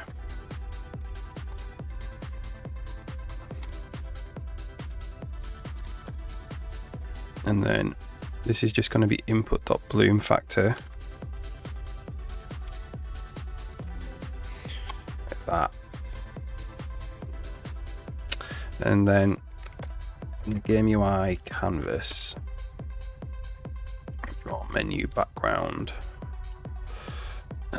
No, draw menu. What is it called? Draw menu bordered quad. We're going to need like float bloom factor.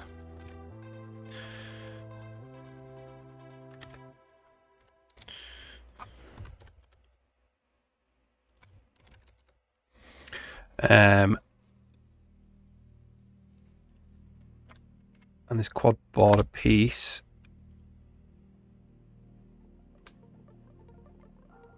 needs the bloom factor.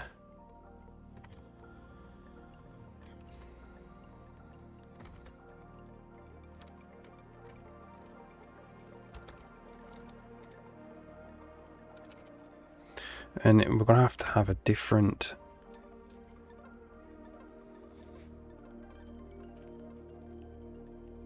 we'll have to put it in I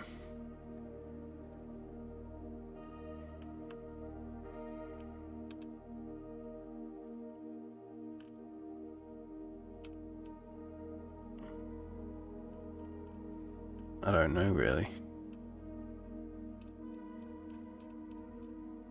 It'd be good actually to put it in its own thing, because it's changing every frame. Is it? No, it's not changing every frame. Maybe we put it in XYUV2 then.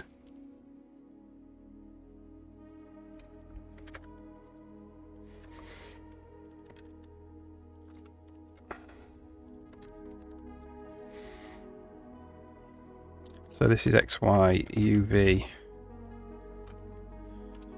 This is row. This is data 0. And then that means the shader's got to change. So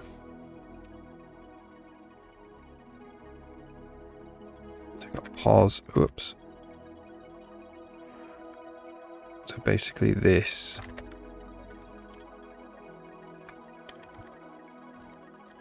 What's going on?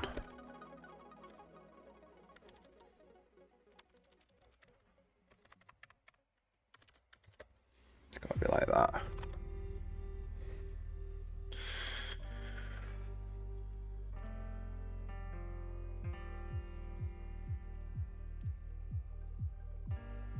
Okay, so in tweaks we want look, item list.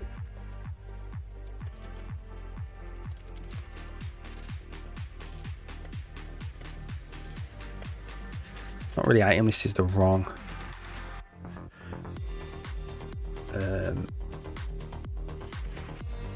It's the wrong name, really. It should be combo box. Alright, item list, down arrow,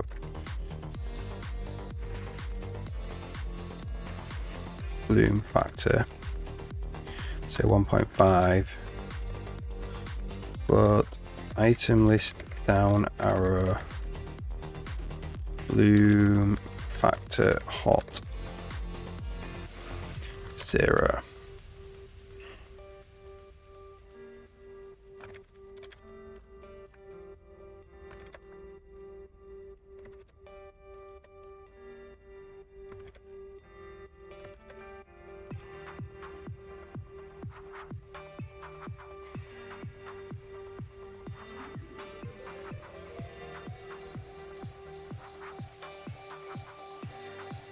Bloom factor.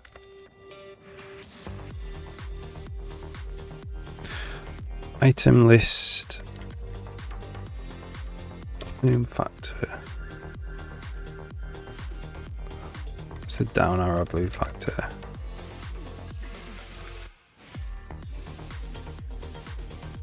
In the hot version.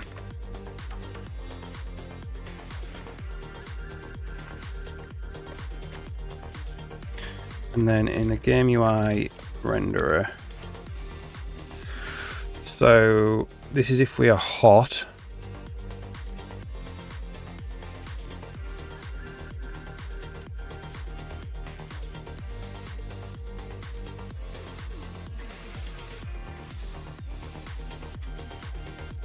Tweaks, item list, down arrow bloom factor hot.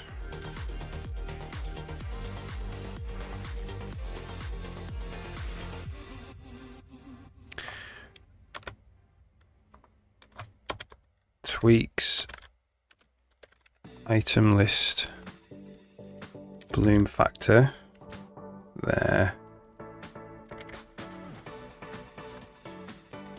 and then the bloom factor there, and then draw text box internal.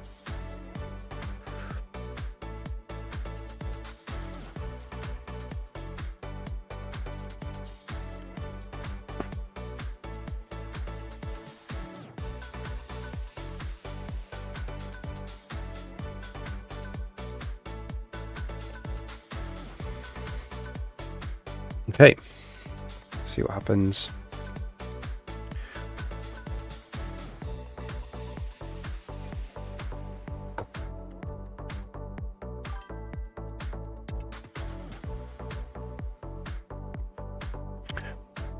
That's XYUV2. Van Bjerg. When I need to invert an entire condition, there anything to be particularly worried about in terms of edge cases? For instance, if condition goes to label, then when I admit the instruction for a jump condition, it's not inverted. If there's an if condition go to label, then when I admit the instruction for the jump condition, it's not inverted because the go-to can be replaced by the jump. But if I had an if statement, the condition to enter the scope is the opposite of the condition to jump over it.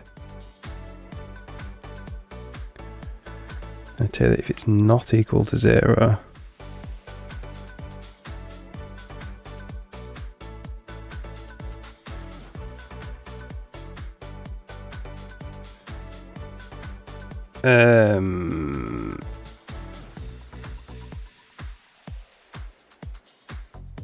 it's perfectly fine to flip the resolved condition to false, I'm sure. Pretty sure.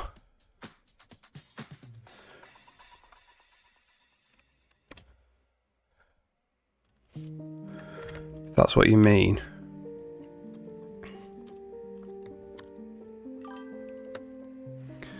Negating it.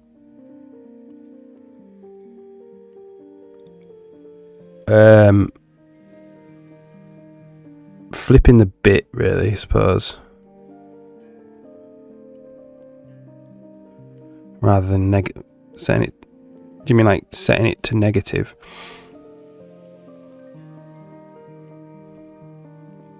So if you have like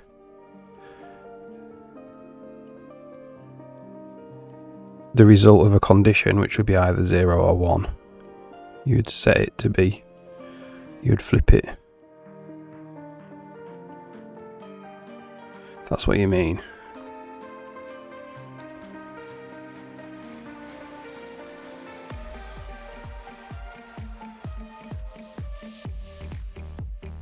What's going on here? Does not take 4 arguments.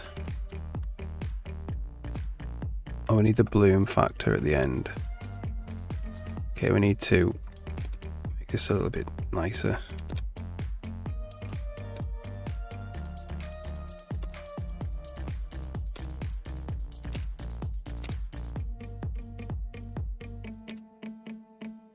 Is that what you mean, Fambjerg?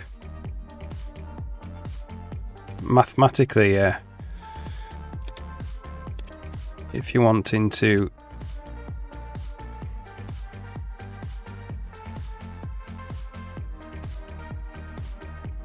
if cond go to label, then when I admit the instructions for the jump condition, it's not inverted because the go to can be replaced by the jump. But if I had an if statement,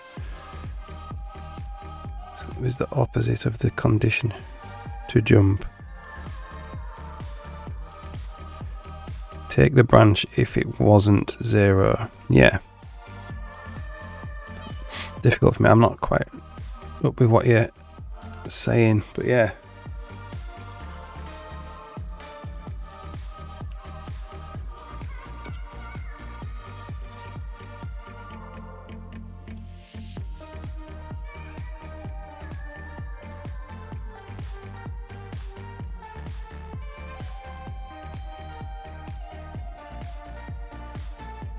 Like resolve. So if you have a condition made up of lots of separate conditions or lots of separate statements,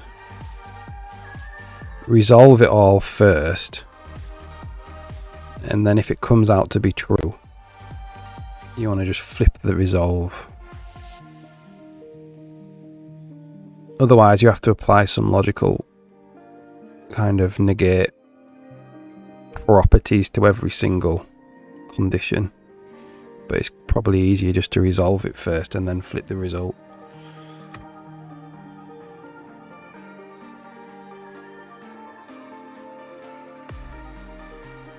So I don't think I'm seeing any bloom factor at the moment.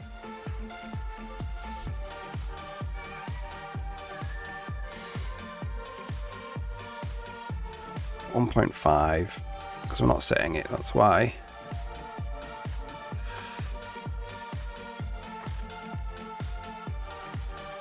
So data 1 got set.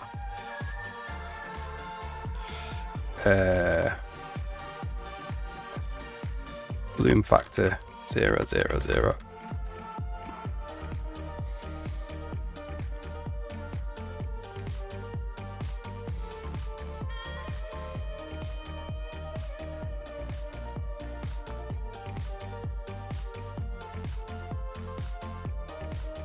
Got bloom go over the top of it. Whoops.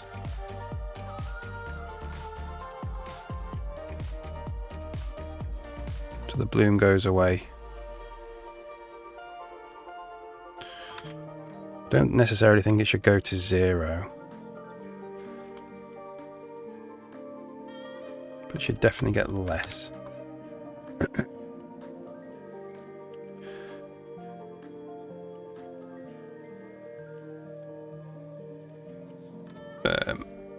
bloom factor hot 0.5 maybe.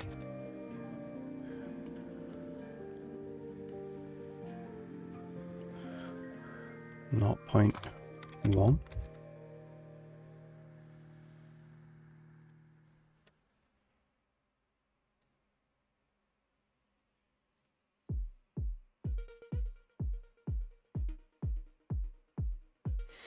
Maybe a bit stronger.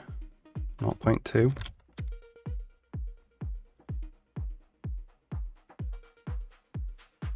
Yeah, that's kind of good.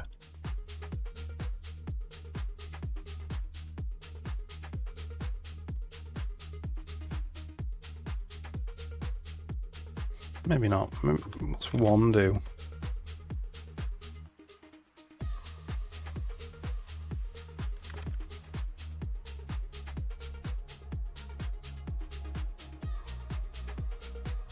Because it's all white, it makes it very strong.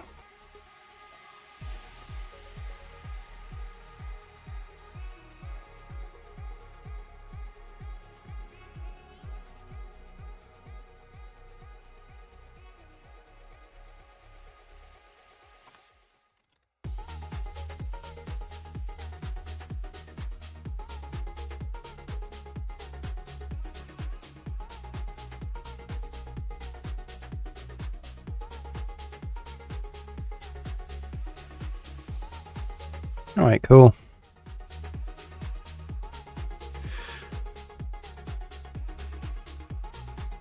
So let's put a back color and a fore color in for the actual text as well.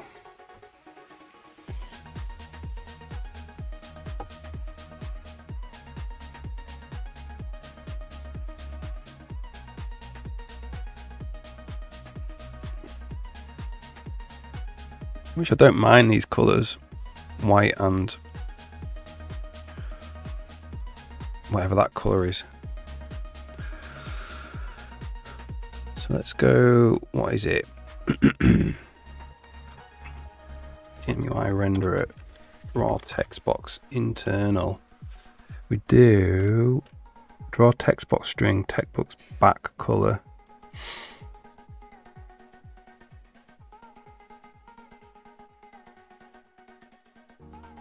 Which is 0. We need to know what this is in hex.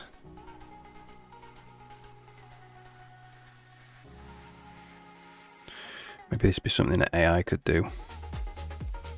Copy. What is this in hex?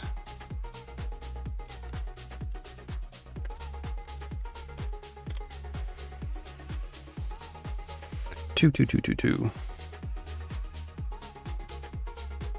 Thank you.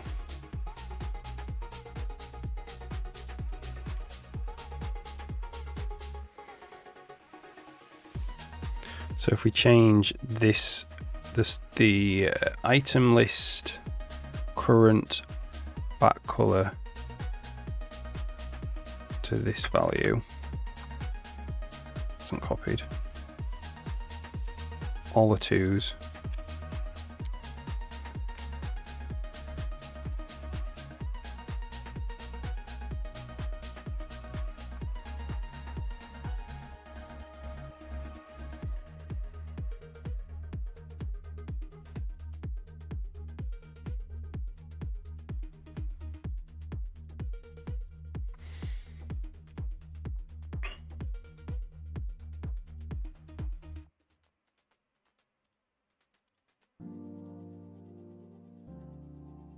Nice.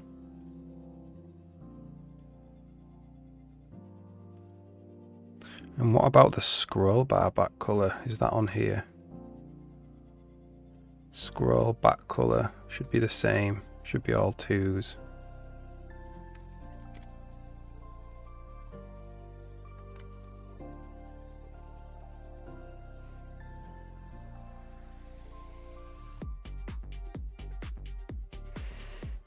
Is that actually working? V-scroll back color, yeah, it is. Seems too light, to be fair. Maybe not. It's because this has got bloom on it. I think that's probably what it is.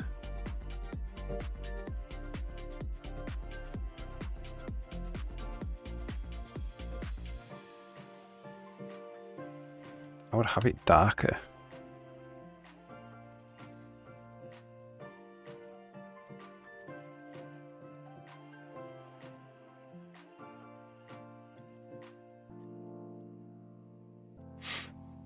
Alright, ad starting. I'm going to go make a cup of tea. I'll be back in a couple of minutes.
Alright, so I'm going to just plug in the back colour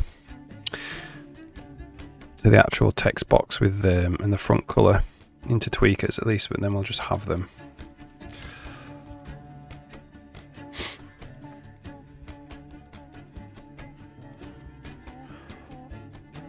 So this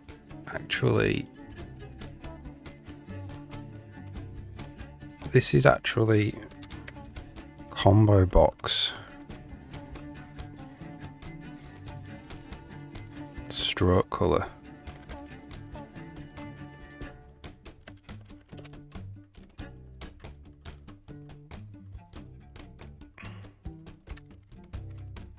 And this is Combo Box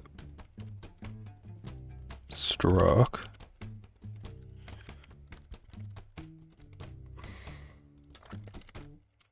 And this is Combo Box Bloom Factor. This is Combo Blocks Bloom Factor Hot.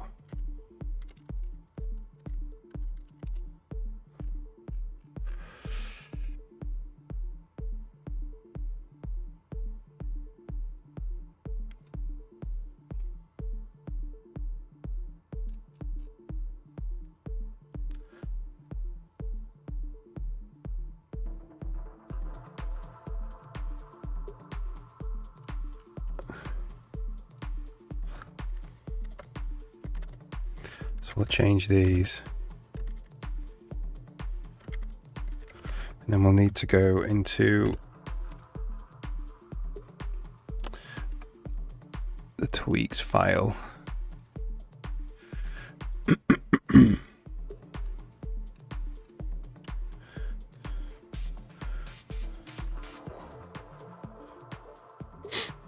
And change this as well. So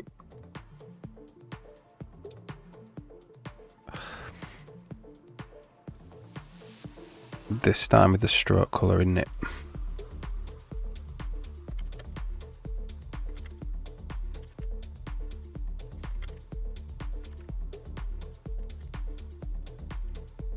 Okay, that's good. And then in the draw, yeah, I've named it accidentally item list, but it should be combo box. I think it's just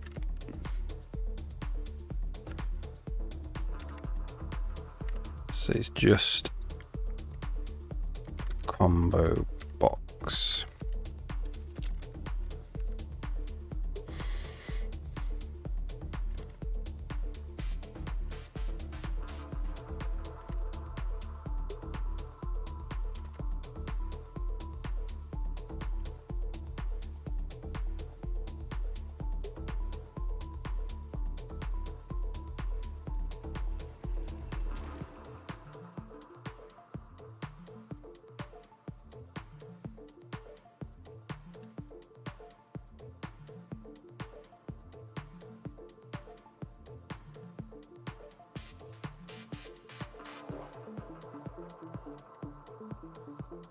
Two spaces there, we don't want that.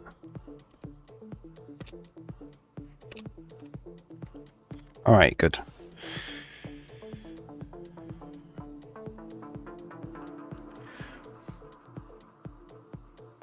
And then we want combo box back color.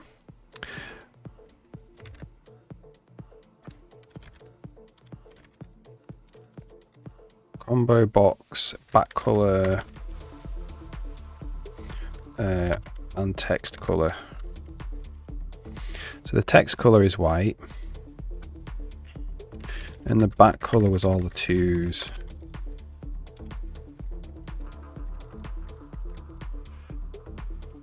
Like that.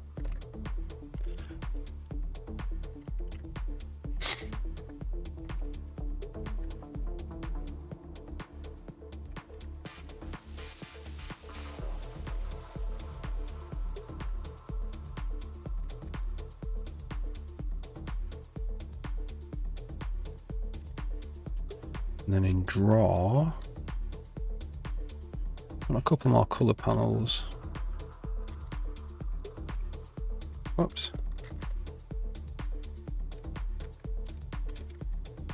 It's a combo box. Back color.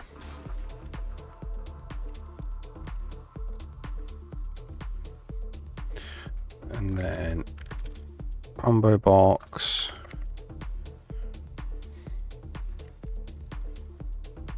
Text color.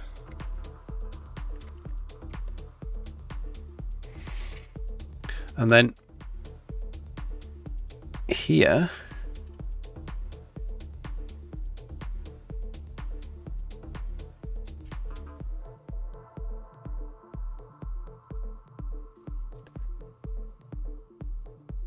so I'm not entirely sure. So this is for all icon buttons. And we're just working on a combo box now. So we need to make sure we got some context as to why we're drawing an icon. We'll do that when it becomes a problem. Yeah. So this would be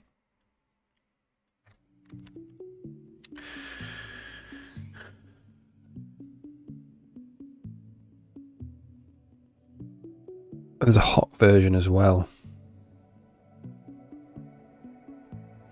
I don't know if they're actually the same.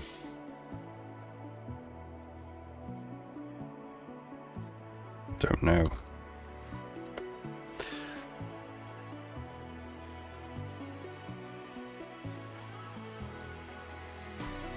Let's check.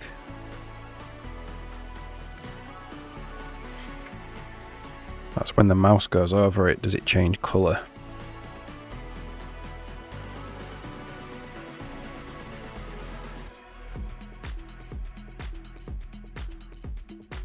Yeah, I think it gets a bit brighter.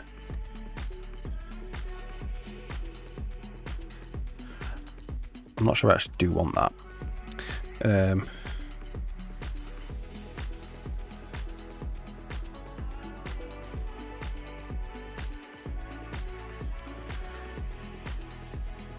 So we've got 4 colour and back colour. So this is tweaks.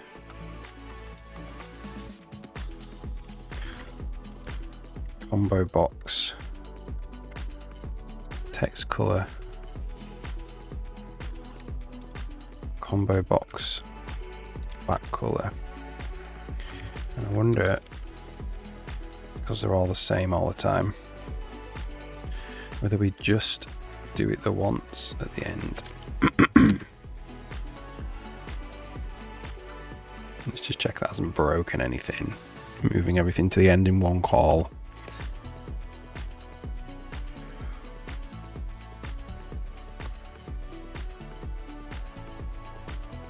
No, that's fine. Now, if we open up the tweakers, actually pick the colour, it'll only work with the arrow at the moment.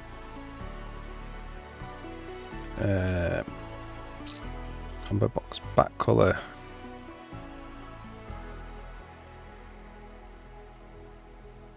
No, it's not working at all.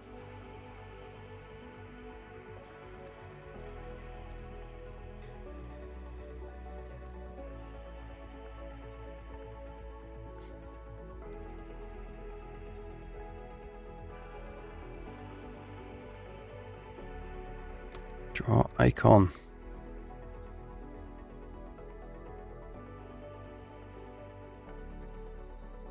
Draw glyph. Oh no. No, it's here.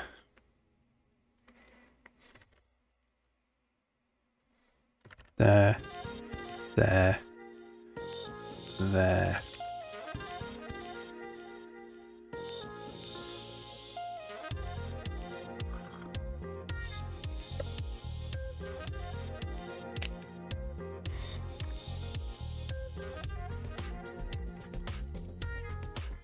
Alright, see them. Combo box back colour. Here we go.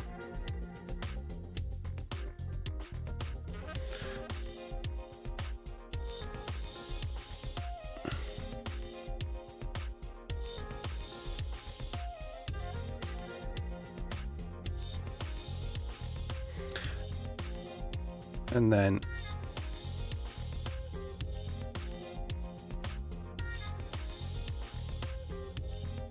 combo books text color.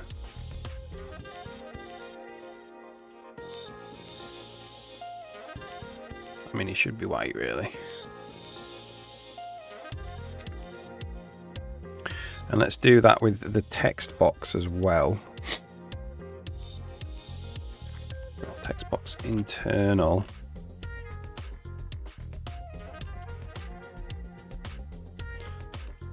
So this is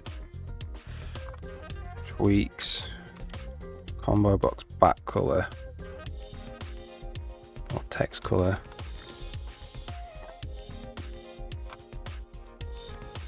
Combo box back color.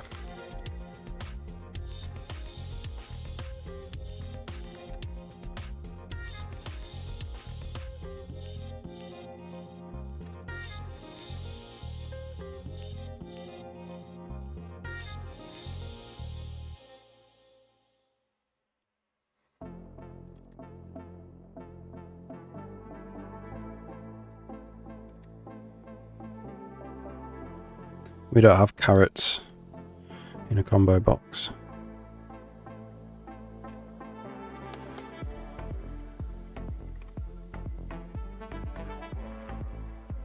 All right.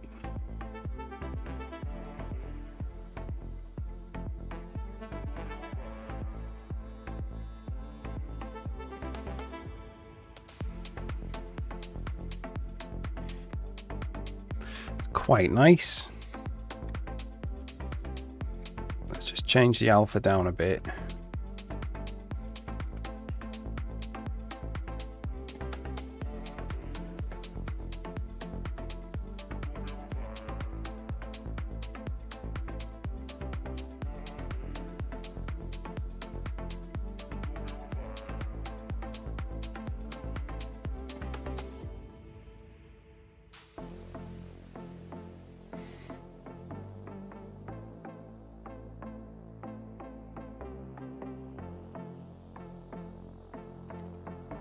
Yeah, all right.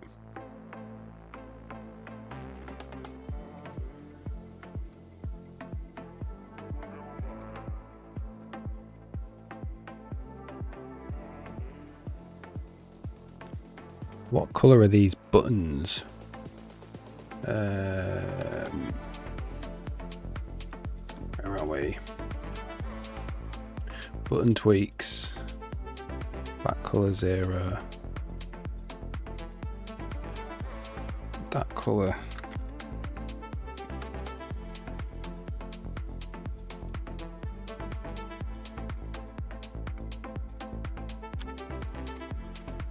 Not 0.5.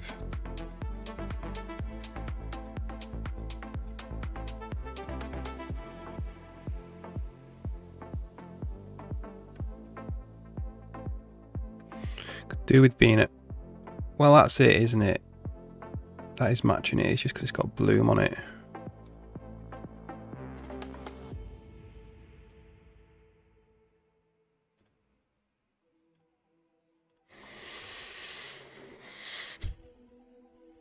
Not sure.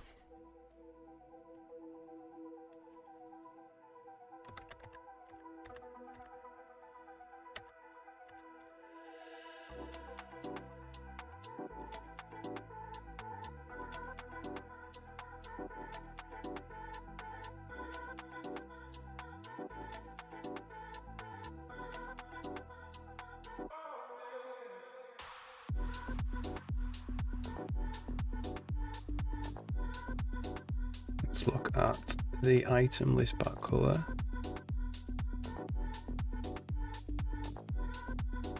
Where is it? The item list back colour.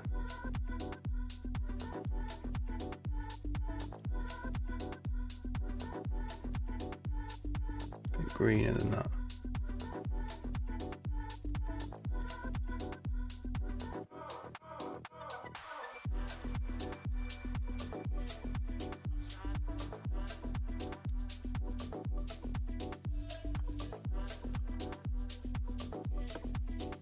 Well, we'll leave it at that and see if we can get used to it. It's been dark so long, it's difficult to imagine it being anything else.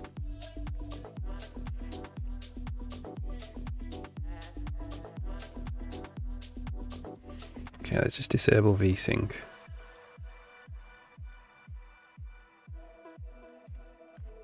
Obviously we're doing a lot of stuff with this menu now. On 60 FPS debug, that isn't bad.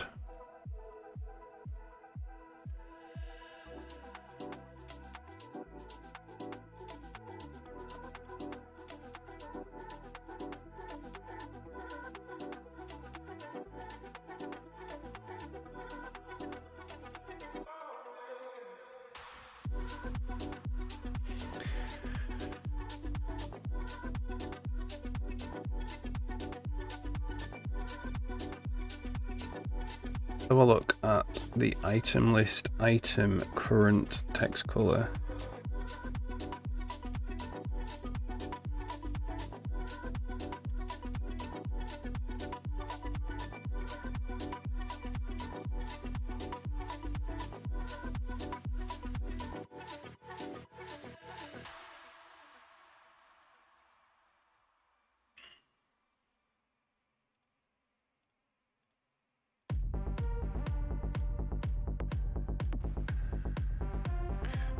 colour. Take the alpha down a bit.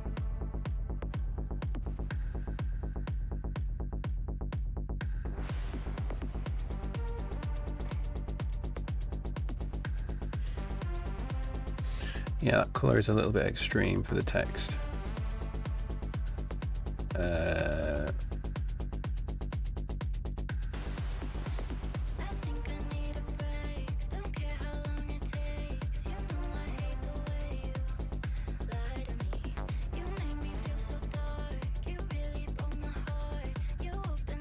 Don't know really.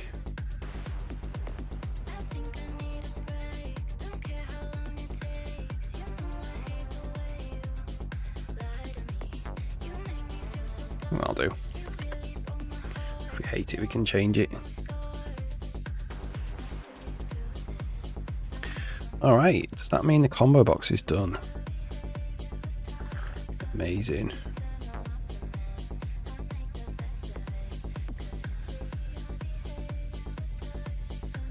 So audio mix needs to go to the top. Possibly.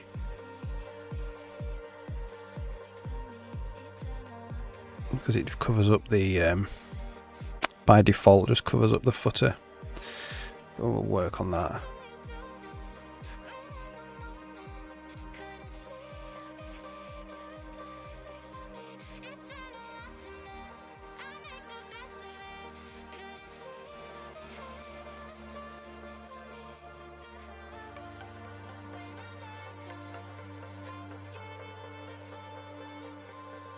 Do wonder as well if the item list back colour needs to be less transparent.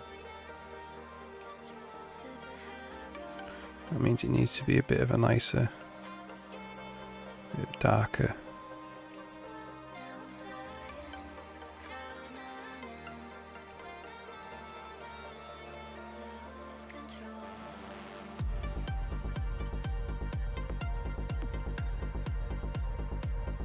Cool.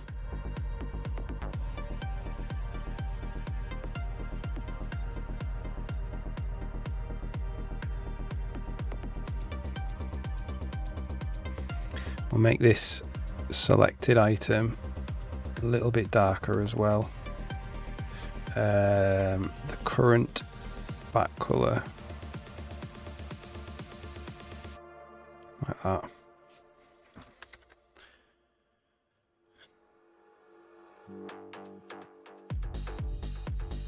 Let's just go up so we're not over the top of black.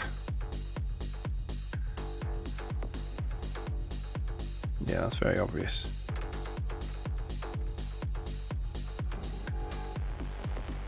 Most of the time, because the menus are slightly see-through, if you do it over the top of black, it looks a bit different.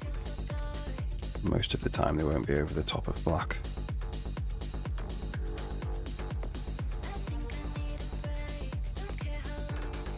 Cool.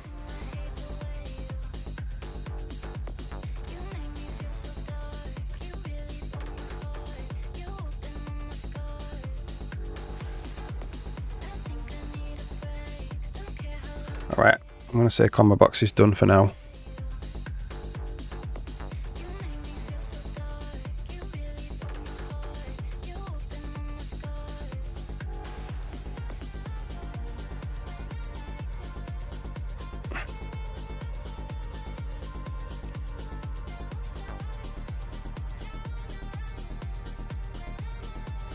Looks pretty good.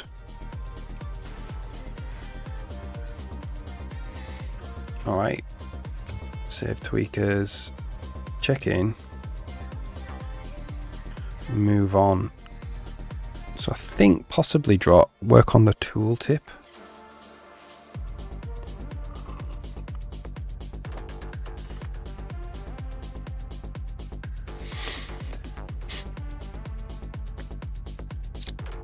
So the tooltip, if we go to this, if we go full screen borderless, it says full screen borderless Windows, a tooltip there. What do we want that to look like?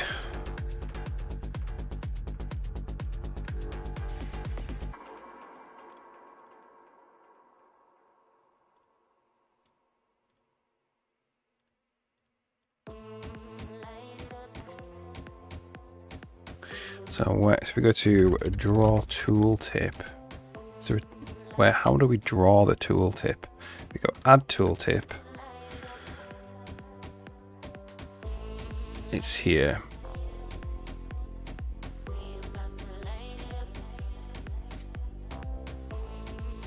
Okay, so I think first and foremost, tooltip bounds.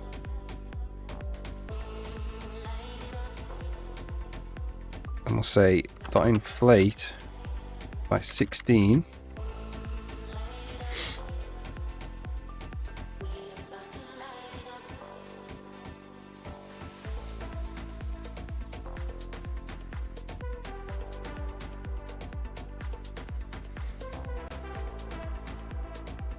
Make it a bit bigger. There we go. That's a bit too big. We'll inflate it by 4. What we want to do actually, well, what do we want to do? Yeah.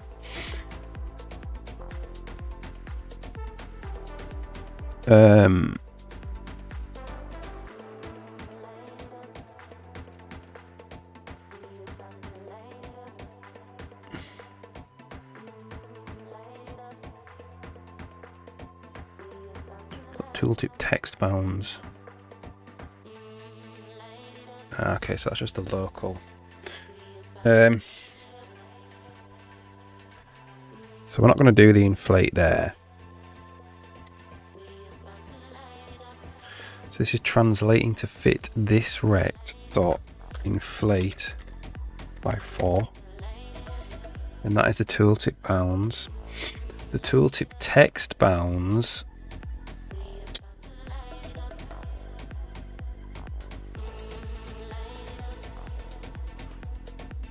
I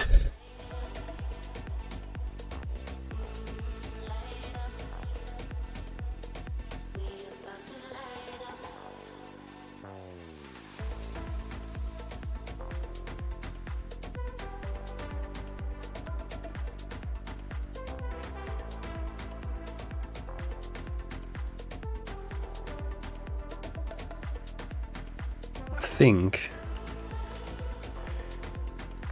is tooltip bounds center inflate by text bounds dot width over 2, text bounds dot height over 2. Let's have a look. That.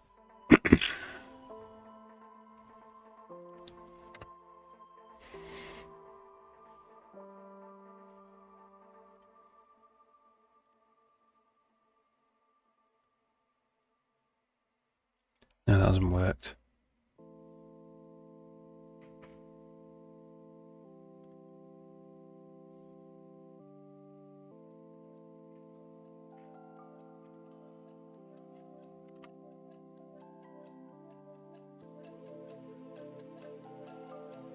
No.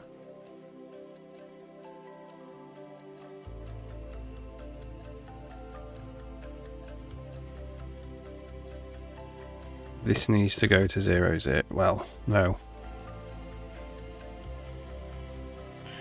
We need to translate by minus tooltip bounds.xy. I think.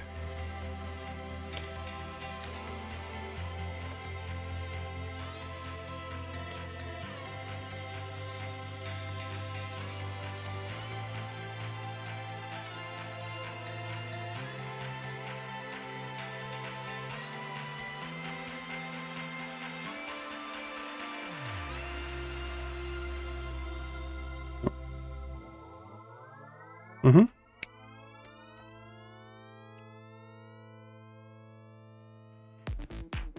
Okay.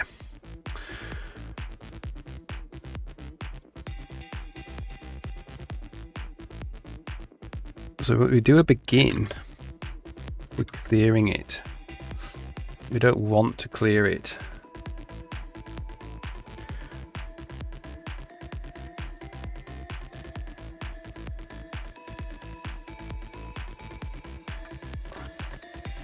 Clear target. Here we go.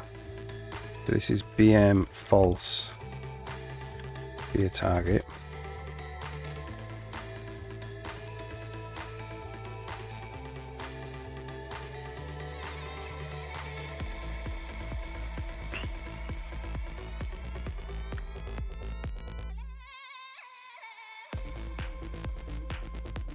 Okay, so what we want to do there is we want to actually draw the quad of the tooltip bounds.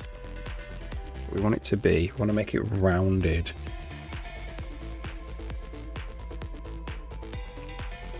I think. Let's see.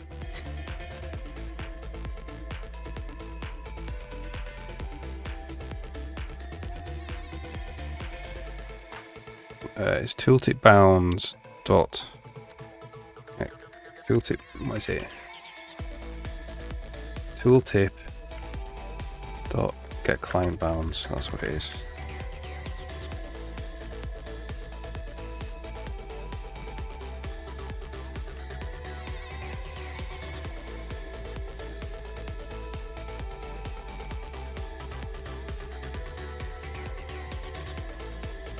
Okay. So I'm going to make it rounded, so this would be draw rounded quad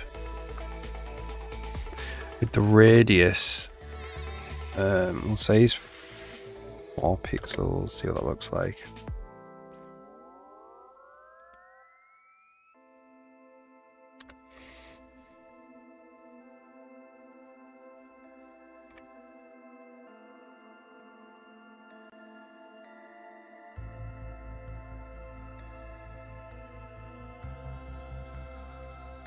Maybe a bit nicer, a bit bigger.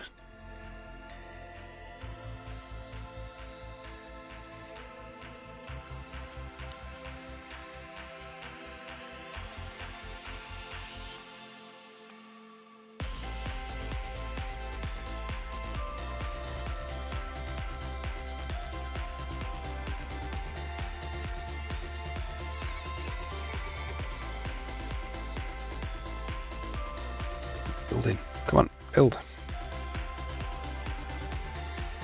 Did that work?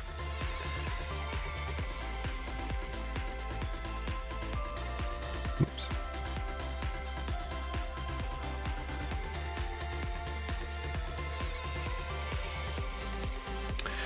And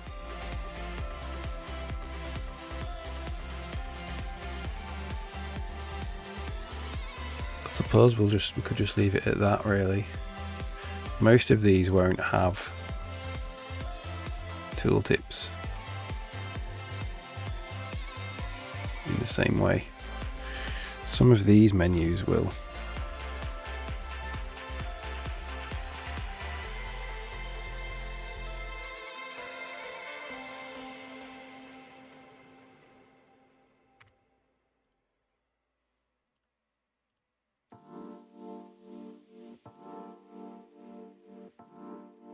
There's a little bug there.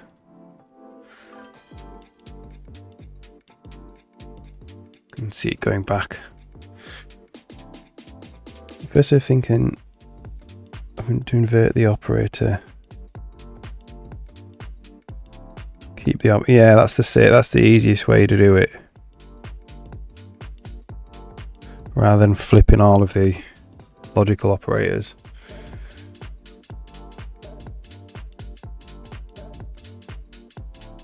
Yeah, that's it, yeah. Or any expression in the bracket, yeah. So you could have literally any expression. As long as it resolves to a Boolean value, you can just flip the Boolean value.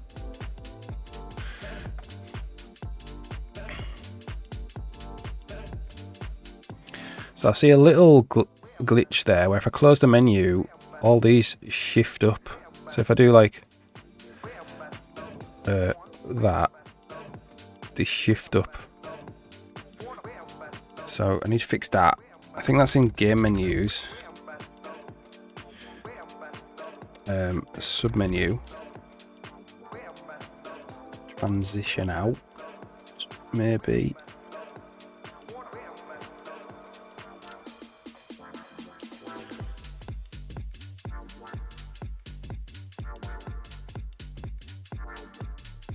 is in there. Where is it? Where would it be? There is.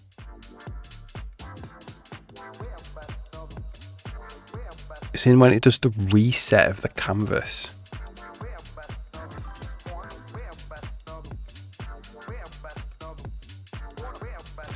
Game UI canvas. Is there a reset? No, it's not in here. It's in the renderer.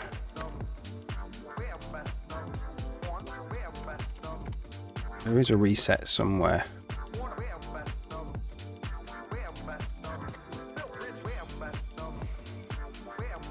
So many resets. Can't do that.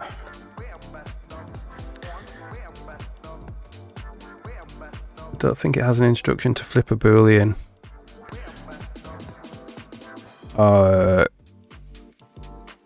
Does not have a not instruction.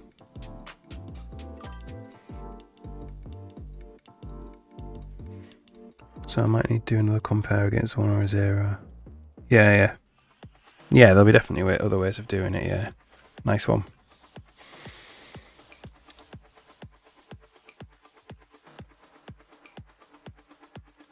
So what we're doing when we're resetting, what are we doing? It might be in editor UI canvas. Oh no, UI canvas.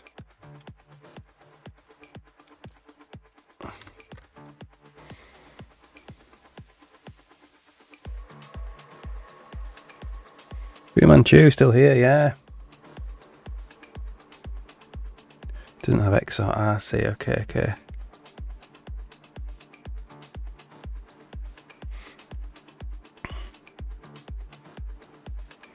Thinking it would instruction set, yeah, expand it, yeah. Need to be an extension. Yeah, nice one.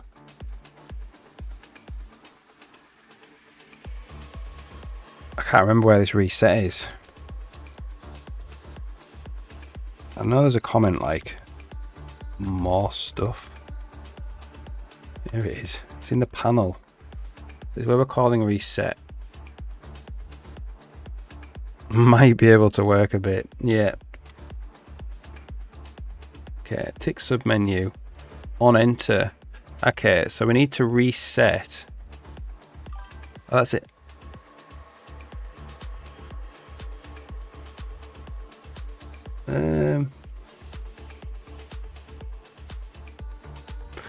So it's resetting the submenu canvas. It needs to be. It needs to happen on the flip when we swap.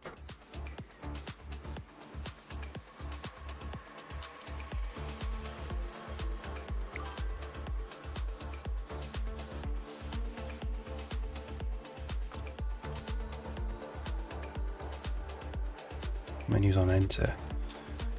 Oh no. Menus on exit.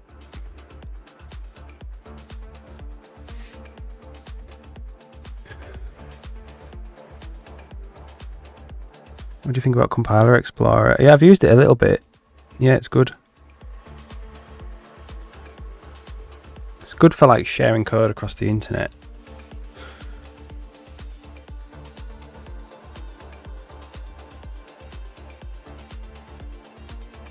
So we're doing it on enter.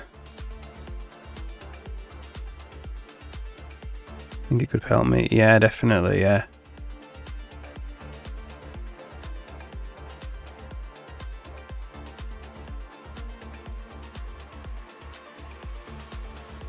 No, it's here. It's this. Okay. It needs to be think when it gets swapped.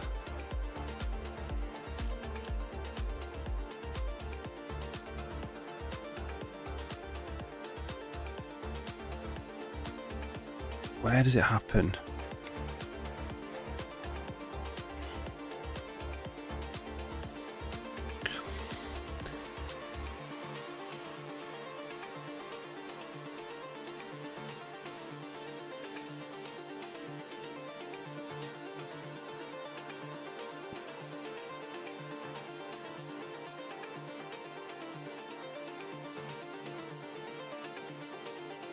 Yeah, try it out, Van Bjerg.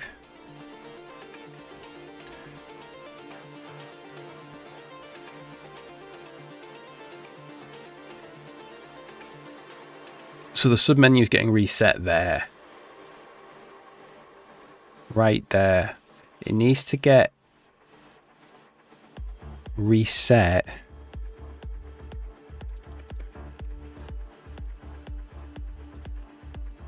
when the transition, just before it resets.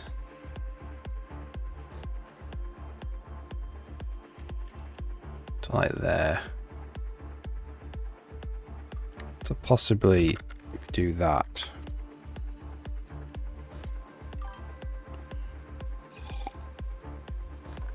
Take care, Fu Manchu. Take care. Have a good stream again.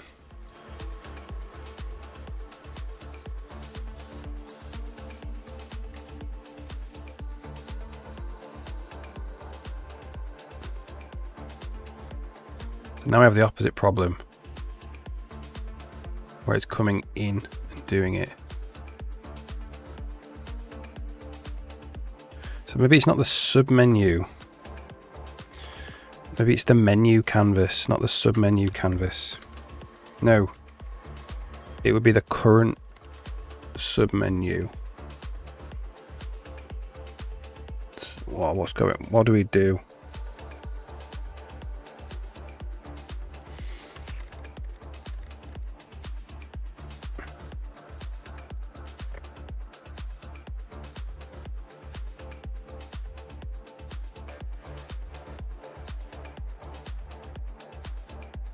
So I think it only happens if we're going from menu to menu, it doesn't do it. It's just if we're just going to submenu 0.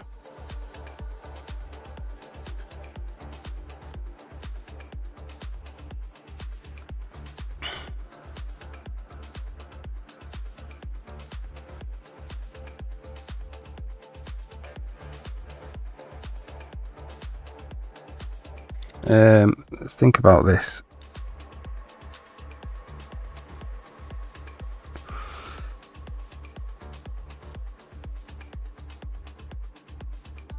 So this is, it only happens if there's a queued submenu.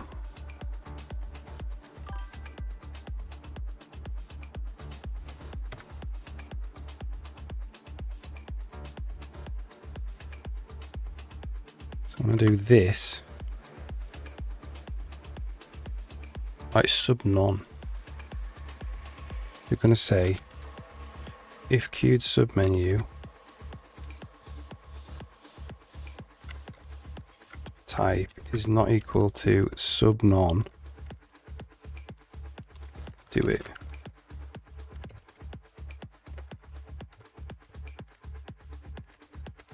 We don't even need to call on enter because queued submenu is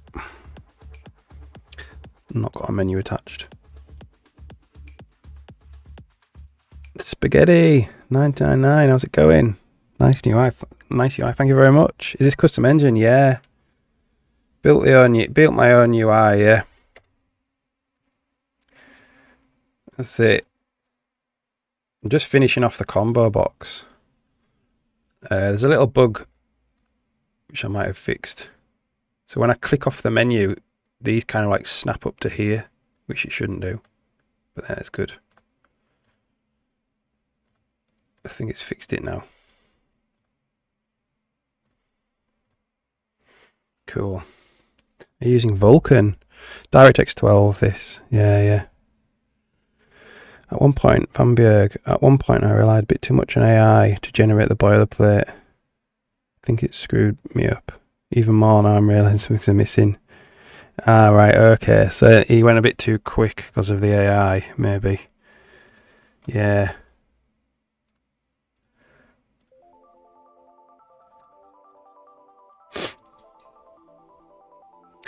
Spaghetti, how's it going anyway?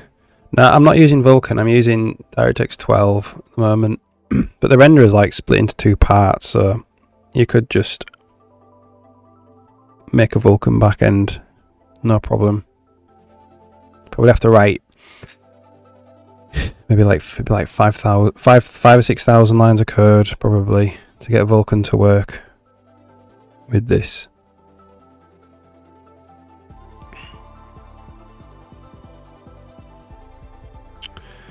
I'm not using any AI anymore. Yeah, if AI is stopping you learning, you know, the foundational stuff, then it's probably a good idea to just try and... I mean, you can look at the AI, just don't copy and paste the code over. Just try and implement it yourself. I thought DirectX is also very verbose. Yeah, DirectX 12 is. It's pretty much the same as Vulkan. DirectX 11's nice. That's not bad, really. But in Vulkan, you just do the same stuff. It's just called different things, but it's the same. Writing something myself does something to my ability to remember things. Yeah, that's it. Putting it more into your long-term memory, isn't it? Having the struggles is actually good for you, I think. Yeah, so I was just working on this tooltip before I found that bug. I think the bug's fixed now. But I don't know if the tooltip needs to be any more than that, really. There will be proper big tooltips in the game. Like when I hover over that, there'll be like a toolbox tooltip thing that comes here with the stats and stuff. But that'll be a different thing, I think. That's just a nice tooltip. Simple one-liner, really.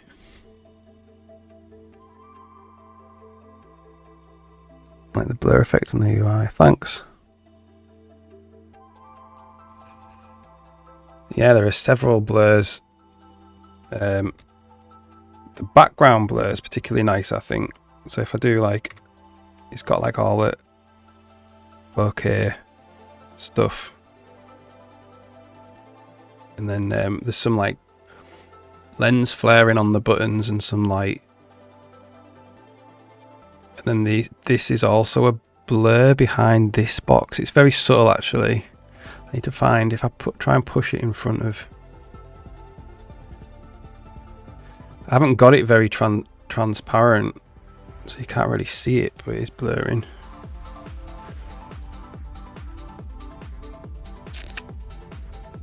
So you also got the shader and everything. Yeah, like everything. And then there's like the game editor as well, like the level editor, which has got all this UI. So like, they share the same code. So this combo box is the same as this combo box, but they've just got like different renderers on them, you know, different front ends on them. So this is a very simple one. Try and find a bigger one. But I've spent the last couple of weeks like properly doing the game UI to look nice. Nearly there now. Well, nearly there with the pause menu. Can you resize the panel on the left? Oh, you mean in the editor? Not with the editor. You can do it in code, but not with the editor. No, there's no like nice helper things like that, really. It's just meant to be something that I can get like stuff into the game, you know. So it's kind of like the minimum feature set for the games that I want to make. Having said that, there is still a lot of stuff that it does, which is good.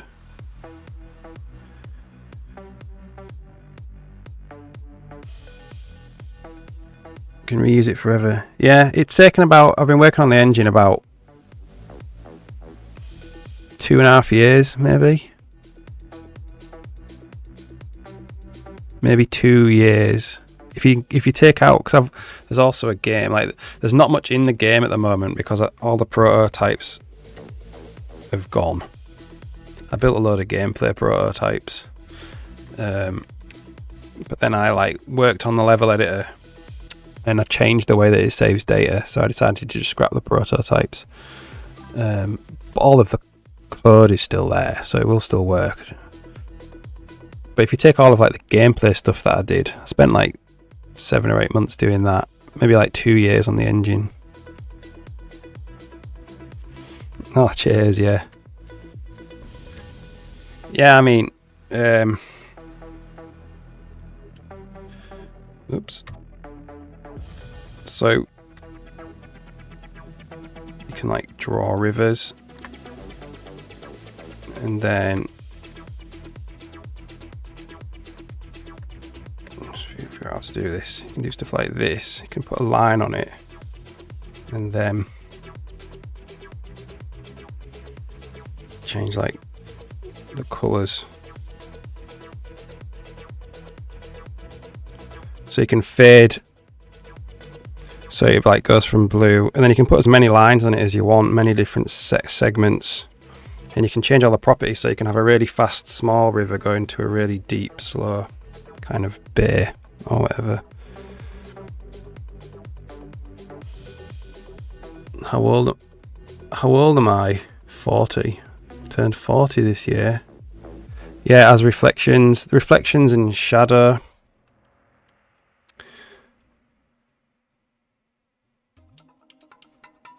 You know, all sorts of different effects.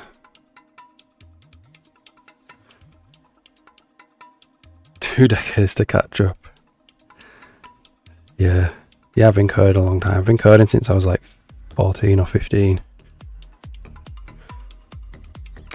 Looks really smooth. Yeah, thanks. Yeah, it's good. It's getting to a stable-ish state, I'd say. It's ready to make a game in. Is the shadow of the barrel, is it shadow mapping? It's not traditional 3D shadow mapping because there's no 3D, but it is similar, yeah.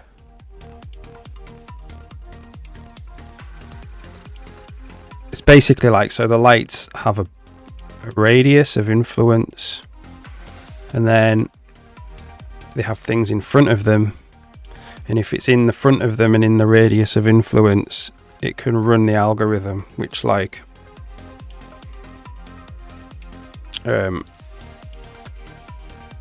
flips them over and does a cool. There's two different types of shadow. There's like, I don't know if you can see it. There's like, oh. So there's this line down here. So this is like casting shadow into the environment. And then there's this shadow on the floor as well. So it's 2 separate techniques. So if the player was like holding a light, or anything was holding a light and it walks past, you would get like a cool effect. Needs to be on 45, yeah. Spaghetti, thanks very much. Yeah, and there's gameplay stuff as well, like so there's like dialogue trees. So this is an NPC called Jenny, and the idea is they get evaluated from left to right,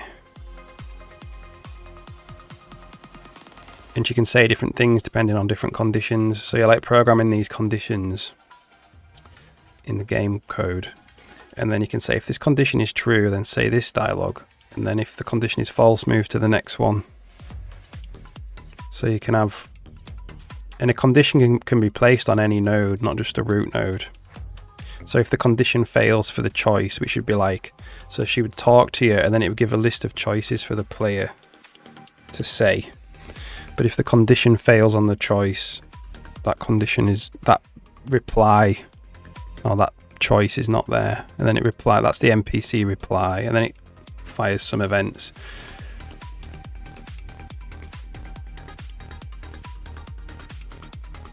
New bird. Behavior trees, yeah. Yellow is proud, yeah. On top, when you haven't coded their own stuff, I'm just using Real Unity. Small details. Oh yeah. I like my things, I like the game tech. I like making that, you know, I think if you were just wanting to make a game, Not bothered about the technology or making the technology. You could just use something like Unity, that'd be totally fine. But I like the tech, I like making it.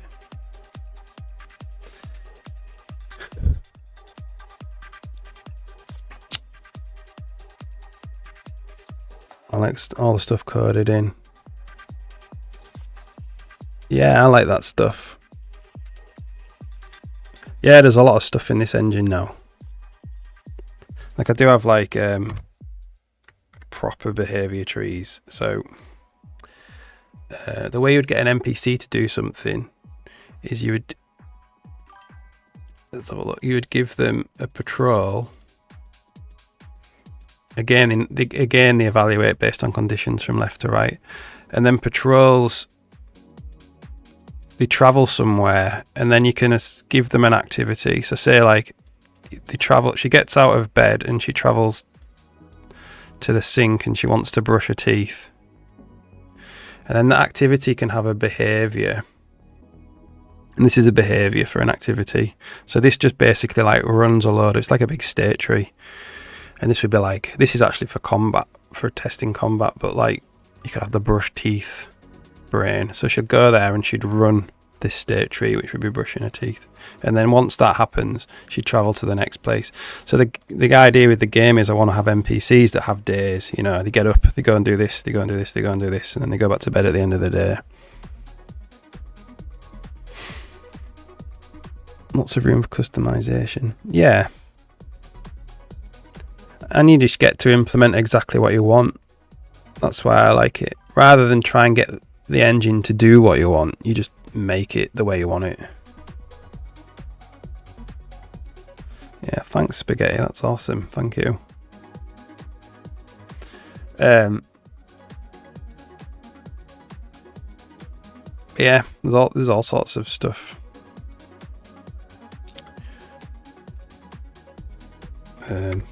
So you can like make ponds.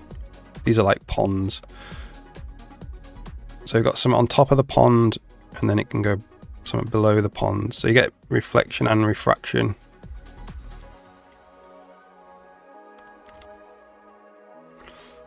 So you can kind of see it's below.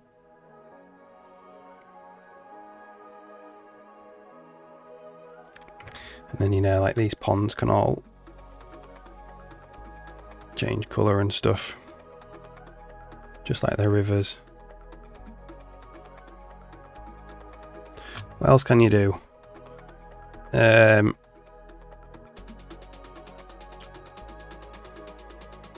can like drawing ground.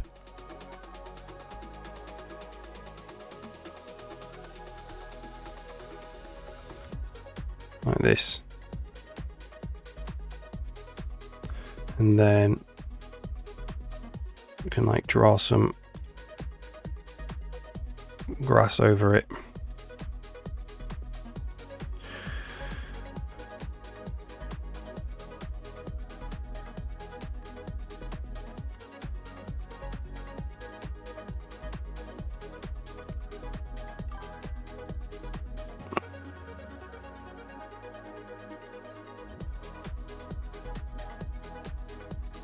Moving texture smiley face.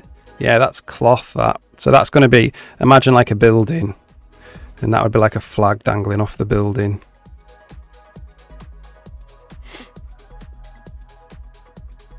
And then it reacts to like the weather and stuff. There's dynamic weather, except I believe it's broken. Part of it is working. I don't think the rain is working at the moment. But this would be like the storm clouds. And I haven't implemented lightning yet. In a previous engine I did a few years ago, I put in lightning and lightning strikes and stuff, so I'll definitely do that. But I'm not going to be working on the engine for a while, because I spent basically up until Christmas working on the engine. So now I'm back on the game, so I'm going to do all the UI, and then I'm going to do, that'll probably take me to the end of February. And then I'm going to do a little bit of engine. So what I want to do is make like a floor plan, be able to make a floor plan of a room, and then import that into the editor. And then when you're drawing stuff, it doesn't go outside of the floor plan. I think that'll be helpful to speed things up.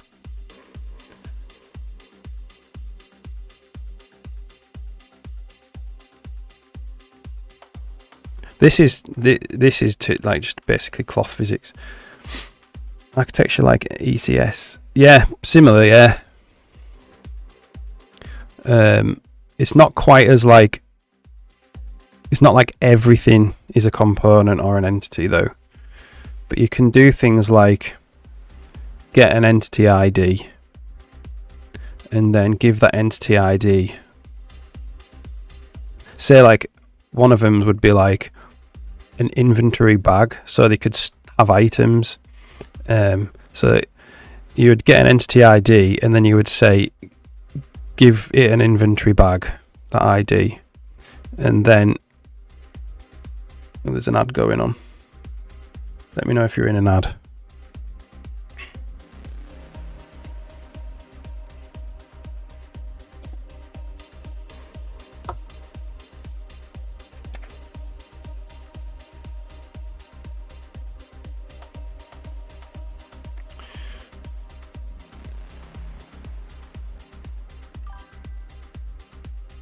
You hear? Alright, cool, yeah. So yeah, you could give the inventory, so you could have an entity ID. You could give that entity ID like an inventory bag, so it could have items, and then you could associate like a chest with that entity ID. So you could place a chest in the level editor, give it an entity ID, and then because they share the same entity ID, you know that the items are in that chest. Do you know what I mean? So it works a bit like that, if I remember rightly. So you'd put like a trigger down for a chest, so this blue thing, and then you say the trigger type. So what would it be? Game event broadcast chest.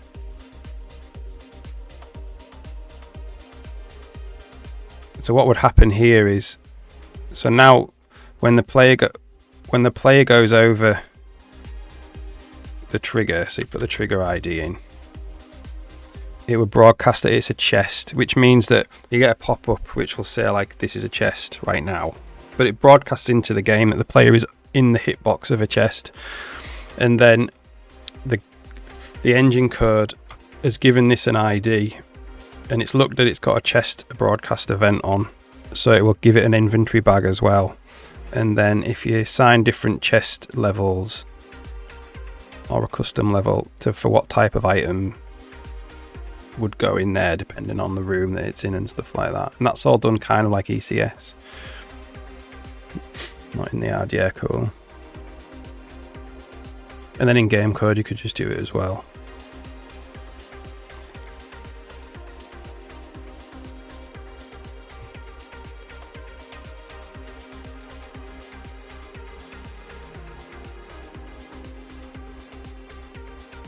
Yeah.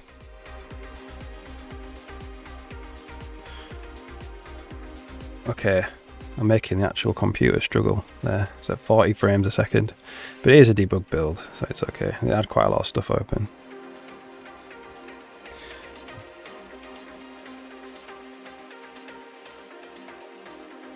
So yeah, what I'm doing is just the UI. So I was just doing the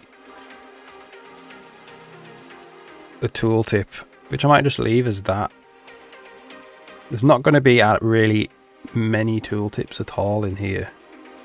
In fact, that might be the only one.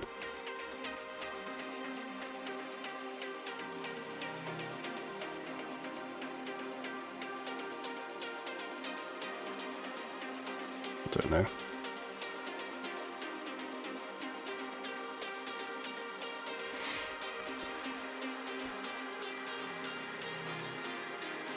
Plus it's in the editor.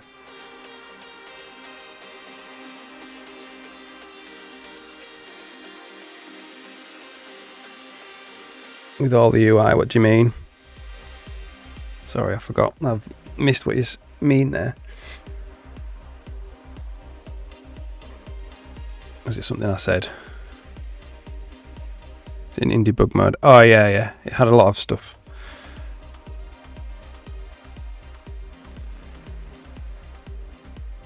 That's right, yeah.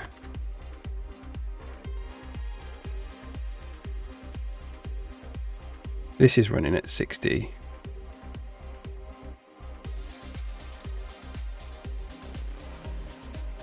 Ish. In release it's pretty fast. It's pretty good.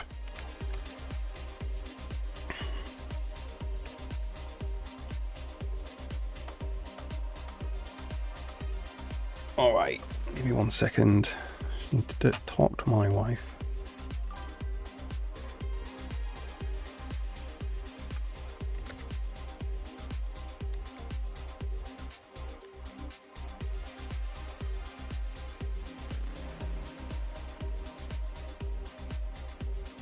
It's the UI immediate mode. Yeah, it's immediate mode, yeah. It's so you would do something like, so if you look at the pause, if you go to game menus, go to the pause menu, draw widgets. So the pause menu just draws all these buttons, and the code for it is, so that'd be like draw the save game button, draw quick button, and if it's clicked, then just do the thing. Set sub menu save game. So a quick button is like, so the last one is just draw button, which is a traditional UI button, which means that if I press down on it but I don't release the mouse button, I can actually move off the button, release the mouse, and it won't do anything. But a quick button is it does the thing when you press the mouse button down immediately. So like, except then I release the button, it's already happened. But yeah, it's just all that, like draw combo box, draw checkbox.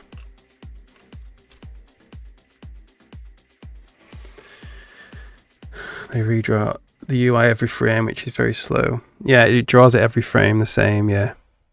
As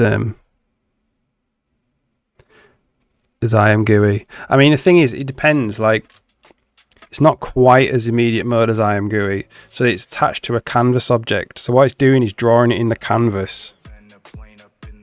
But the canvas can stay alive for as long as you want. So you could just draw it into the canvas, and then every frame, just draw the canvas. Do you know what I mean? Rather than draw things into the canvas. So you could do that if you want. Which means that the canvas is just sat there in memory, and you can just send it to the renderer every frame and not change it. So you can imagine if you really wanted it optimized, like this does hit every frame at the moment, but if you really wanted it to be fast, because nothing is changing, there's two canvases to do, one for this menu and one for this menu. If nothing changes, you don't actually have to draw it, draw into the canvas. You can just repeatedly draw the canvas itself. So it's not quite as the same as IMGUI, but it is, I would say, immediate mode. Even if nothing changes, every widget, yeah. Yeah. But the menu, even though it is drawing every frame, it is fast. It's faster than drawing the actual level out, which obviously is immediate mode because there's things changing all the time. Yeah, another cool thing is that the leaves move as well. So the leaves are like a particle system.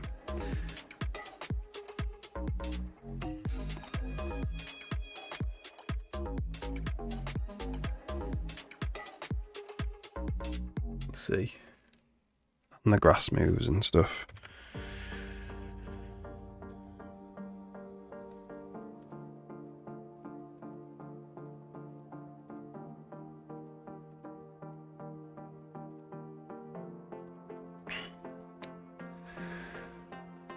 Quite fast, way faster in my experience with IMGUI. Yeah. and it's fast to make stuff. That's why I like it.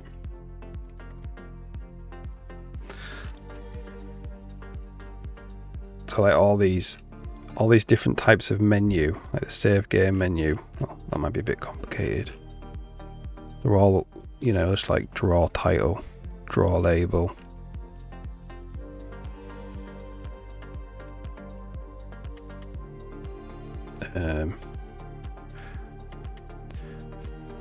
Set modal. That's not strictly in the UI system, that's set modal. But if you wanted like a modal, so the modal right now,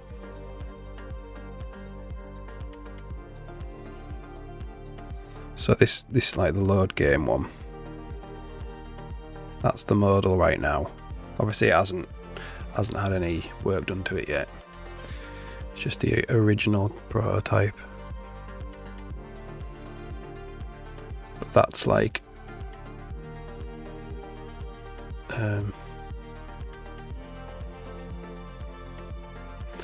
that isn't immediate in the same way. So this is not actually getting called. So that's like push the modal menu on, and then it's just going to repeatedly render the modal menu now.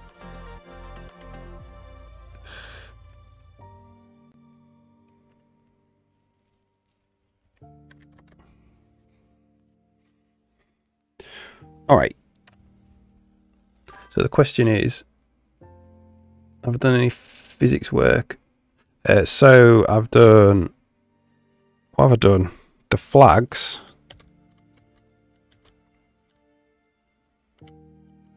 These flags. And there is like a rigid body physics thing in as well. Which was tied to destroying rocks, so you could like rocks would crumble apart. One of the prototypes I did. So the game's gonna be like, it's like you're a gardener on a space station, and you go down to like planets and other, you know, little bases on planets, and then you go and you like get materials and stuff for your garden, because you can't obviously like, you know, you're in a space station, so you need to actually go to planets to like pick new plants to bring back to plant in your space station. And one of the things you could do was like break apart rocks, part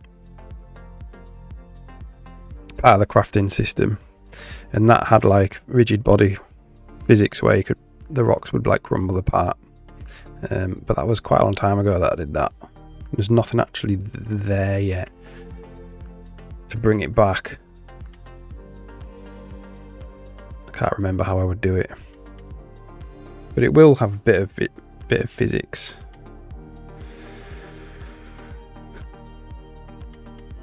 It's more meant to be the type of game where you're like, you go around talking to NPCs, doing quests, getting resources, planting the resources, or synthesizing something like a new type of fertilizer for your plants or something, adding that to your gardens. So it doesn't really need intense physics, but it is, you know, there is. I have done another engine that had proper rigid body physics, and you were on a raft going down a river and stuff, and you could like bang into rocks and stuff. So I'll have to dig that old code out if I wanted to do something like that.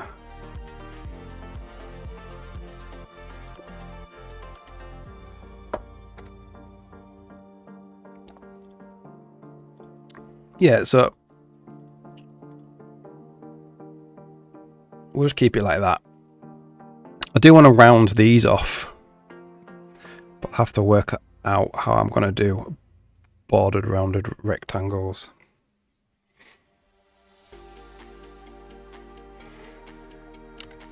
So what would be the next thing to work on? The checkbox. I don't really know what. You could do like an on-off thing.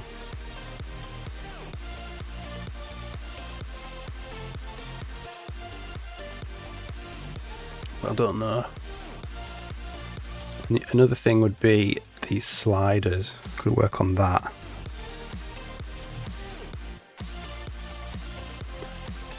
I think I'm gonna have to go soon.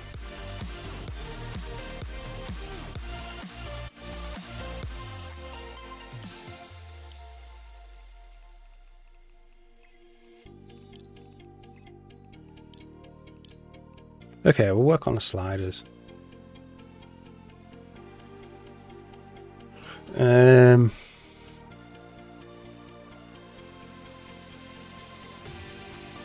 Well, it should probably be rounded. So, where's the draw slider? Let's just check in.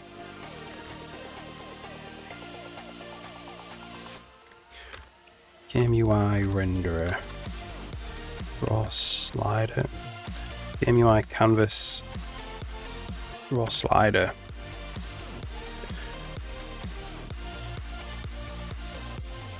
Quite a lot of work in this.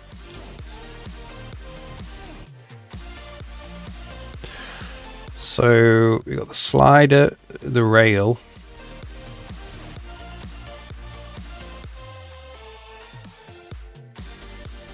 So let's just turn the sound off. So the slider background is the red thing. The rail is this dark thing here.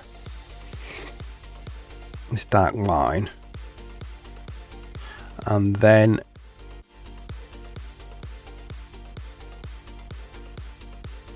we draw a white quad outline.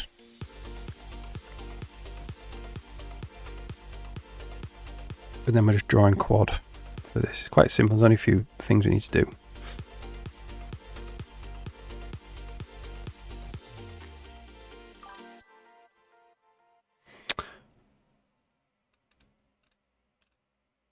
Okay, so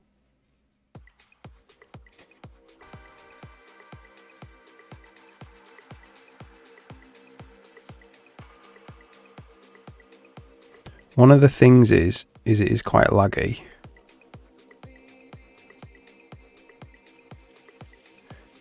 Like if I wanted to be really clever, which I'm not sure I do, I could actually make it the mouse cursor and lock it to the slider. Not sure. That might be a bit overkill. Thanks for the follow, Spaghetti. Much appreciated. Alright, cool. See you around. Thanks for popping in. Need to finish before midnight. Yeah, man. Good luck. Okay, so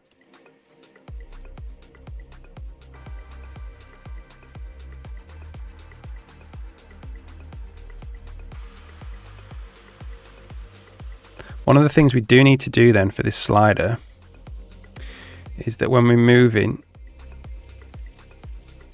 we don't want to wake that back up because that's annoying. It's okay if not moving anything. So what is causing this to wake back up? It needs this. We need to actually lock this canvas so it doesn't do anything.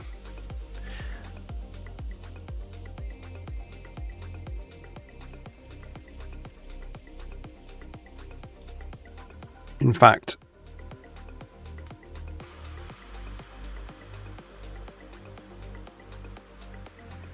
if anything is down, so if I just hold the mouse button down, I don't think we want them to change at all if we're just holding the mouse button down. So we could do that. So it's basically if we have drag. So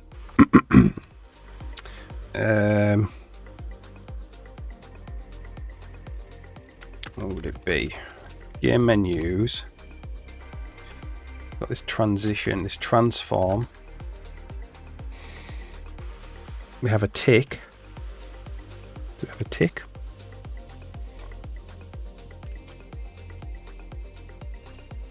So if we're dragging, we just want to return the result. So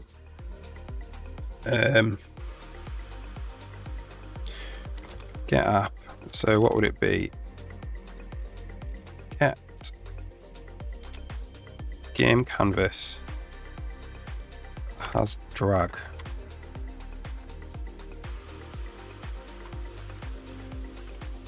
So if the game canvas has drag, return results straight away.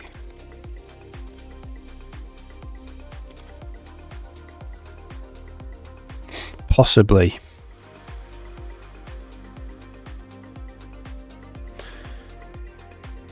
We might have to return transform. No, we won't do it like this.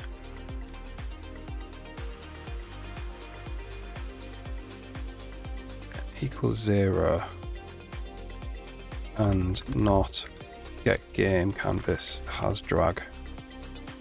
So if we're not dragging the mouse around, we tick it.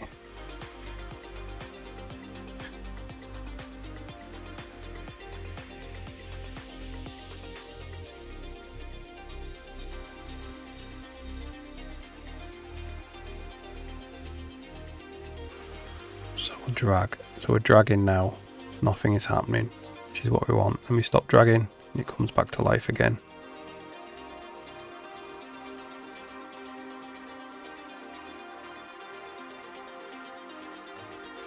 Which means if we go to sound now and we drag this, it doesn't come back to life again.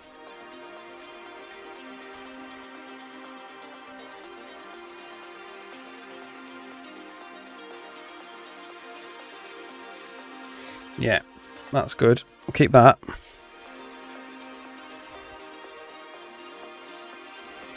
And then what we want to do then, when we're actually drawing, so in the game canvas, when we're actually drawing I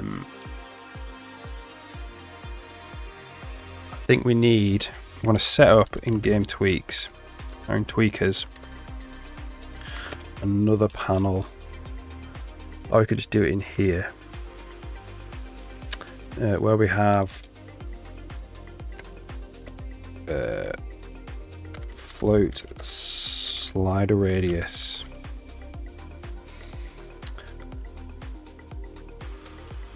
Slider background radius was 8 pixels.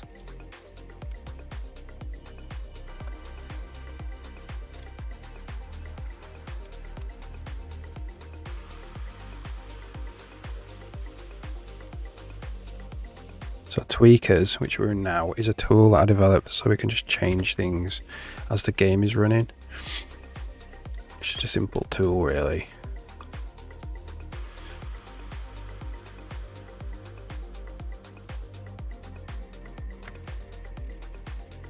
So this would be slider background radius.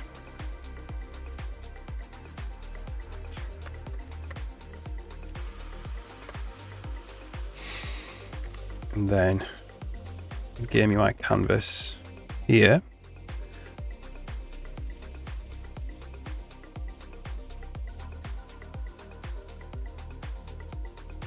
We want to get the radius, so we want to go tweaks. Let's get tweaks. Game sub menu tweaks. And we want to do draw rounded quad tweaks.slider background radius.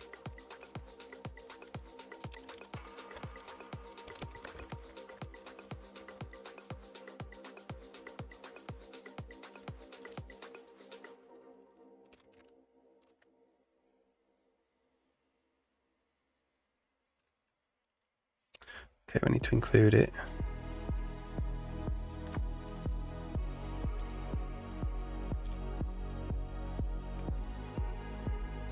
It is in that library, it's in this library. Include tweakers.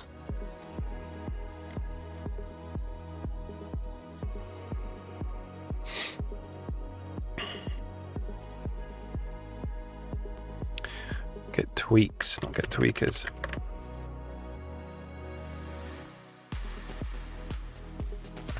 So we'll just see if this background to the slider is a rounded quad.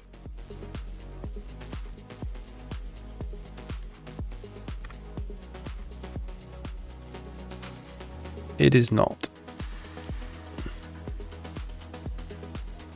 What's going on there then?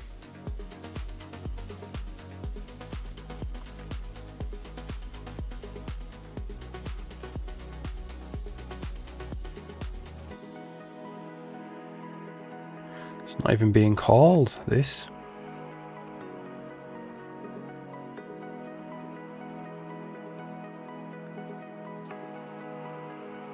Okay, well, what's going on there then?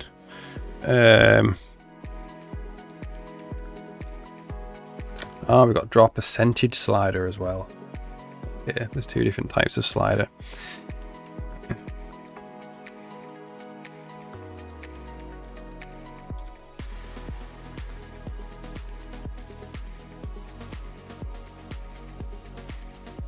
So this is draw rounded quad.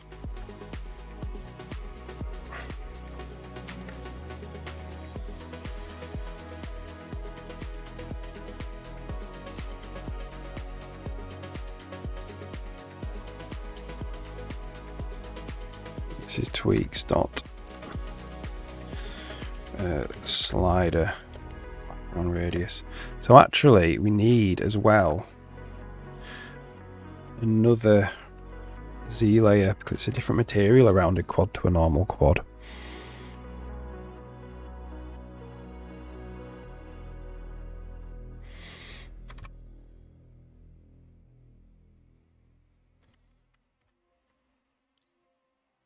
There we go.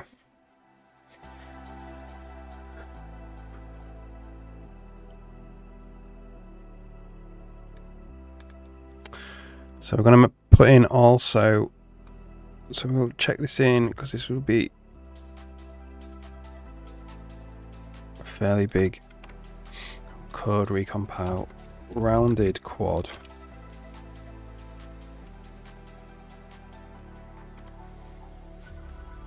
And then we'll go draw a rounded quad for every one of these.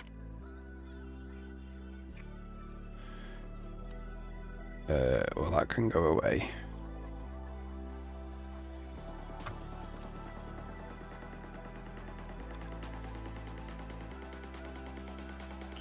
This is rounded quad. This is rounded quad.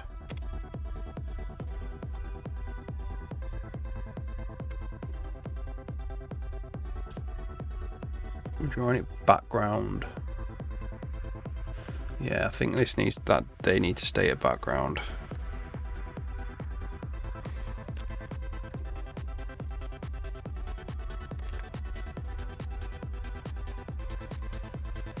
Right.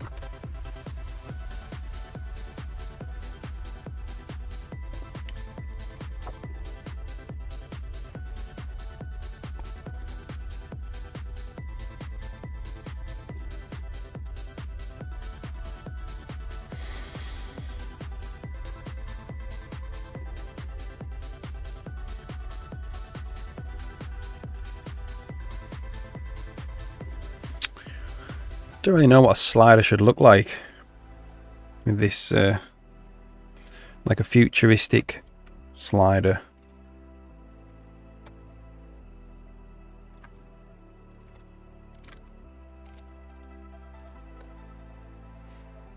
Slider UI.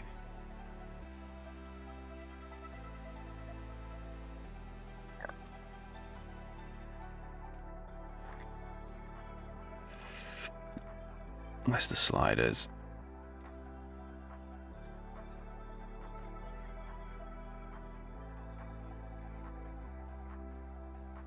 Yeah, actually, it would be nice. Can you see that? No. To fill up to that point. Maybe we do that. And I actually quite like the slanted.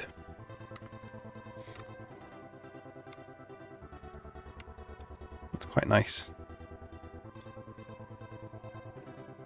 This is their slider. So yeah, they've filled up to the point. We should do that as well.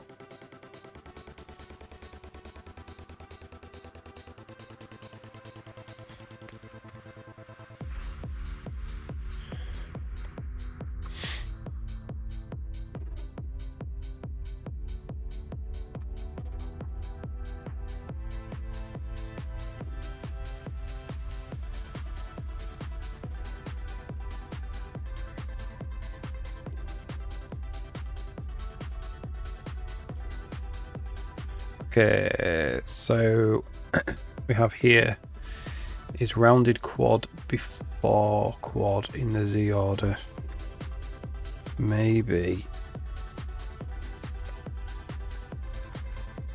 Or rounded quad after quad rather. Maybe we set it to be before.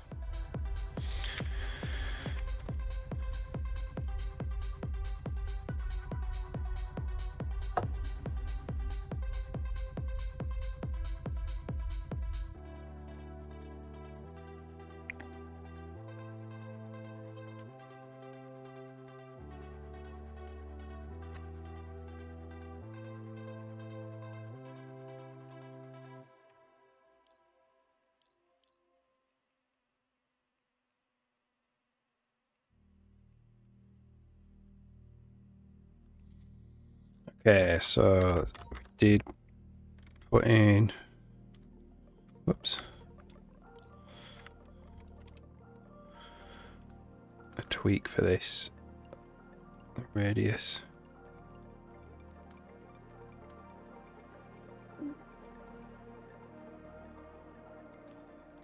Be 10.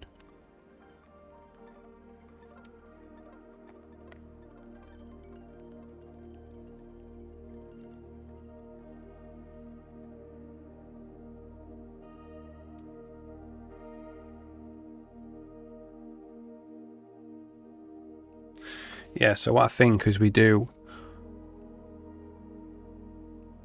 a material which goes up to here and that can like glow and stuff. Okay, yeah, we'll do that. Keep that at 10. And then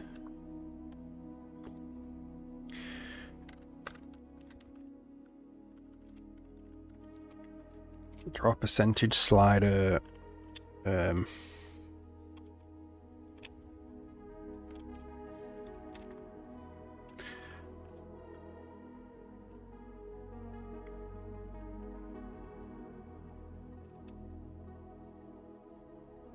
So this can be draw rounded quad as well.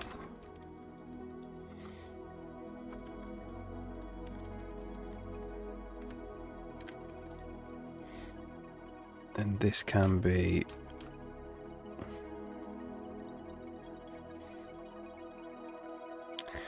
tweaks.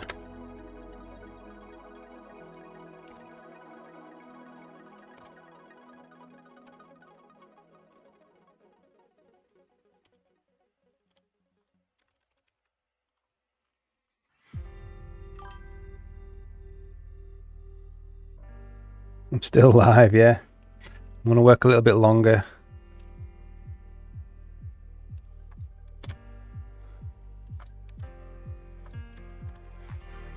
Today. I usually finish at about 3. You are right. I usually finish about half an hour ago.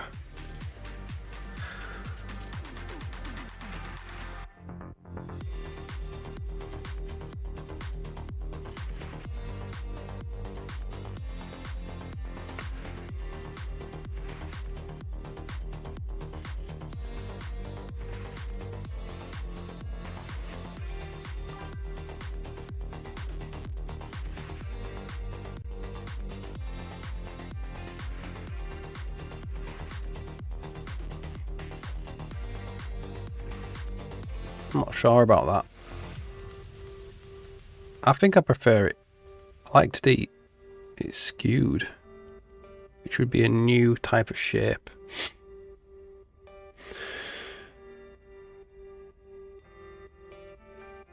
I need to set up test case in C++. Well, I do have CSAT to interrupt. The problem is I lose the ability to debug it. Ah, okay.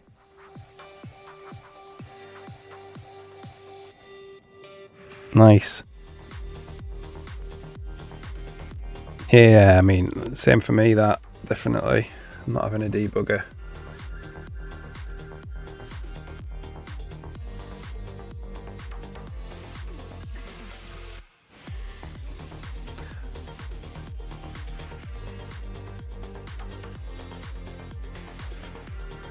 Yeah, so I like the idea of slanted ones. But I think I'm going to have to do that a different day because I'm knackered. Been going since 9:30ish.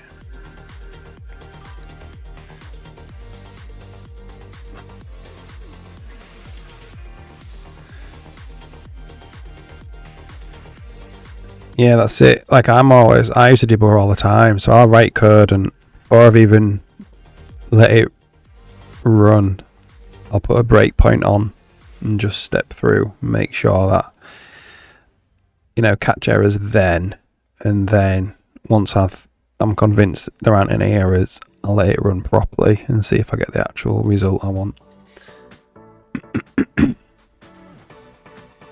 Yeah, I'm the same. Okay, I think what I'm going to do is not do that. I think what I'm going to do is I'm going to render them with skewed. I can find out where that was.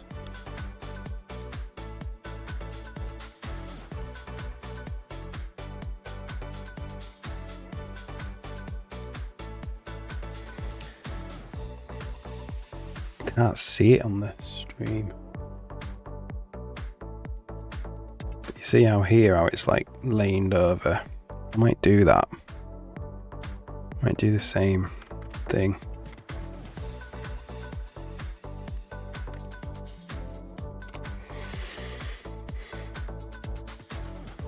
Seemingly gets so different. Yeah. It's a nice coding style to do that.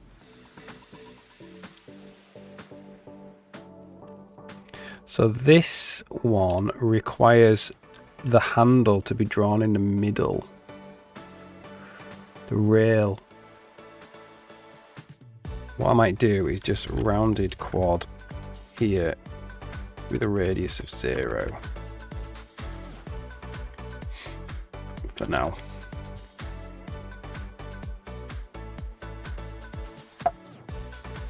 I'll just get everything to be drawn in one draw call.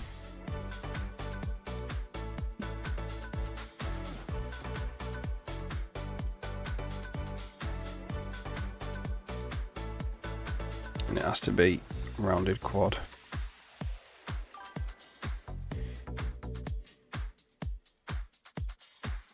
Practicing the art of patience. Yeah.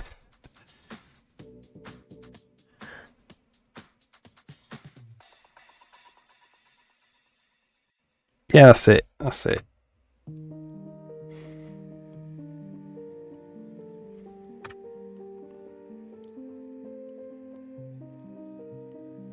Yeah, I think I'm going to go for these slanted ones.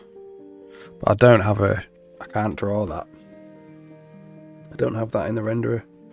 I'm going to have to put that in. But that's going to have to be for next week, I think.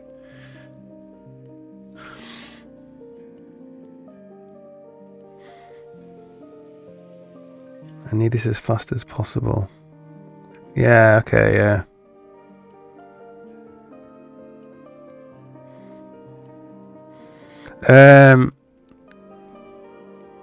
So I'll do prototypes. Like this slider, for instance. Or all of this UI. The look of it, it was just like, get some stuff up on screen that works. Implement the thing that it needs to do. Like, change the master volume, but not worry about how it looks. And then at a later date, go back and spend a lot of time on how it looks. So I'll just grow the complexity over, like, iteratively, I suppose. I won't try and do all of the problem at once. I'll divide it into sub-problems, and then I'll do bits of it at a time. Yeah. I definitely don't concentrate on the end goal of it being done. My personality is very much like, I would love things to last forever and work on them forever, you know. Try and enjoy the doing of it, because it's 99.9% doing, and then that tiny little bit at the end which is finishing, having it finished and done and whatever. Just too excited for the end product. Yeah, that's it.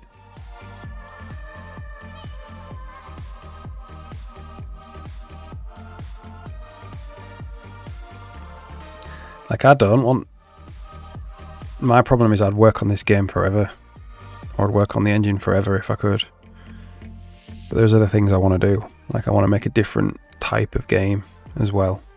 So I won't work on it forever. But I enjoy the process of working on it every day. Sitting down every day and doing something that day. You know, the goal for the day today was just to get the combo box done.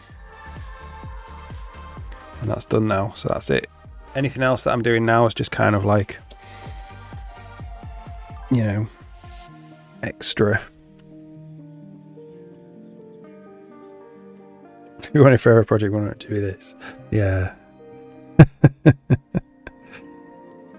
That's one of the reasons why I like game engines, is because there's so much stuff, and some of the engine, like parts of the engine, are in completely different areas of programming to other parts of the engine. So if you wanted to change, you know, like game engines contain compilers for scripting languages, like what you're doing. If you wanted to change up, just go and work on a different part of the engine, and it all contributes to the same end result.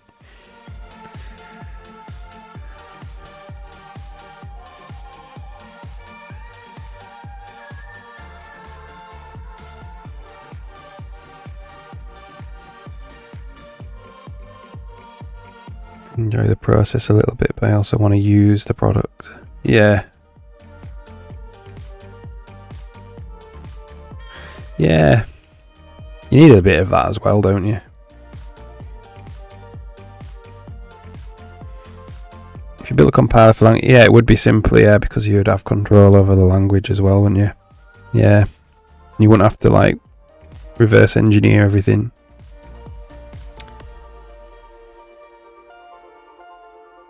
Yeah.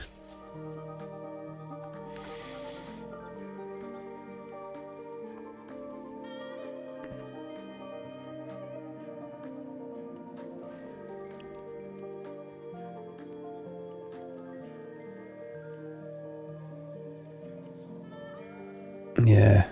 Creates the most difficult. Yeah, that's right.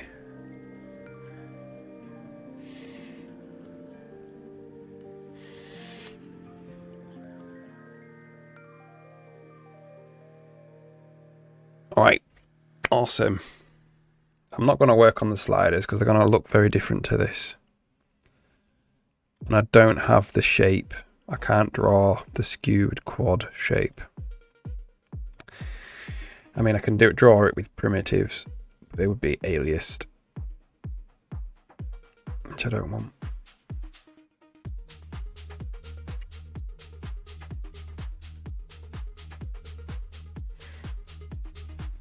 Good progress has been made, yeah, exactly.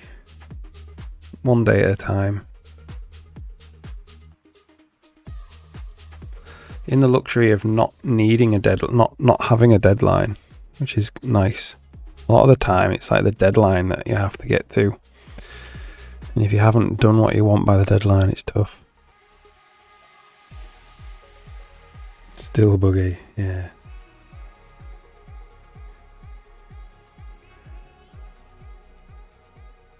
Interesting. Sounds like a complicated thing.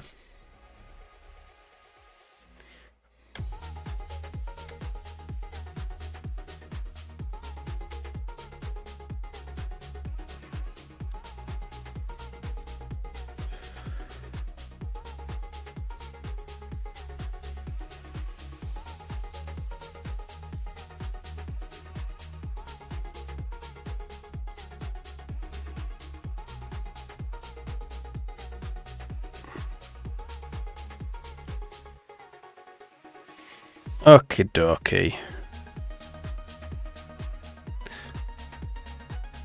As long as you don't give up, yeah. The thing is though, you can just take a break, can't you, and come back to it. You don't feel like it. Yeah, I'm gonna head off. It was a good stream, got quite a lot done today. Finally off combo boxes. Only got to do these sliders and then that custom widget for the key bindings, and then the pause menu's finished. Had the brakes on it before. Yeah, I mean, what I do is I just go and work on a different part of this engine, like I said. If I'm feeling like I don't want to work on something anymore. Started 2 years. Yeah, started years ago. I had a 2-year break. Yeah. Awesome. All right, I'm gonna head off.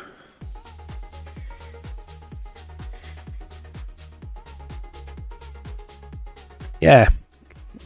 Stop, get more experience, then go back to it for sure. But anyway, I'll see you later, Vanbjerg. I'll be back on next week, hopefully Monday or something. Monday or Tuesday. Yeah, see you later. Have a good evening. See you later.